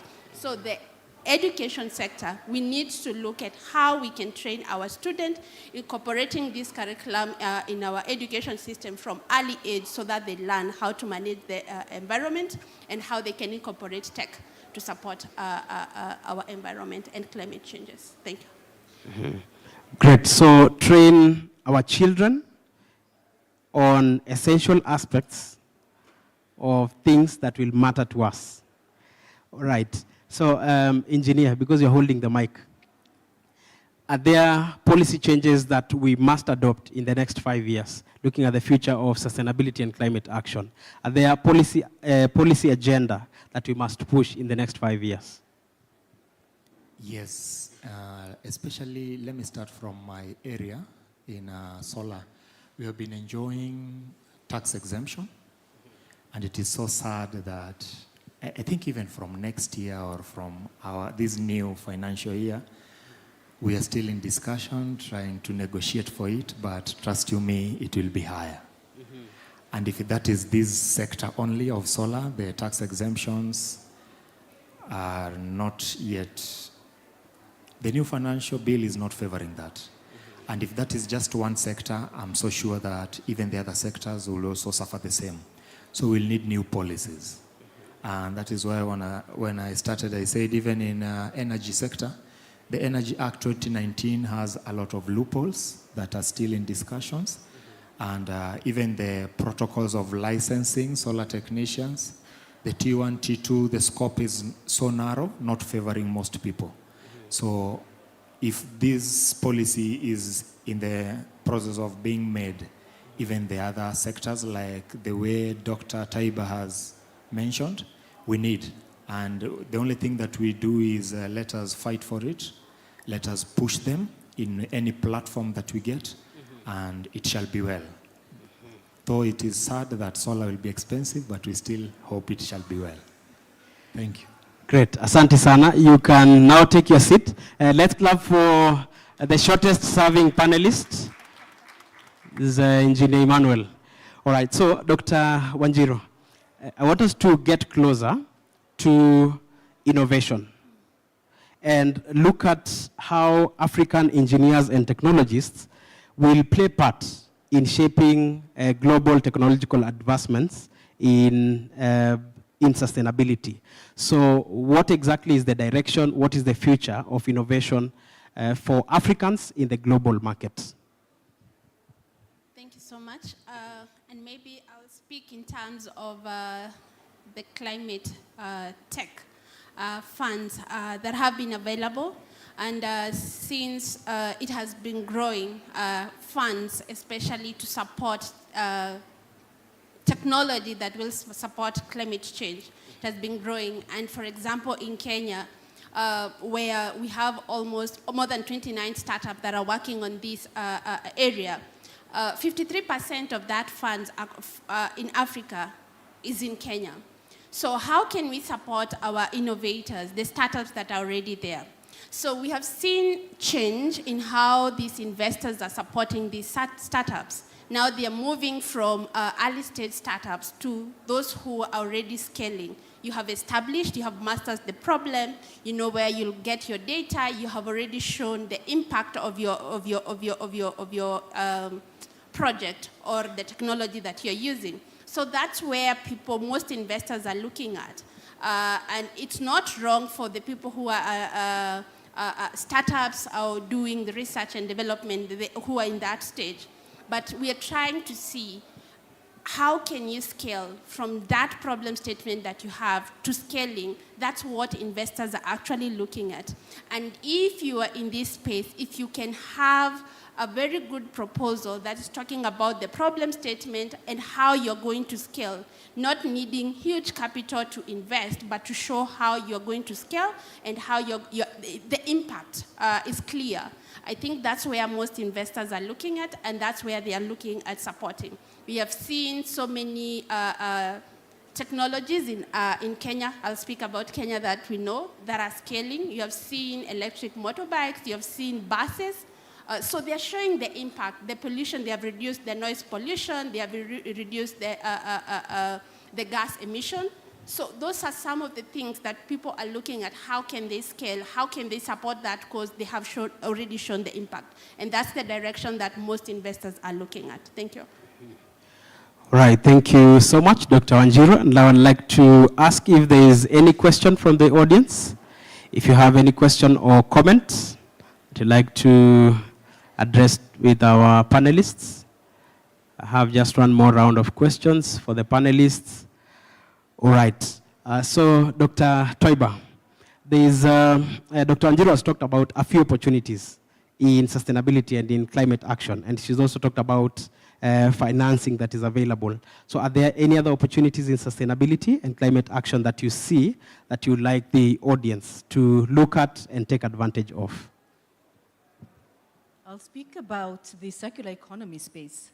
There's a lot of opportunities in the circular economy space. And when we speak about circular economy, you're speaking about the green economy and the blue economy as well. I know in the blue economy, in terms of circularity, there is seaweed farming. We have sustainable fish farming, aquaculture, where people can actually tap into. And when you come into the green economy, we have the circular economy space of the waste. We have e-waste. In fact, e-waste is growing at a really fast pace that is actually outpacing the capacity of the ecosystems and the cities to actually manage it. So there's a very huge opportunity in e-waste and also plastic waste, which people can actually tap into. Yes. All right. Are there any opportunities in solar? For women, apart from solar training, there's now the business aspect. As we were in discussion with you today, you did not know that there's something called solar portion mill. So you can actually develop business models through the use of solar technology, keeping in mind that the reason why most people do not engage into production sector is because the energy cost in the country is expensive. So we have other technologies or other equipments that you can actually use and produce at cost effective. We have solar portion mills, we have solar dryers for actually agriculture, we have solar ovens for commercial use, we have solar sewing machine. Anything that you think about production, you can actually use solar technology to reduce energy costs. Thank you. All right, that is great. Okay, so back to Dr. Wanjiru for the last question. In the course of your work, what is the one moment that made you feel that you really want to stay in research and in the work that you do? That aha moment is where you, as I was introduced, I'm a designer, designing technology, and I also do research. So what I've learned, what the aha moment is where we designed technology for women in a marginalized region and seeing the impact. Like the technology, they are able to access water easily, they are able to access information easily, especially in the health space, using that One Health application that I talked about. That was my aha moment. Like, if you research well, you understand the problem of the people, and you design with them. We call it co-design, where you engage them in terms of the design and feedback. You develop a tool that meets their needs, and they can easily adopt it. So that opportunity where they own the tool and use it, that was my aha moment. Amazing. Dr. Toiba, what was your aha moment? What made you feel like you want to stay despite the different licenses that you have to pay across counties? I didn't really have an aha moment. I almost died. I'm a dentist by profession.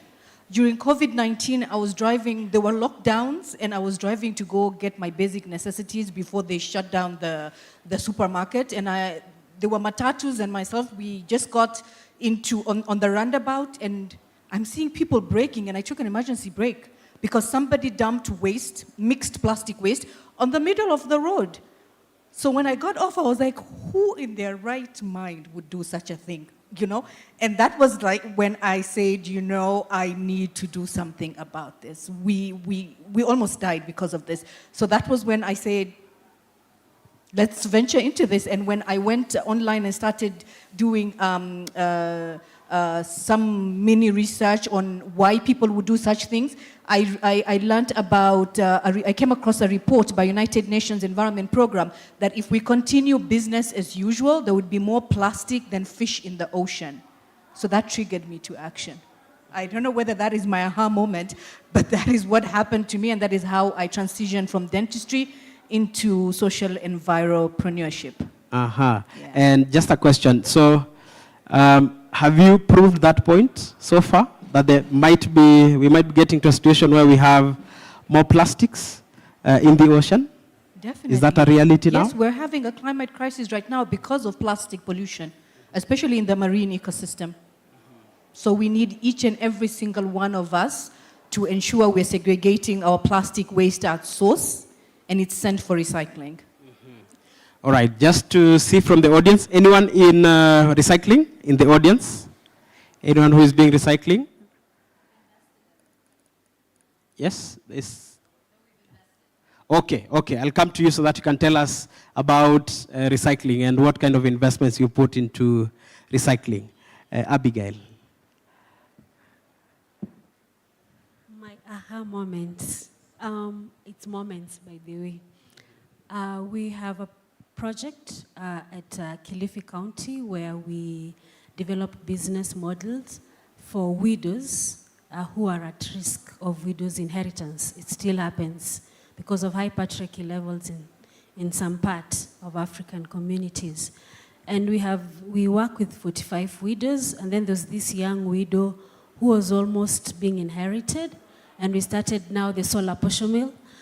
And then we came to realize that actually there were Swahilis don't do the first nitwaje? Grade ya kwanza, the first grade of, they have to do the kutwanga, the corn peeling. We did not know that. That was lessons learned. Now, my engineers had to come with an innovative technology to design a solar-powered corn peeler. And Mariamu, this specific widow, was able to lead a group of widows and to earn an income.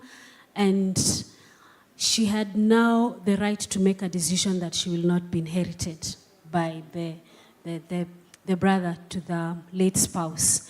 The other thing is that we have had people from informal settlements coming for our training, and this specific guy was from Kibera slums, where I was actually born. We trained, he was in our first pilot project, and then after the training we did the, he could not even express himself because he came from an abusive family. The father was a drunkard, the mother passed on. He had enough siblings, they did not have good education. We trained him in solar technology, we did job placements, and this specific young man got a job. And as you speak right now, he's almost getting married. So you can imagine he actually even shifted from the slums. He's now educating his siblings and he's helping his father. You can imagine. So those are the moments that makes me to continue doing what I'm doing. And apart from him, we have other youths that have gotten jobs. We even have one I had that is actually now working for the government with that NITA solar certificate. And I did actually a visit to the UNEP, where there was solar installation for 1 megawatt. That is approximately 1,000 panels, my engineers, before I misquote myself here. And it was actually women from our program that were actually doing installation. So when I see such stories of women, we change the narrative. Not only do they want to get married, not that marriage is bad, it's a good thing, but at the rightful age. So that is actually what excites me to do what I do. Amazing, amazing. Let's appreciate our panelists.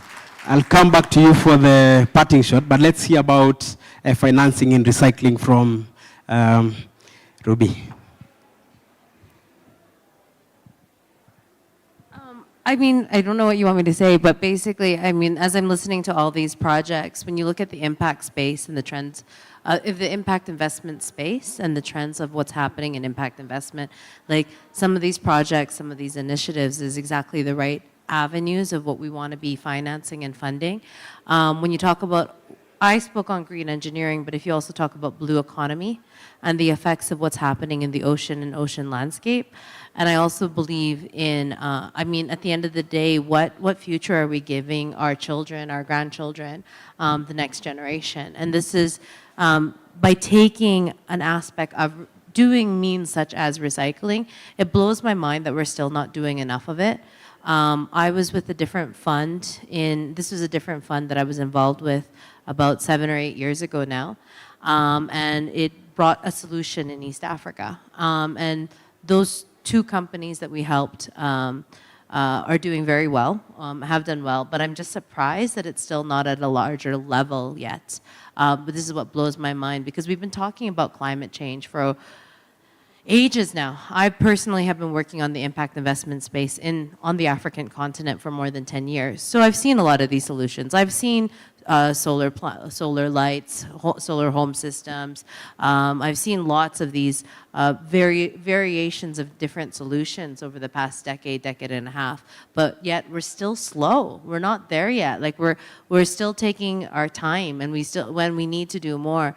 I'm very fearful of what's happening with the cutting back of the USAID funding, and therefore where is impact capital going to go? How is it now going to be funneled? Will we still have enough for what we really need to do? Because we still are facing problems. And I commend the panelists that are up on stage right now for a lot of the solutions that they're doing, because this is exactly what we need if we want our future generations to have a world that they can enjoy. Because honestly, if we look at what our future generations are going to be facing, I don't know what our future, I'm fearful to have children, because what am I giving my children?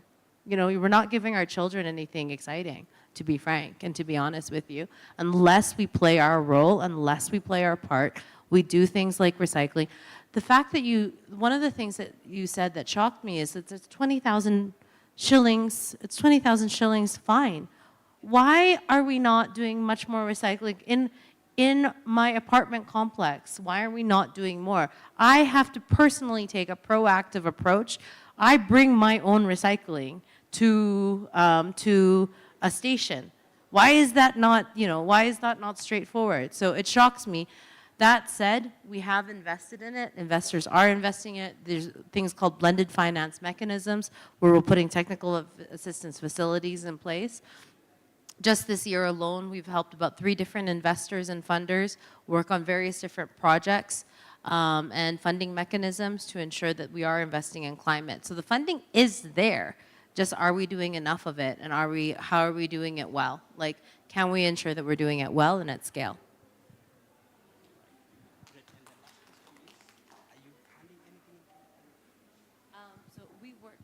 So we work with funders. So we are an advisor. So the question is, are we funding anything in Kenya currently? So Supiva, we work with the funders and advise the funders, who are proactive all across the continent. So one of our clients right now is actually in 44 countries across Africa. They have 2 different initiatives, one in gender and one in climate. One in gender and one in climate, and they actually help financial institutions to de-risk financial institutions. So you can actually go to some of these banks right now, and as a woman, you can get up to, so basically the financial institutions are provided a guarantee to help unlock further financing. This is under what's called the AFAWA program, the Affirmative Finance for Action for Women program under the African Development Bank. And basically, there are certain banks that have this funding available so that way women are de-risked. And then the second area is there's what's called the Green Guarantee Facility, where a number of banks have a green agenda. What you're going to see in Kenya as well is you're going to see anywhere across the continent, you're going to see financial institutions more and more have a blue agenda. So when you talked about the oceans and blue economy, I was actually quite excited. So this is also another trend that you're going to see, more and more financing going towards blue economy. And then of course, Dr. Wanjiru talked about different financial mechanisms that are being supported currently. So like I said, there is a lot out there. You just need to understand how to tap into it and what you can tap into. That being said, one thing I always manage people's expectations when it comes to accessing financing in Africa, you have the 3 A's: accessibility, affordability, and availability. Accessibility is happening now. Availability is happening now, but affordability is still a challenge. And the interest rates, even if it's impact capital, some of the interest rates are still very expensive. A couple of my clients recently got term sheets, and I'm just like, that's the rate, that's impact rate. So I do want to, as much as we have capital available, it's still not the most affordable capital, but at least, which I hate saying this, but the reality is it's true, at least there is now capital available, So it's a double-edged sword. Great. Can you remember the 3 A's? Which ones are they? Access. Okay, the gentlemen in the room are not responding. So the 3 A's are accessibility, availability, and affordability. All right. And before I come to the panel, because I know you definitely have an opinion or two to respond to what we've heard about financing, I just want to see from the audience, is there anyone who has accessed any kind of funding in sustainability or climate work in the room who can share with us their experience in that journey, whether you got the funding or not? Anyone in the room? I know there's someone who has done quite some work in health. So I'll invite Steve to just tell us his experience in accessing funding in health, because Dr. Wanjiru has talked about health quite a lot. So I'll come to you. Anyone who has done any fundraising in climate, sustainability work and such? All right, Steve, you can come and tell us your experience in terms of health. And Dr. Wanjiru has talked about One Health quite a lot during the panel. I'd like us to just relate that with your own experience as we wind up this session.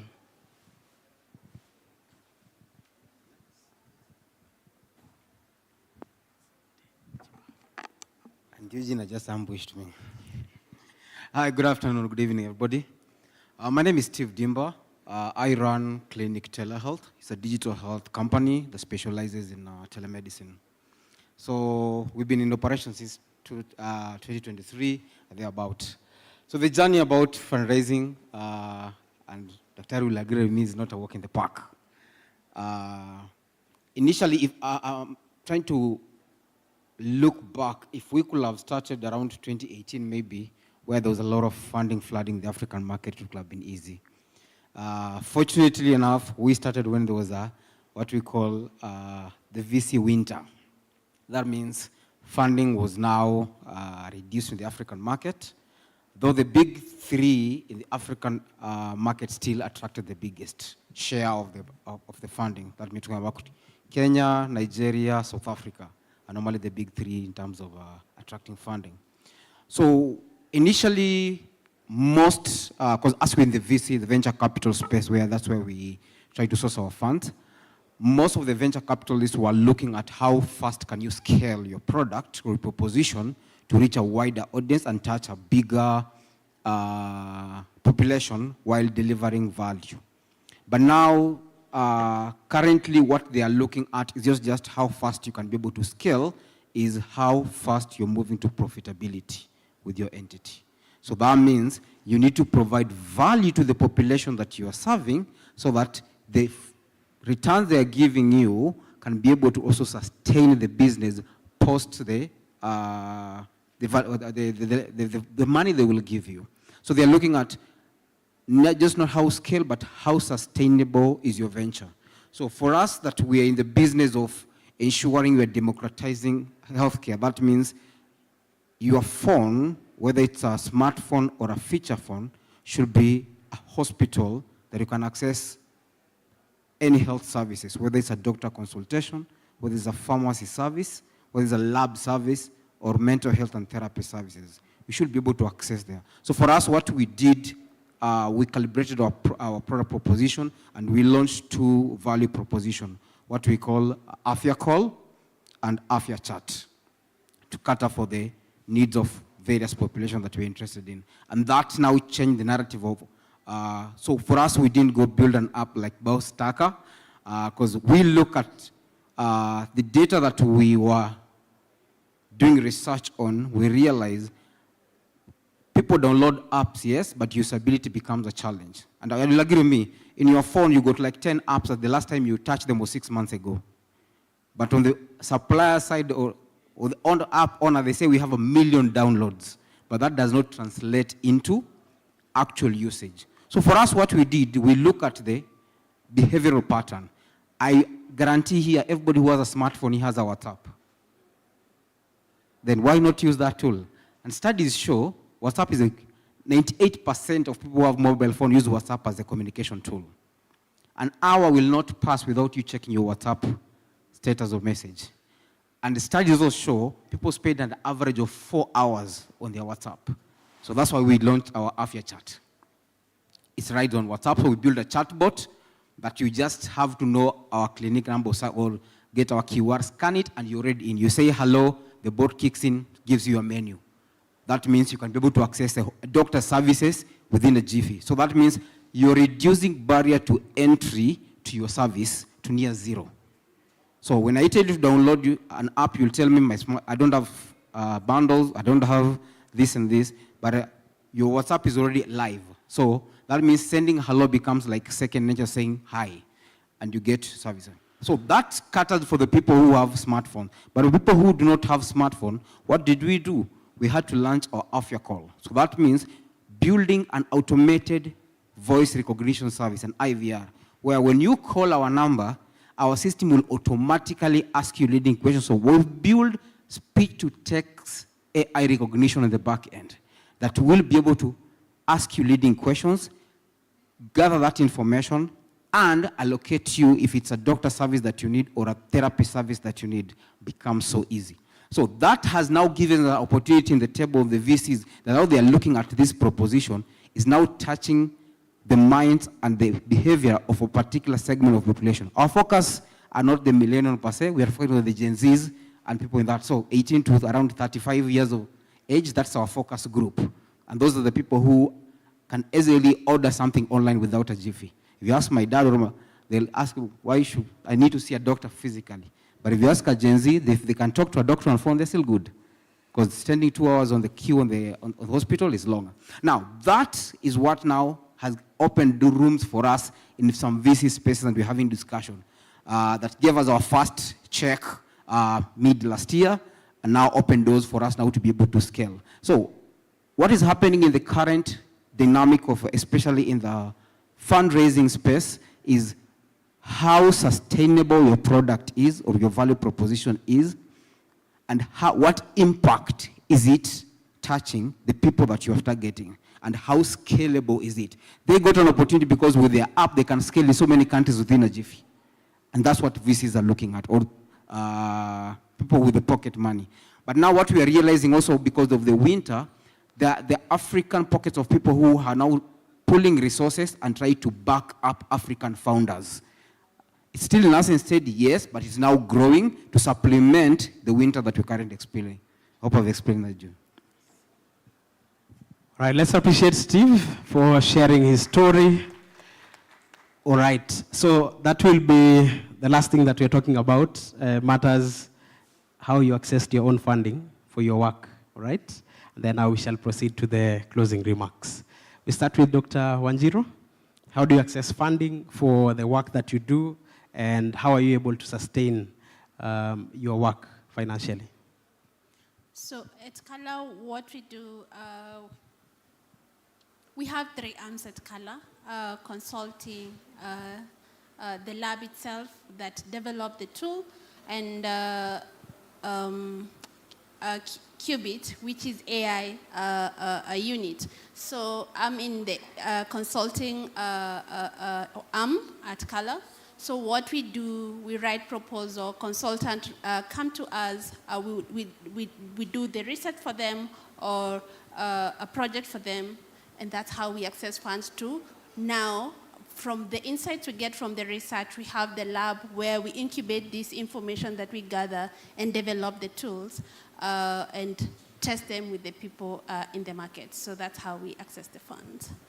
And how do you sustain? So you keep fundraising for research? No. Okay. So once we develop the tool, we have to now, if it's an AI model, train it, then use it as a product that we can share with people out there that can pay some money for it, for them to use it. Yes. So if I understood it well, is that you'll do research, develop a product, and then sell the product.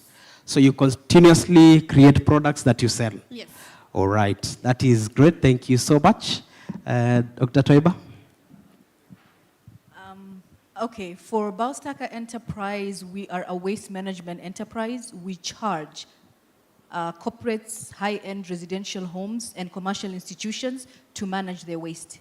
So that is how we are sustainable. We get to charge.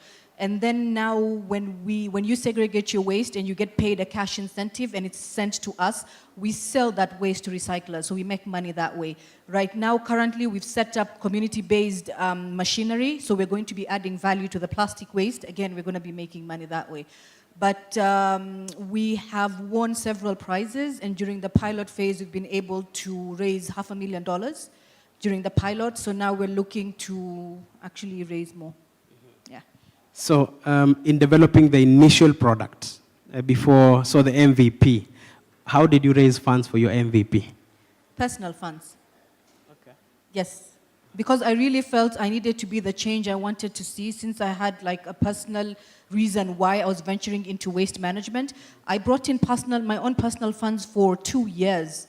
After that, that's when we ventured in, we saw the AfriPlastics Challenge, and we were able to raise funds. But before that, it was personal funds and also ensuring that we are standing on our own 2 feet, financial sustainability, where we look for large corporates, commercial institutions, and high-end residential homes and charge them for waste management services.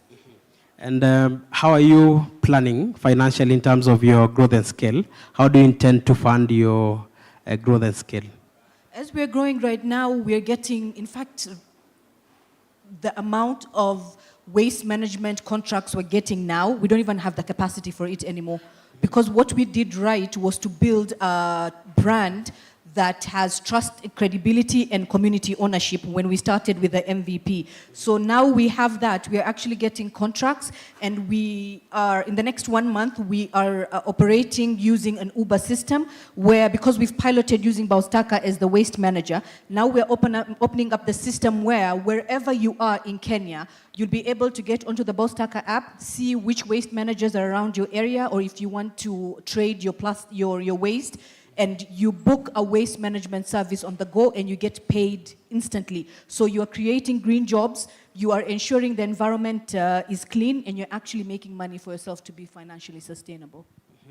Amazing. And you mentioned something very interesting, that I can access waste management partners locally from where I am. So what do I need to do for me to get that information? Is it to have your app? Is it a web app? Is it a USSD that I can use? Currently, we are just in Mombasa, but we are having a project that will commence in the next 1 month where we'll be opening up the system in the entire country, first the coast region, then the country. So you can just either download the app to have a feel of how it is, or get onto our website, which is www.baustaka.co.ke. Our social media platforms are Baustaka Enterprise on X, on Instagram, on Facebook, on Twitter, which is X. Okay. All right, interesting. Okay, so we hear from Abigail in terms of how you fundraise for training and empowerment. We are a community-based organization. That means we are non-profit. So first of all, we can't make profit. But as of today, we have been doing registration for our foundation. Thank God we got the certificate actually today. So we want to start engaging ourselves into profit making for sustainability of our activities. So how we access funds for our project is through resource mobilization and fundraising and partnership. So personally, my work is to travel a lot, global north, of course, to do fundraising. I do a lot of pitching, and of course, we do storytelling. You have seen our photographer. He does an amazing job where he creates videos about our impact, and then I use them to fundraise. The other thing that I usually do is I partner with different entities, government spaces, like I have been given free office space at all the rehabilitation centers, that is Kabete Rehabilitation Center, Dagoretti, and Kirigiti, and also they have given me a lab space. So I don't pay rent for where we do our trainings. And then for Solar Women, so for Solar Learning for Women only, I'm partnering with American Embassy Spaces that has given me a space at the Bazaar, Moore University. So I have access to the training space, all the equipments that I need for solar training. The other thing is that, as I've said, I do a lot of resource mobilization. I have done resource mobilization from different countries and... Right, just allow me to pause at this point. Please, let's applaud our PS as she comes in. All right, karibu sana, Madam PS. We're just finalizing the panel on leveraging technology for climate change and sustainability. All right. Thank you very much. So, as I've said, I work with different companies, government institutions. The last one is when I know there's an energy need in a specific community, for example, those communities that do not have access to energy to charge their mobile phones, we talk to companies like Amred, where I actually got the contact with Eunice. They actually donated to us the solar kiosks from Rwanda that we have donated to women in rural areas to charge the mobile phones using solar technology. So these women usually push the cart, the mobile cart, to a specific location to charge mobile phones. Thank you. All right, thank you so much. So we'll proceed to the final remarks. So Dr. Wanjiru, you can start us off. Just your parting shot and also how we can contact you, if possible. Thank you so much. So I'll start by saying all climate issues are health issues. So we need to take care of our environment. We need to use technology to see how we can protect our environment. And data, which is already there and is existing, could be used clearly to develop technology such as AI technologies that can support our environment. So research is important. We need to understand the needs of our people, the climate challenges that we are facing, develop the tools with our people to ensure that they meet the needs of our people, especially in Africa. Thank you. All right, let's appreciate Dr. Wanjiru. All right. My closing remark is going to be short and sweet. Climate tech innovations mean nothing if they don't reach the people who need it the most. Amazing. Thank you so much, Dr. Twiba. Abigail. Mine will be on energy poverty. It affects every angle in our lives. Talk about health, literacy levels, poverty in general, and of course women. Mine is to actually encourage more women with or without engineering background. As I said, I'm a social scientist and political scientist, is to come with any idea that you have. Maybe you might also be having innovative ideas to address issues at home. You might never know, it might be a massive project. So mine is to encourage more women to get in the space of STEM with or without engineering backgrounds. Thank you. Great, thank you so much, Abigail Okello, Dr. Twiba, and Dr. Wanjiru. My name is Eugene Mushai. It's been a great honor moderating this panel. Thank you so much. Next, as we usher our panelists off stage, we have one photo for the panel? All right. We'll be ushering in the fireside chat led by Sylvia. That is going to happen immediately after this.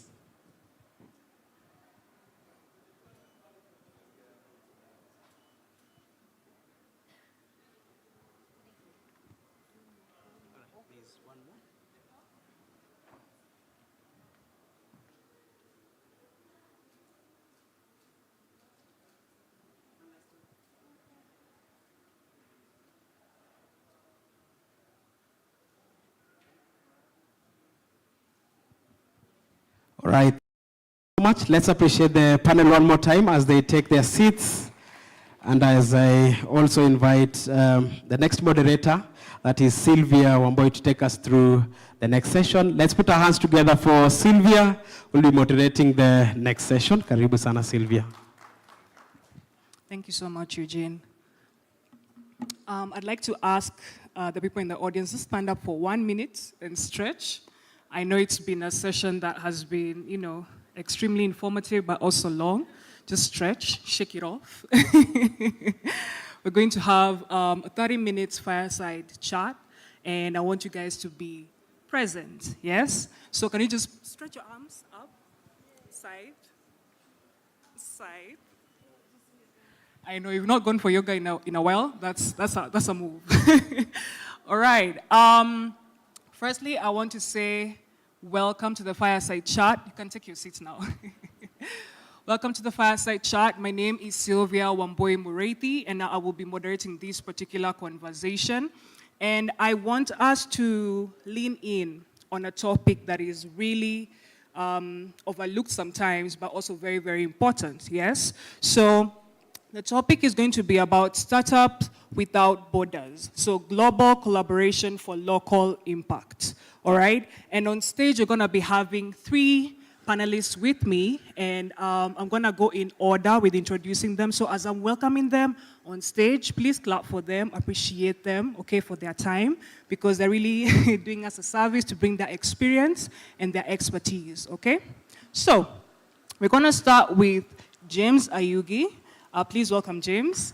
As he comes, meet James Ayugi. He is the tech visionary behind Webmasters Kenya and the architect of eCitizen, Kenya's digital gateway to government services with over 20 years in the tech space.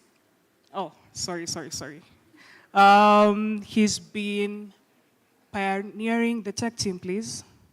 He's been pioneering scalable transformative solutions across the continent. Thank you, James. Next, I would like to welcome the Principal Secretary, Honorable Susan Mageni, to stage. She's the Principal Secretary, State Department for MSME. Welcome, Honorable Susan. She is driving policy and progress for Kenya's MSME sector with a decade-and-a-half experience shaping public policy and economic empowerment. She stands at the forefront of enterprise development in Kenya. Thank you so much. Next, we're going to welcome Ruby Alcantara. She is an impact investment strategist and a gender lens champion, a powerhouse in gender lens investing and inclusive finance with a footprint in 17 African countries. As founder of Supiva Advisory Group, she's unlocking capital for women-led businesses and shaping how impact and investment intersect across Africa. A round of applause, please.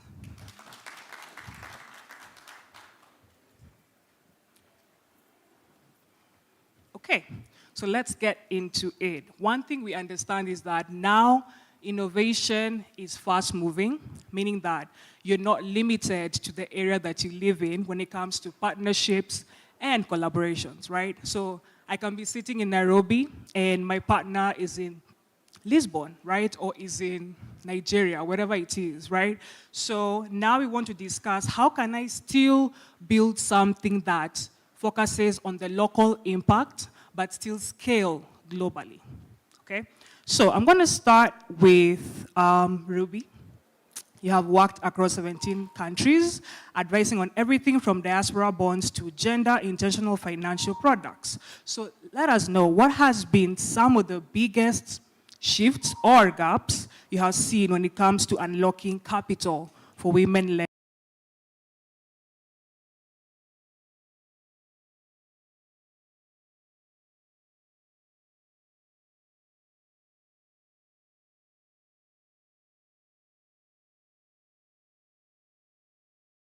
I was just saying on the other panel, been there, done that.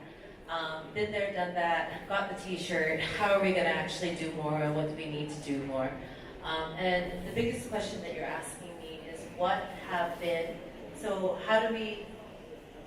the biggest shifts or gaps when it came to unlocking capital? I think one of the biggest things that we're seeing is we are actually paying attention to women now. Women matter, and we're actually making an operational shift. I know I said earlier, but for those of you who may not have heard, the assets under management for gender lens investing currently sits at $34 billion US. So we are actually financing women, and we're ensuring that we're making it operational. Just to give you an example, I just came off a project in Tanzania where we were training financial institutions to be much more gender intentional in how they're actually funding women. So where I'm coming from is there's hope. 15 years ago when I first started on the African continent and first started working on the African continent, actually that was 17 years ago, maybe a bit more. I'm starting to age myself. We didn't see as much of it. Today we are seeing much more intentionality. I'm seeing much more policies. One of the key things that you're seeing is also the development financial institutions are also being much more intentional in how we're doing it. And we also have policies in place, such as the Affirmative Finance for Action for Women under the African Development Bank. We have the 2X Challenge that has now been there that's setting the metrics.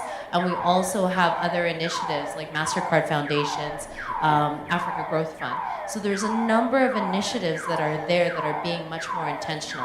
I am fearful of what's also happening right now with, I'm Canadian-Kenyan, like Supiva is Canadian-Kenyan, and for those of you who did not hear, Supiva is short for supporting the divas in Africa. I am fearful of what's happening with our neighbors to the north, Canada's neighbors to the north, and the way that they shifted the capital and moved money, and also the fact that we're seeing other misogynistic practices being okayed. So we need to make sure that we still stand our ground and ensure that we're putting more feminist practices and more gender intentional practices in all of the work that we do, whether we're working as government and policy, or whether we're working as investors, or whether we are feminist enterprises ourselves. We need to ensure that we remain gender intentional and push that agenda. So what I'm gathering is intentionality is important when it comes to investing and also closely collaborating with the government. So speaking about policies, I will point this question to Madam PS. So startups thrive where policies enable innovation, right? So what is the government's role for creating conditions for local startups to start globally while remaining anchored to their community needs? Thank you, and thank you for inviting me to this forum. Let me first of all commend the organizers of this event, the WITIA, Women in Technology. I think you people, last year we met. Was it last year? Yeah, during the media launch. And I want just to appreciate what you're doing in Africa as you try to also push women into this space of technology. For a long time, it's been seen as being masculine, but you're really breaking that glass ceiling. It's really good. I like what she has said. We got to be intentional, and I will also add the word deliberate.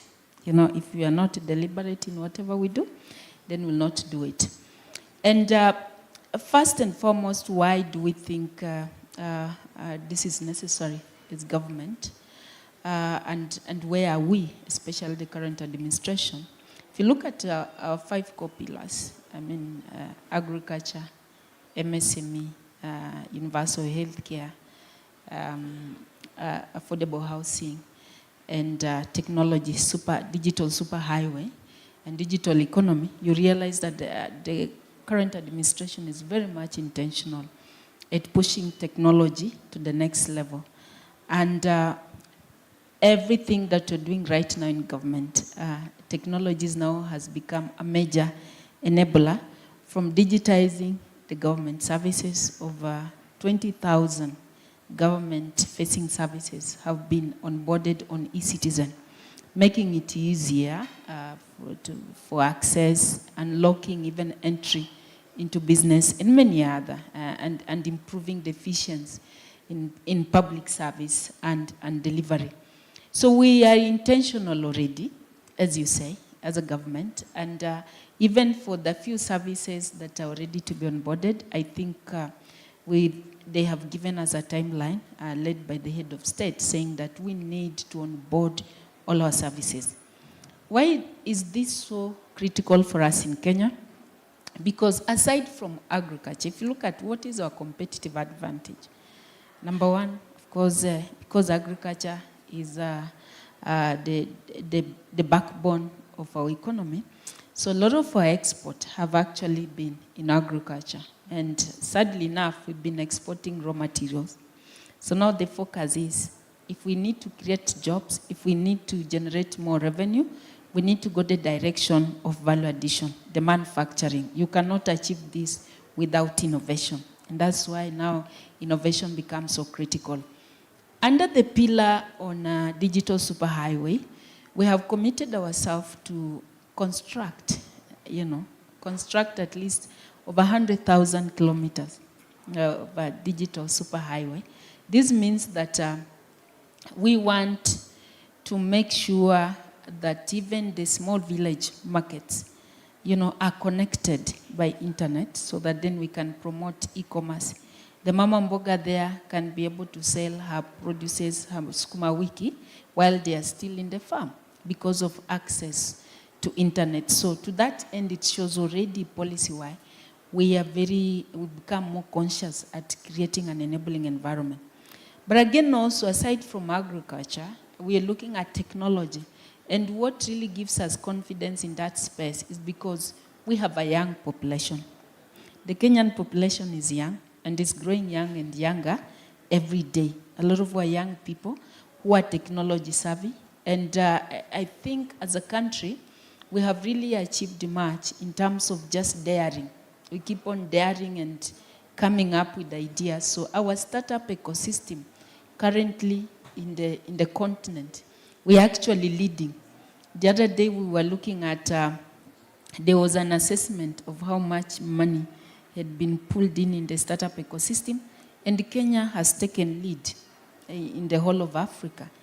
Today, our Konza Technopolis is now also going to, is preparing to host a number of, startups, and especially tech startups.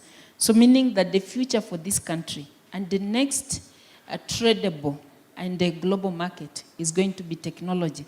And because we don't want to leave women on the side or behind, we want them to take the front lane. Why? Because first, they're the majority. And two, they're the people who gets very much affected with issues of economic downturn, if they don't have jobs, if they cannot put food on the table. It's them who bear the most brand. So that's why for us, it becomes an area of great concern as a government to work out on policies that can create an enabling environment. But also, the most important thing is the political goodwill. And that's why the digital superhighway commitments around promoting our technology has become one of our key agenda, bottom-up economic transformation agenda, is now enjoying very good political goodwill. And the first thing you need, you can have policies, but if you not have political goodwill, there is nothing that will be achieved. So we have policy, attention to it, but at the same time also we have the political goodwill also surrounding it. I also wanted to say, for us also to have included MSME also, as one of the core pillars of this administration, was now to take those innovations to the next level. We have young people, they've come up with the idea, they're coming up with great innovation every second, every minute. But how do they get to the market? So MSME, we are sitting there side by side. So to help, how do we transform these great innovations into the market so they become an industry in themselves? So what have we done? So we've come up, in this country, we've always had conversation around a startup bill. But we've taken it to the next level. We've already made an input to it. And even how we are figuring it out is that startup ecosystem cannot be left to one agency alone. Initially, when you talked about startup, everybody thinks it's just an innovation alone. But innovation is one thing. But taking it now from the idea, from the concept to the market, requires an ecosystem which can support them with financing. They need patient capital. They need access to market. Someone has to help them profile their market and take it to market and see now how they sustain that particular market. So in our proposed bill, we have kind of, we are proposing a multi-sectoral agency around it. So we have all agencies that will be supportive of the ideation of even concept proof up to that level. But then we have also a sub-ecosystem that will support now to translate this idea to the market, which including now product development, market access, and financing. So we have proposed a very comprehensive startup ecosystem, which has conceptualization phase, and then also now the market phase, which you are calling the enterprising phase, so that a young person who come up with an idea, a young woman who come up with that idea can become a business, can become an enterprise on its own. So the bill right now has gone to the Senate, is under mediation, because it was a private member sponsored bill. But when it came to the National Assembly, we said instead of us again restarting the process, and in the interest of time, we made our amendments, and kind of it was like almost a total overhaul, so it has to go there for mediation. The National Assembly have already passed it, it's at the Senate, and we look forward maybe when the Parliament now resume, we will now take it to the next level. So that's how much we've gone with supporting this sector. But it's a very important sector to us. Thank you. Okay, thank you so much for that. You mentioned something so key about bringing all the government, offer services to one platform, right? And I believe this is a question that I'd like to pose to James. Being a technologist, what is one lesson you have learned about building tech and with a local mindset at hand while tapping into global tools and talent or capital? Thank you. Over 2 decades, when we started designing systems for clients, we went through the journey of the local SMEs.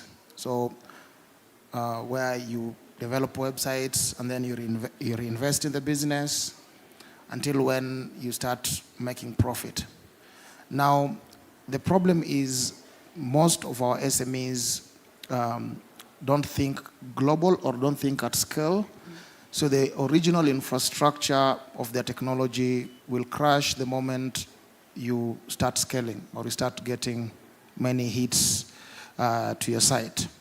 So what we've learned, and we've gone through that journey, one, you need to have a global mindset if you intend to scale globally.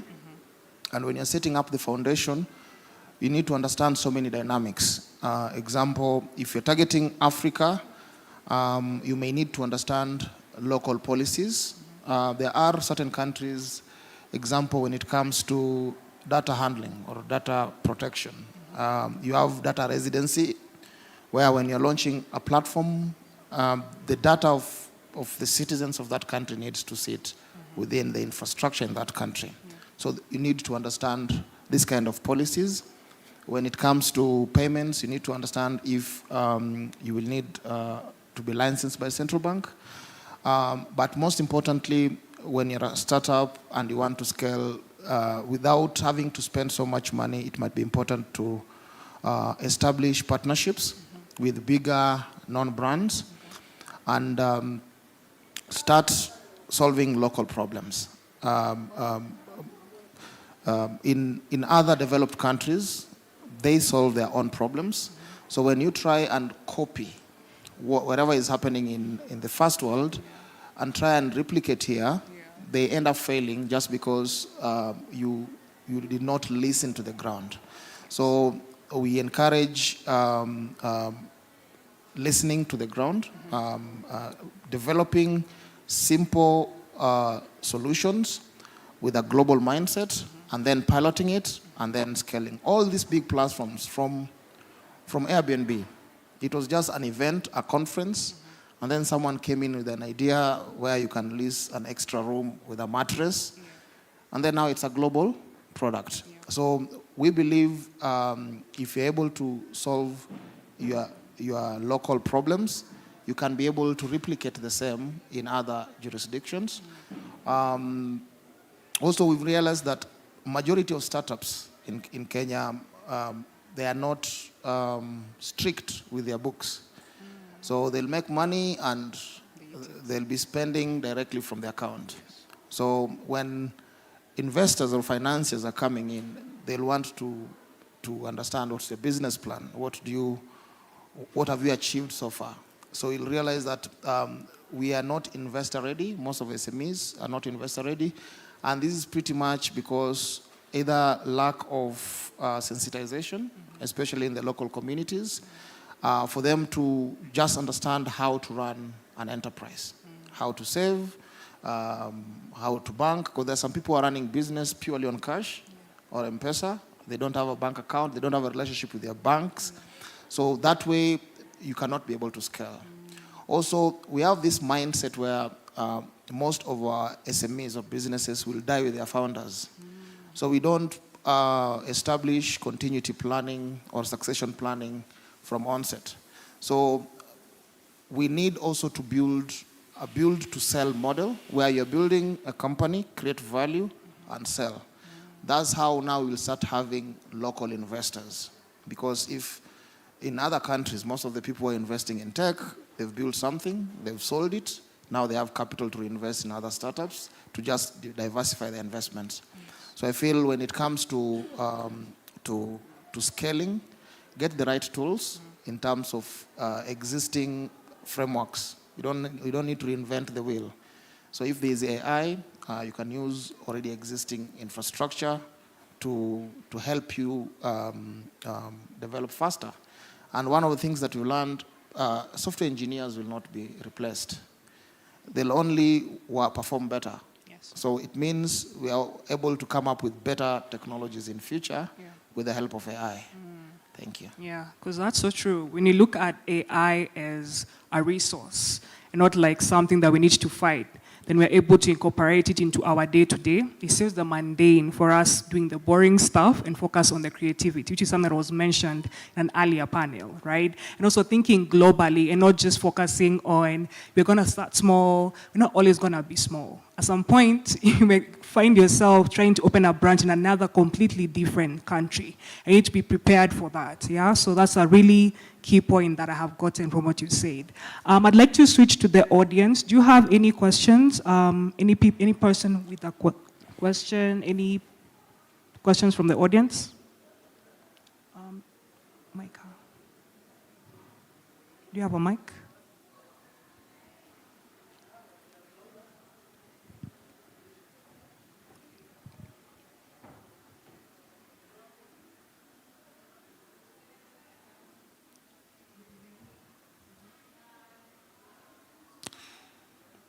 And please start with your name. Okay, good evening. My name is Melvin. So I have a question to the peers. You've talked about a lot of policies that are guiding the setup space and innovation space in the country. And we're talking about now going globally with our innovations and collaborations in the global space. First of all, we have policies that already that are guiding our innovations in the country. How are we, how do you rate the consumption rate of the policies that we have that are already in place? Because there are a lot of policies, in the tech space. We have a lot of policies that are being passed through the parliament. Recently, there was, until the last bill that we had an issue with as a country, initially people are not taking much attention to the policy making space. It was left for the lawmakers in the parliament and in those two houses that we have. How do you rate that the consumption of the policy making, and also how do you rate the how is the government taking part in just making sure that people are informed? Like for now, you're in the SME space. We have a lot of people who are trying to bring up set up some startups and also just try to invest in the local industries that they want to invest in. But it will reach a point that you find that now you're hit by data privacy and data privacy policy. You're hit by, I don't know which kind of policy that you have. How are you working as a government to even make the local man in the village to just get to know some of the processes that are involved, so that even if you're building, we're not building for Nairobi and we're not just building for this population here. Let me borrow your mic. Thank you very much. But before I even respond to that, let me just comment on him, on Oyugi. I agree with Oyugi that we have an issue on getting, especially our young people, in that sector, become investment ready. And I think this has always been a challenge with anybody who feels that it's a talent. Anytime you think something is a talent, you don't care about tomorrow. Once you finish today, something tells you tomorrow, I will get it. It's, I'm skilled. Yeah. Tomorrow I can fix and get money. So people don't look at this as a business. And some people think because it's a talent, because you're well skilled in it, you think that it does not diminish. It does diminish. Especially technology can diminish very, very fast. So you need to keep on updating yourself. with the new, the new ways of doing things. So it's a whole investment. That's why we want, especially our young people, to start looking at that sector from a business perspective. And even with business, you keep on improving, you keep on expanding, you keep on changing, innovating around it, changing ways of doing it, even management, even simple management, to always maintain that edge above everybody else who is there and become more competitive. So I think this is an area that we need to work together. How do we build the capacity of the players in the startup ecosystem? Now coming to the policies, anytime we have a new policy, is to try and address maybe a gap that is existing, a certain problem that is it's pervasive and is existing. But the reason why we keep on reforming our policies, we look back and see what is the uptake. Is it creating more opportunities? Are people accessing it? Or is it also causing barriers? Because we live in a dynamic world. Today, you might have prescribed this sort of policy framework. Yes. Tomorrow, with the new challenges, with the new opportunities that emerges, you need to look and review your policy so as to accommodate. And that's why us getting into constant dialogue is very much important, because we can only understand the pain if you are not able to uptake these opportunities. You know, where we sit, we think everything is okay until someone complains and say, I'm not able to access this. Now, when it comes, for example, to progressing startups, again, like he said, most of them, they don't save. Like he said, they don't save. And anytime when you earn and you don't save, it also says something about your financial discipline. And if you don't have that level of discipline, the next time you will need maybe to scale up your business, you go to the bank, you even do not have any single record about yourself. You go there with a very good opportunity, you are seeing money, you can even start counting billions out of that, but people say, but we don't know you. We don't know you because when you get your money, you've not even thought about opening a bank account. You get it from hands to mouth. We've said you can still do digital banking. You refuse, you don't want to open an account to leave your credit trail so that then you can negotiate with the financial institution to support you. So I think we need to bring in the enterprise aspect in all our innovation, in all our ideas, because it's a business. You are not just trying to do something. That is now your job. And I keep on saying this country and Africa as a whole, where we have a majority of people now in the informal sector. And when you talk about informal sector, it doesn't mean that they're doing dirty job. It means they're doing very skilled, work, channeling out some very good pieces of innovation, but they have refused to be mainstreamed in the formal processes.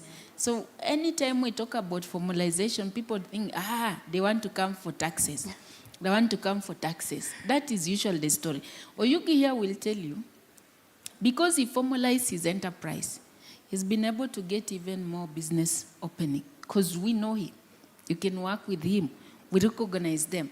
So there is no way you'll go to the global stage also if you are not even known locally. And for you to be known locally is for us to know who is doing this business, where are you based. So anytime you hear we say get formalized, get known, register even, put your idea into a business name as a way of even protecting your intellectual property. That's one way of opening up opportunities for you, of which most of our young people, they feel it's a challenge. Yet this is just taking you to the next level. So I agree, some policies, and that's why one of the commitments that we made under the MSME pillar was to review some of our regulatory framework, some of our policies, to see to it that they can be policies which can support the current environment, business environment that we have, technology, and that's why even today you can register your company while you are seated in your home. You just need your phone on eCitizen. We've been able to reduce the cost of registering a limited company from, I remember registering one before joining government because I had to do business anyway. I spent more than 50,000. You needed to see a lawyer, you needed to go through Today, you just need about 11,000 and 11,050 bob. You will have the same company incorporated, CR12, and now we are doing the e-procurement. You can now register, and I want to urge all suppliers, be it suppliers for services, be it suppliers for goods, beginning 1st of this month, which we are now almost 80 days later, we are not going to do business with government through the manual process. We all need to give a fair chance to every Kenyan in that space beta service.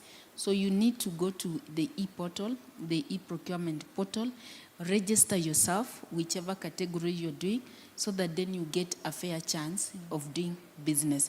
So I'm thinking, I agree with you, some policies needs to be reviewed, and that's why we have undertaken, we have even reviewed the MSME policy of 2020, and God willing, before the end of this year, by December, we will have a new policy in place, which is now also focusing more on the technology, and now how do we drive businesses in this country by leveraging on the technology. So that those massive opportunities coming. But again, public participation is very critical. And sometimes when we call for public participation, you will not find most of our young people in those spaces. And sometimes we upload these documents in our website, even where you cannot come physically. Just make sure you are making a comment, because if you don't make your contribution there and the law gets to be passed, then you are going to be affected with that. Then finally, my final comment on that, under the global stage, you need also to familiarize yourself with the various agreements that we have entered in. You know, last year we signed the economic partnership with the EU that spells out some of those conditions. So what you need to do is start preparing yourself. If you need to access the EU market, you will be, you need to be guided with those framework. We also talking with the US. Initially, we had advanced the strategic trade and investment partnership with the US, STIP, but now it's like we are going to go the direction of the free trade area, which is going to be, it's very interesting. Free trade area is very interesting in the sense that it gives both parties equal opportunities. But the question is, do we have the capacity? They will open it up. You can go to US, you can trade it there. They will come here, they will trade here. But the question is, how are we preparing ourselves? I was in the US about, I think last month, I was in the US, in May, sorry, the other month in May, and I attended the US Summit, Select Summit, where investment summit. They brought in investors from across the world. And they are pitching to them, they're saying, come and invest here. And in the corridors, we were talking with some of the organizers, and you say you're from Kenya. The first thing that comes into their lips, oh, Kenya, technology. So you see, already they associate tech startups with Kenya, meaning you have an upper hand if you are coming from Kenya with tech solutions in the US. You will knock the door and they say, it's Kenya. Kenya, you're doing well in AI. We're doing well in this innovation. So I think this is a space, this is an opportunity that we need to run with. You can still go there, invest there, and now come with those investors and reinvest back in this country. So I think we have a huge opportunity there, but just familiarize yourself with the various bilateral agreements. Recently, you saw the president signing one also in the UK. All these opportunities are there for us, for our young people who are in the tech, in the tech industry. Thank you. Yeah, absolutely. There's 2 points that I want to make on the comment that the PS and the question that came from the floor. Number one, in terms of accessing capital and ensuring investor readiness, I personally have probably worked with a couple, at least in the past 2 decades, worked with more than hundreds of SMEs on the continent, conducted due diligence, looked at investments, supported them on capacity development. And one of the common things that I often see is like, oh, well, the investors aren't investing in me. The investors aren't investing in me. Well, have you invested in yourself? Is then the first question that I throw back at. And listening to what the PS is saying is formalizing yourself, making sure things are much more formalized. There's something called skin in the game. Yeah, and I really appreciated what our Dr. from Baca House mentioned, that you put your own money into your startup, and this is the key here. When you're doing your first financing round, it's the friends and family round. It's yourself, your friends, your family. If your friends or family don't want to invest in you, how are you gonna get somebody else to invest in you? Yeah, how are you gonna get if you don't want to invest in yourself? How would an investor want to invest in you? And being on now, I've been on both the SME side and I've been on the investment side.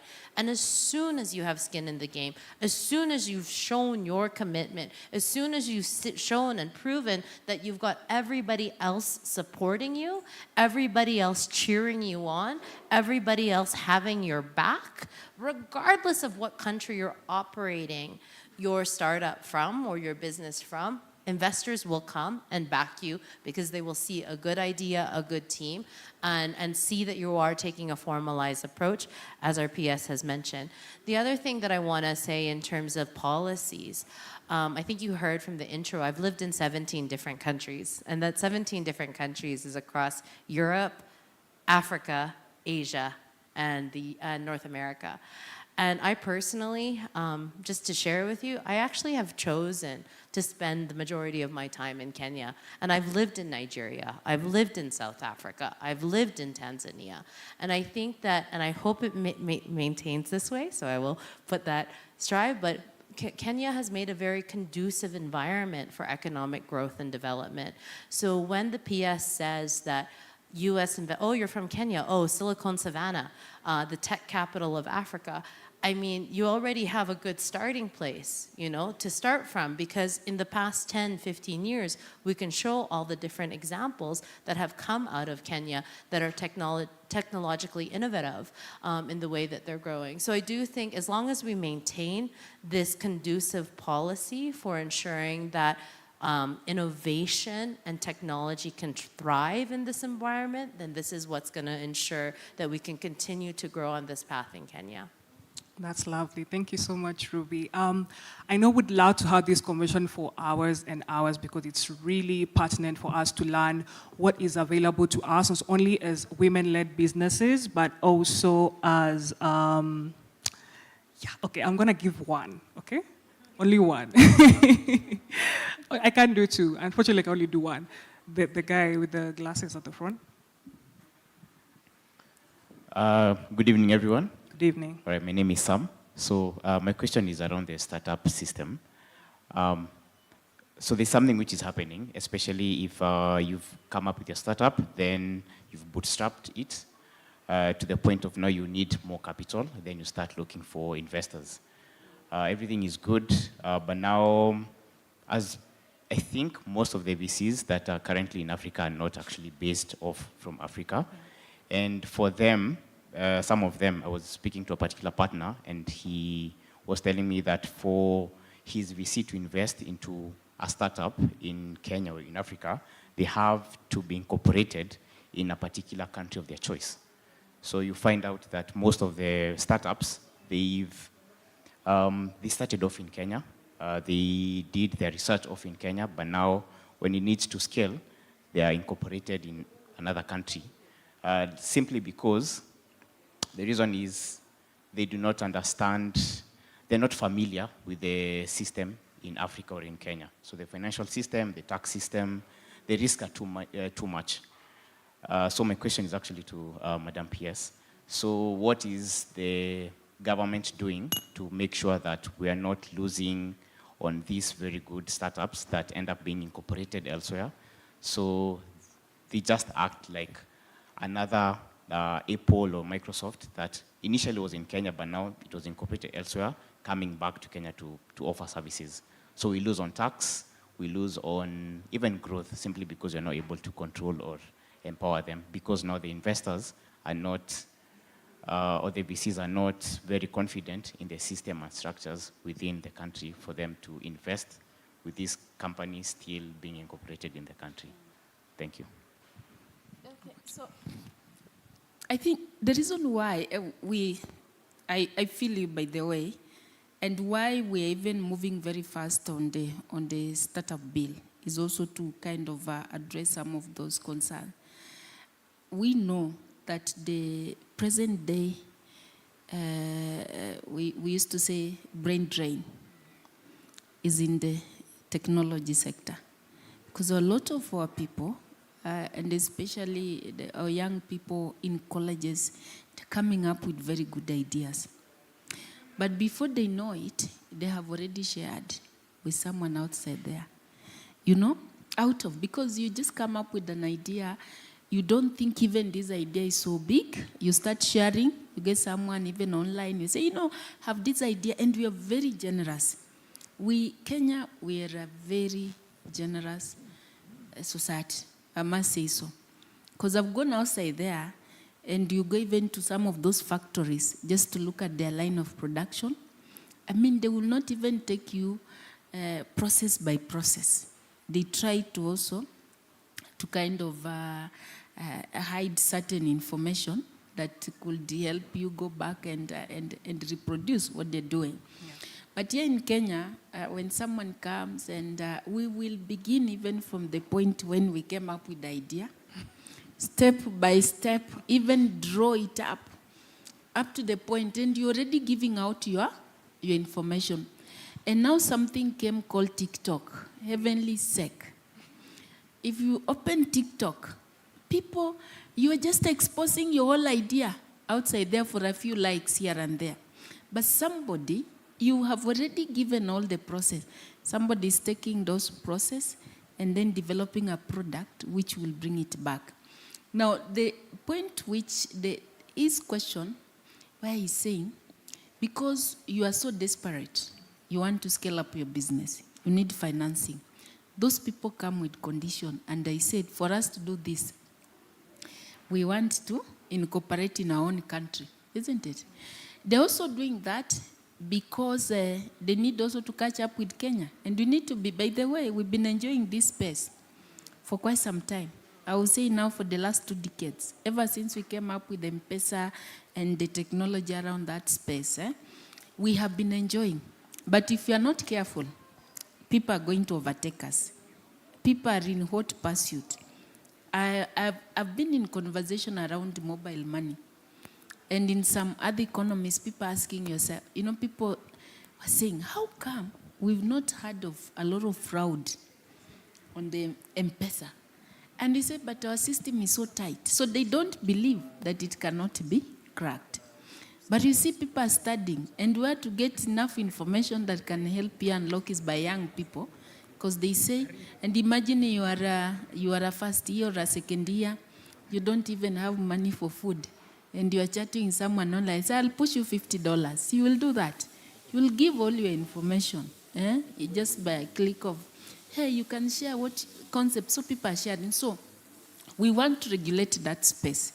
And that's why we said, as a government, you have to find a way of giving primary financing to our young people so that they don't fall into those traps out of desperation and sell their ideas. And eventually, after they complete schooling, they'll still be employed by the very, very firms and probably underpaid, yet they're the ones who came up with that idea. So I think we will address that through the new bill.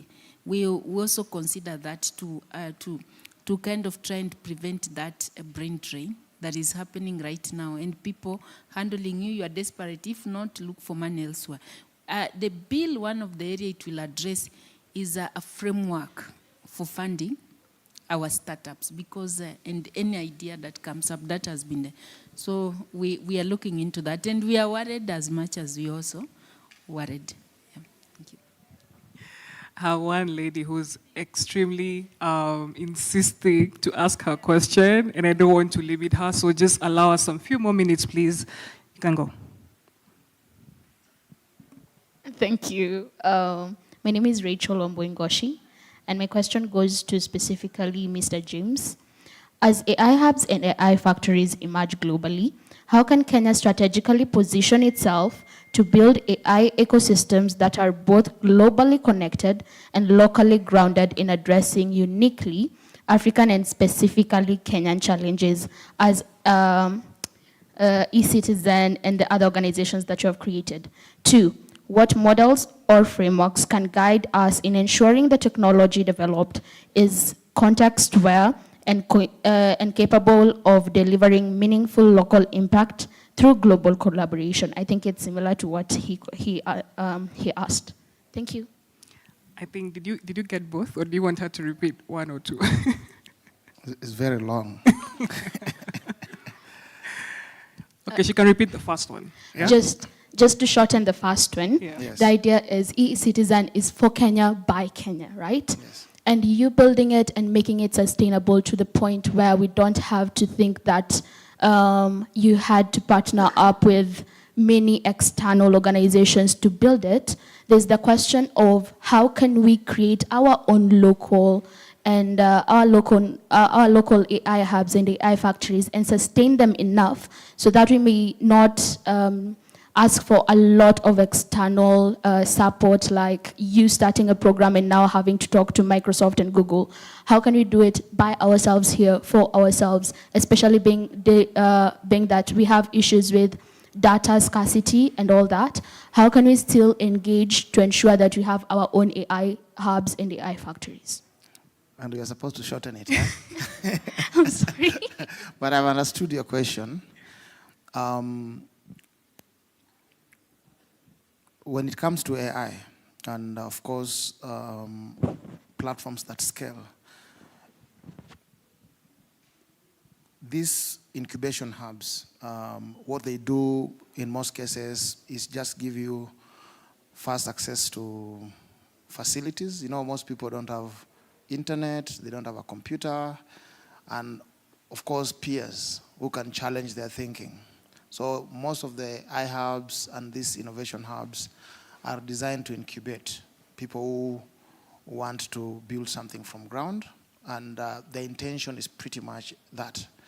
So when you visit some of these innovation hubs, now inside there, you'll find different startups trying to solve different problems. Now, when it comes to the example you've given of something like eCitizen,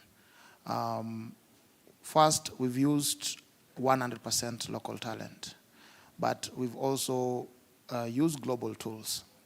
Still, we do not have our own programming language. We are using already existing, of course, developed by international companies, and so forth and so forth.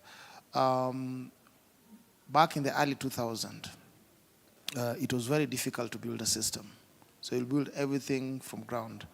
So an engineer will try and make it difficult for the next person to understand their code. And they were more of survival. You know, if you want to stay employed somewhere, you just make it difficult for people to be able to support your infrastructure.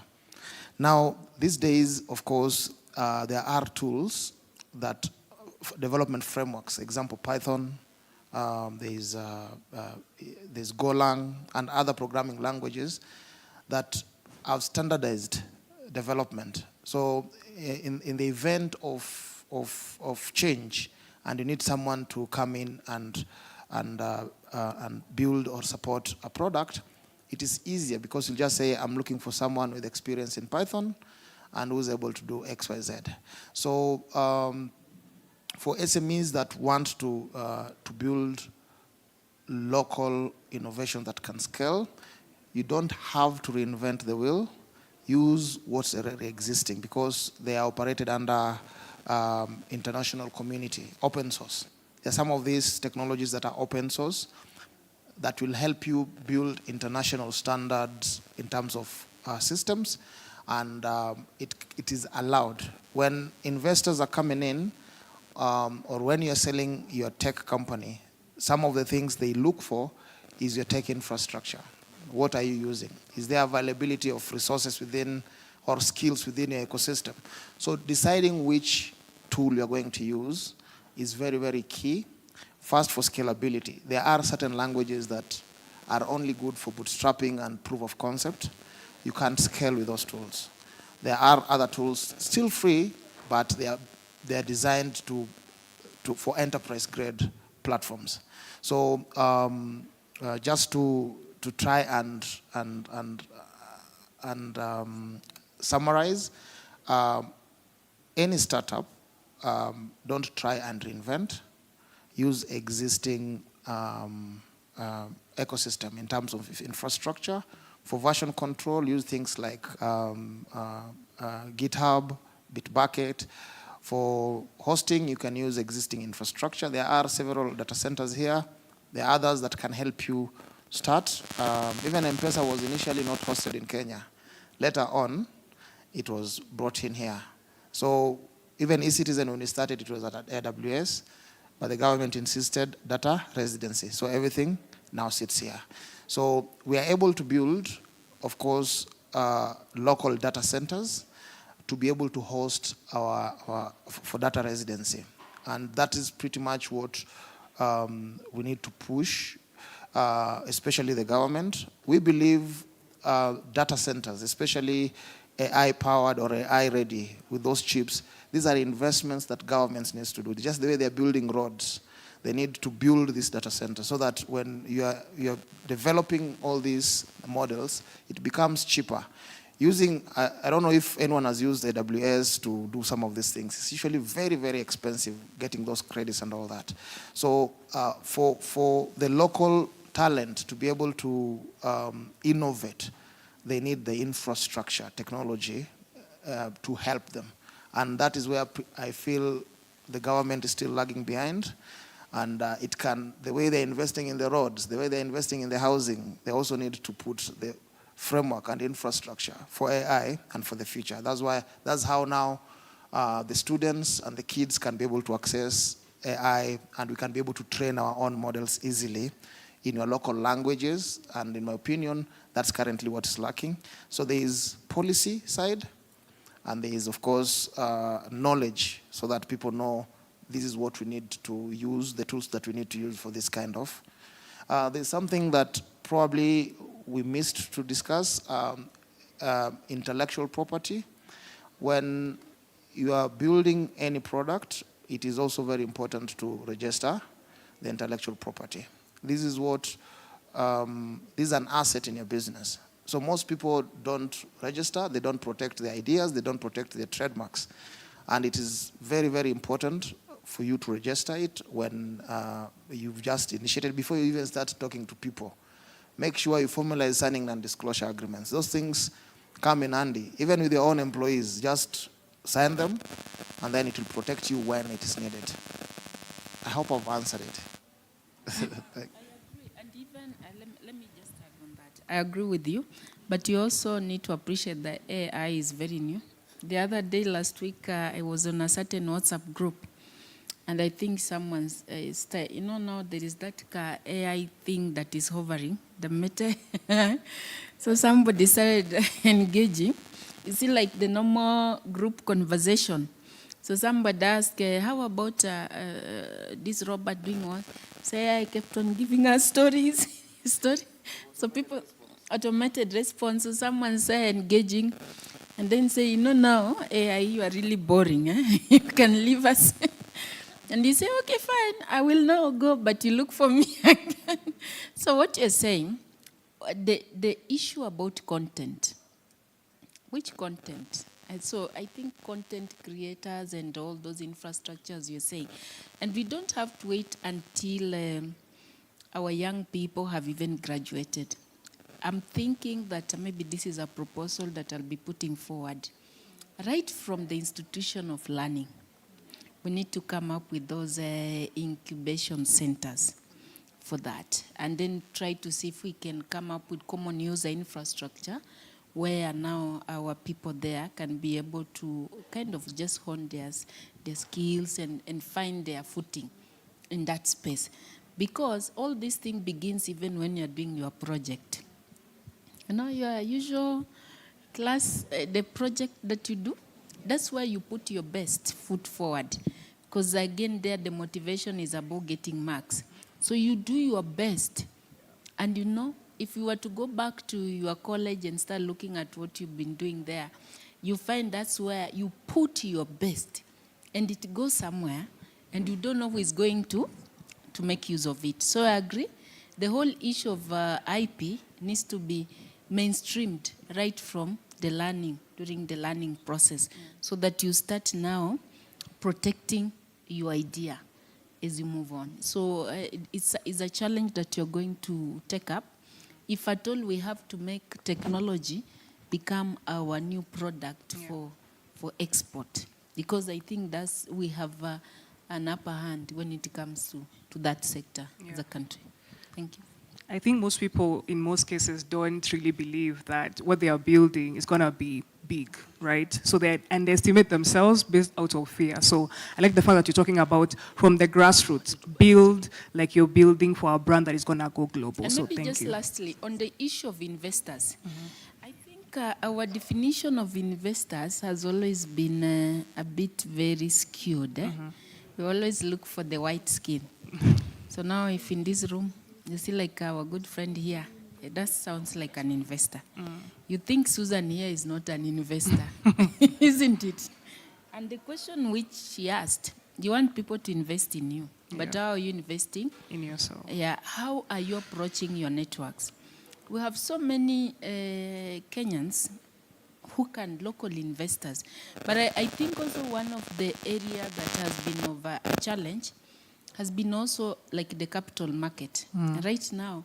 Because an investor wants to invest in you and then liquidate, move out, isn't it? Yeah. So that has been a challenge. So we're also having conversation with the Capital Market Authority and see how do we start also providing for small scale investment.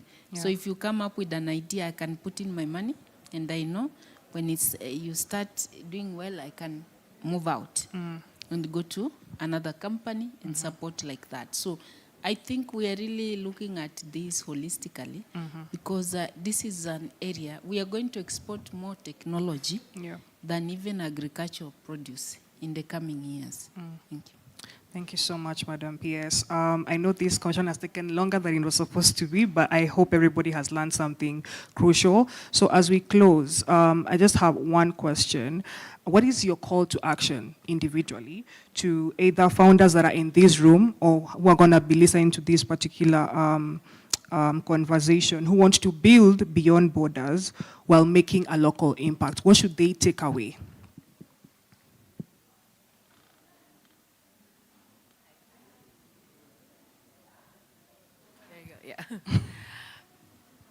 For me, I think my key message will look at yourself, and make sure that you look at yourself, because at the end of the day, policies, procedures, things are changing and are happening to make more and more a conducive environment and a conducive climate to tap into further capital. And so ensure that you are ready for it, ensure that you are investor ready, you've worked on yourself. And on the subject matter of investors are always the foreigners, quote unquote, there's so many initiatives right now that female fund managers, you're seeing more and more female-led funds on the African continent. And there's an initiative that I'm really excited to watch. And this is under the 2X Ignite, 2X Global under the 2X Ignite. And there's a push towards much more African female fund managers. Yay! Like, that's exciting, guys. Like, you know how exciting that is? So women investing in other women on the continent, for the continent, by the continent. That's what we're gonna see. That's what we're gonna push for. So be ready, is what I'm saying. Be ready. Thank you so much, Ruby. Madam PS, you can give us your takeaway. I think for me is that we need to look at every space around it as a lifetime opportunity, as an enterprise in itself. And you got to look at it, configure it as a business. Investment is very key. And I'll go home with her question, how much are you investing? yourself in the business. Many times, because I'm in this space of MSME, I get so very interesting requests. I've asked someone, you need to come together in a group and to register, for example, in MCA for an association of even tech people. You can come together, be it 5 of you, and then you get to formalize yourself. In Micro Small Enterprise Authority, you just need 500 shillings to get that certificate, which is tradable. You can do business with it. You can open an account. And people will ask me, now, Madam PS, I don't even have fare to go to town. So I said, surely, it's not that I cannot give fare to that person, but remember, fare maybe is 100 bob. This person, so I'm like, if I give you fare to go there, and obviously now will not have money to register. If I register for you, it will be as if it's my own initiative. You will never really, take it serious. So I think this is the job that we have. Jobs are in this sector. Jobs are in these businesses. There are no jobs in the formal sector. If you look at the formal sector, and I like giving this number, we have a potential workforce of 20 million here in Kenya, above 20 million. Only 3.5 million are formally employed as salaried. The rest of the people who have skilled, and most of them young people, are in the informal sector, trying to do their things just to make sure they meet their daily needs.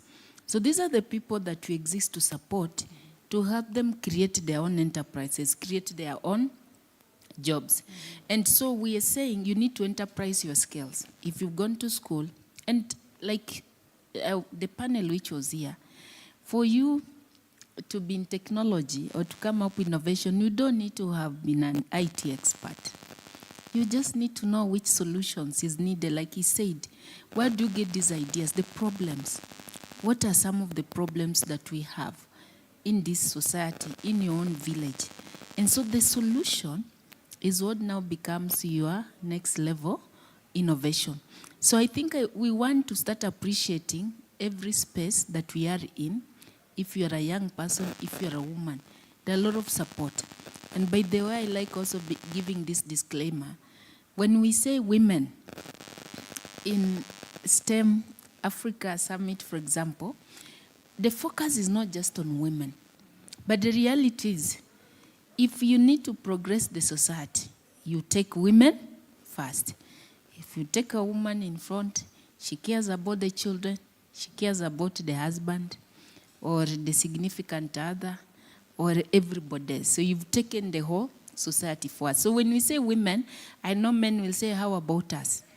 So even this initiative we have for financing, be it Uwezo Fund, be it Youth Enterprise Fund, be it what, we always have a provision and say, provided 70% are women, 30% can still be men, and that can still complete that group and enable you people to access the funding. So there are massive opportunities outside there.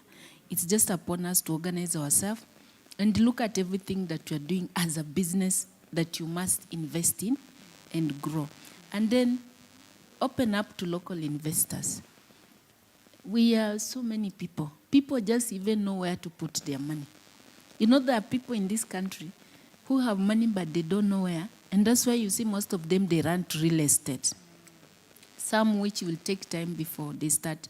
So if you come up with an idea and say, this is how you're packaging it, you're going to get a lot of local support. You'll be shocked that there are more local investors, potential investors, than even the foreign investors that we keep chasing around. So I think we need to work together. Maybe my final call is that we'll be looking forward to have this engagement with them now, so that especially, I don't know if they're in, are you in some sort of association? How can we bring you together in that space so that it becomes so easy for us now? I know through women, the WITIA, we can pull together, but how about other young people who are coming up? If we can put them in some sort of an association, it becomes very easy to address their challenges and even to support them. So I'll be reaching out, form yourself into an association. Let's meet and let's see how we help you. Let's see how we provide you with common infrastructure that you can progress your idea. Thank you so much, Madam PS. James?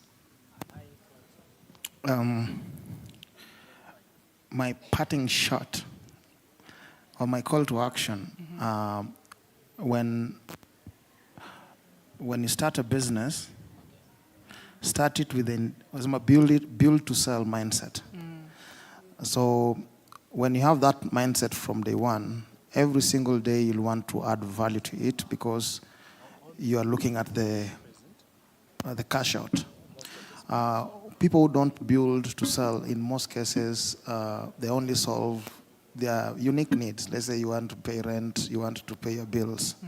But if you want to build to sell, remember, you might be limited in your thinking, but someone else will buy your business and scale it. A very good example is Twitter. Twitter was okay, it was working, and it has so many bots. And then someone saw it as an opportunity and decided, okay, we're going to pay you guys a lot of money. Give me all this platform. What did he do? Now he's changed the name. Now he's including payments integrated inside there. And these are things that Twitter never executed. So when you build a business with the sell mentality, we will start having companies list at the stock exchange. We don't have so many companies listing, even in Kenya, just because the SME space is still so localized and not exposed to the benefits of selling a business. Someone recently told me that there are companies that have history of doing good work, let's say example construction, over the years, and then their founder retires, and then all that history goes with their founders in most cases. But if they build with the intention of selling from onset, someone will buy that business, withhold their portfolio, making them, giving them more opportunities even to access more tenders. Because when you're registering a new company right now, even to compete for tenders, they'll need experience. They'll need to see what you've done. So my parting shot is just that. Establish any business or any idea with the intention of scaling it. Put all your books right, and reinvest in your business. Don't cash out early. Reinvest in your business until when now you can be able to pitch it in front of your investors. Thank you. Thank you so much, James. That's extremely important to think from a build to sell model, and also thinking about legacy as well, because probably you have an entrepreneur that you're raising as a child, as a sister, as a brother. So we also have to start looking at from a legacy perspective as well. So I hope everyone in the room has been able to gather something or two from this particular conversation, and I hope you'll be also spreading the word that there are more opportunities globally. We're just not exploiting them enough. Okay, please give a round of applause to the panelists. Thank you so much for joining us. As you leave the stage.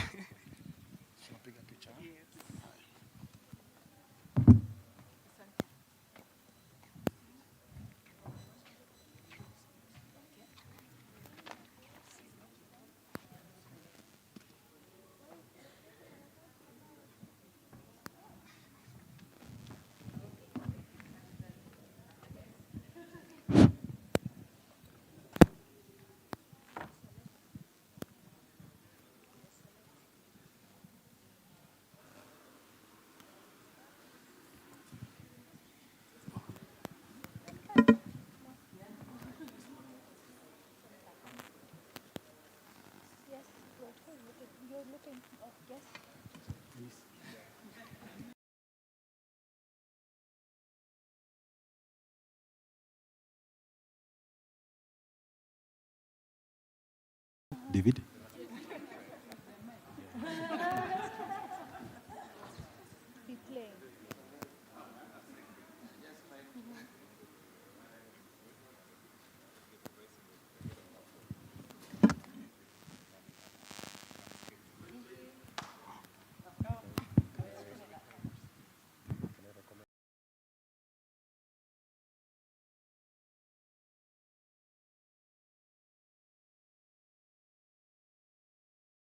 Remain on the stage with our chairman, Mr. David. We are going to be awarding you something from us. Thank you so much. Madam PS, we appreciate your service. I think, Susan, you can also join the stage for that picture.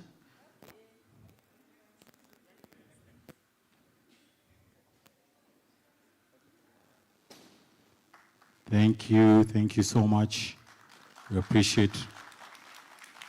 Sante sana.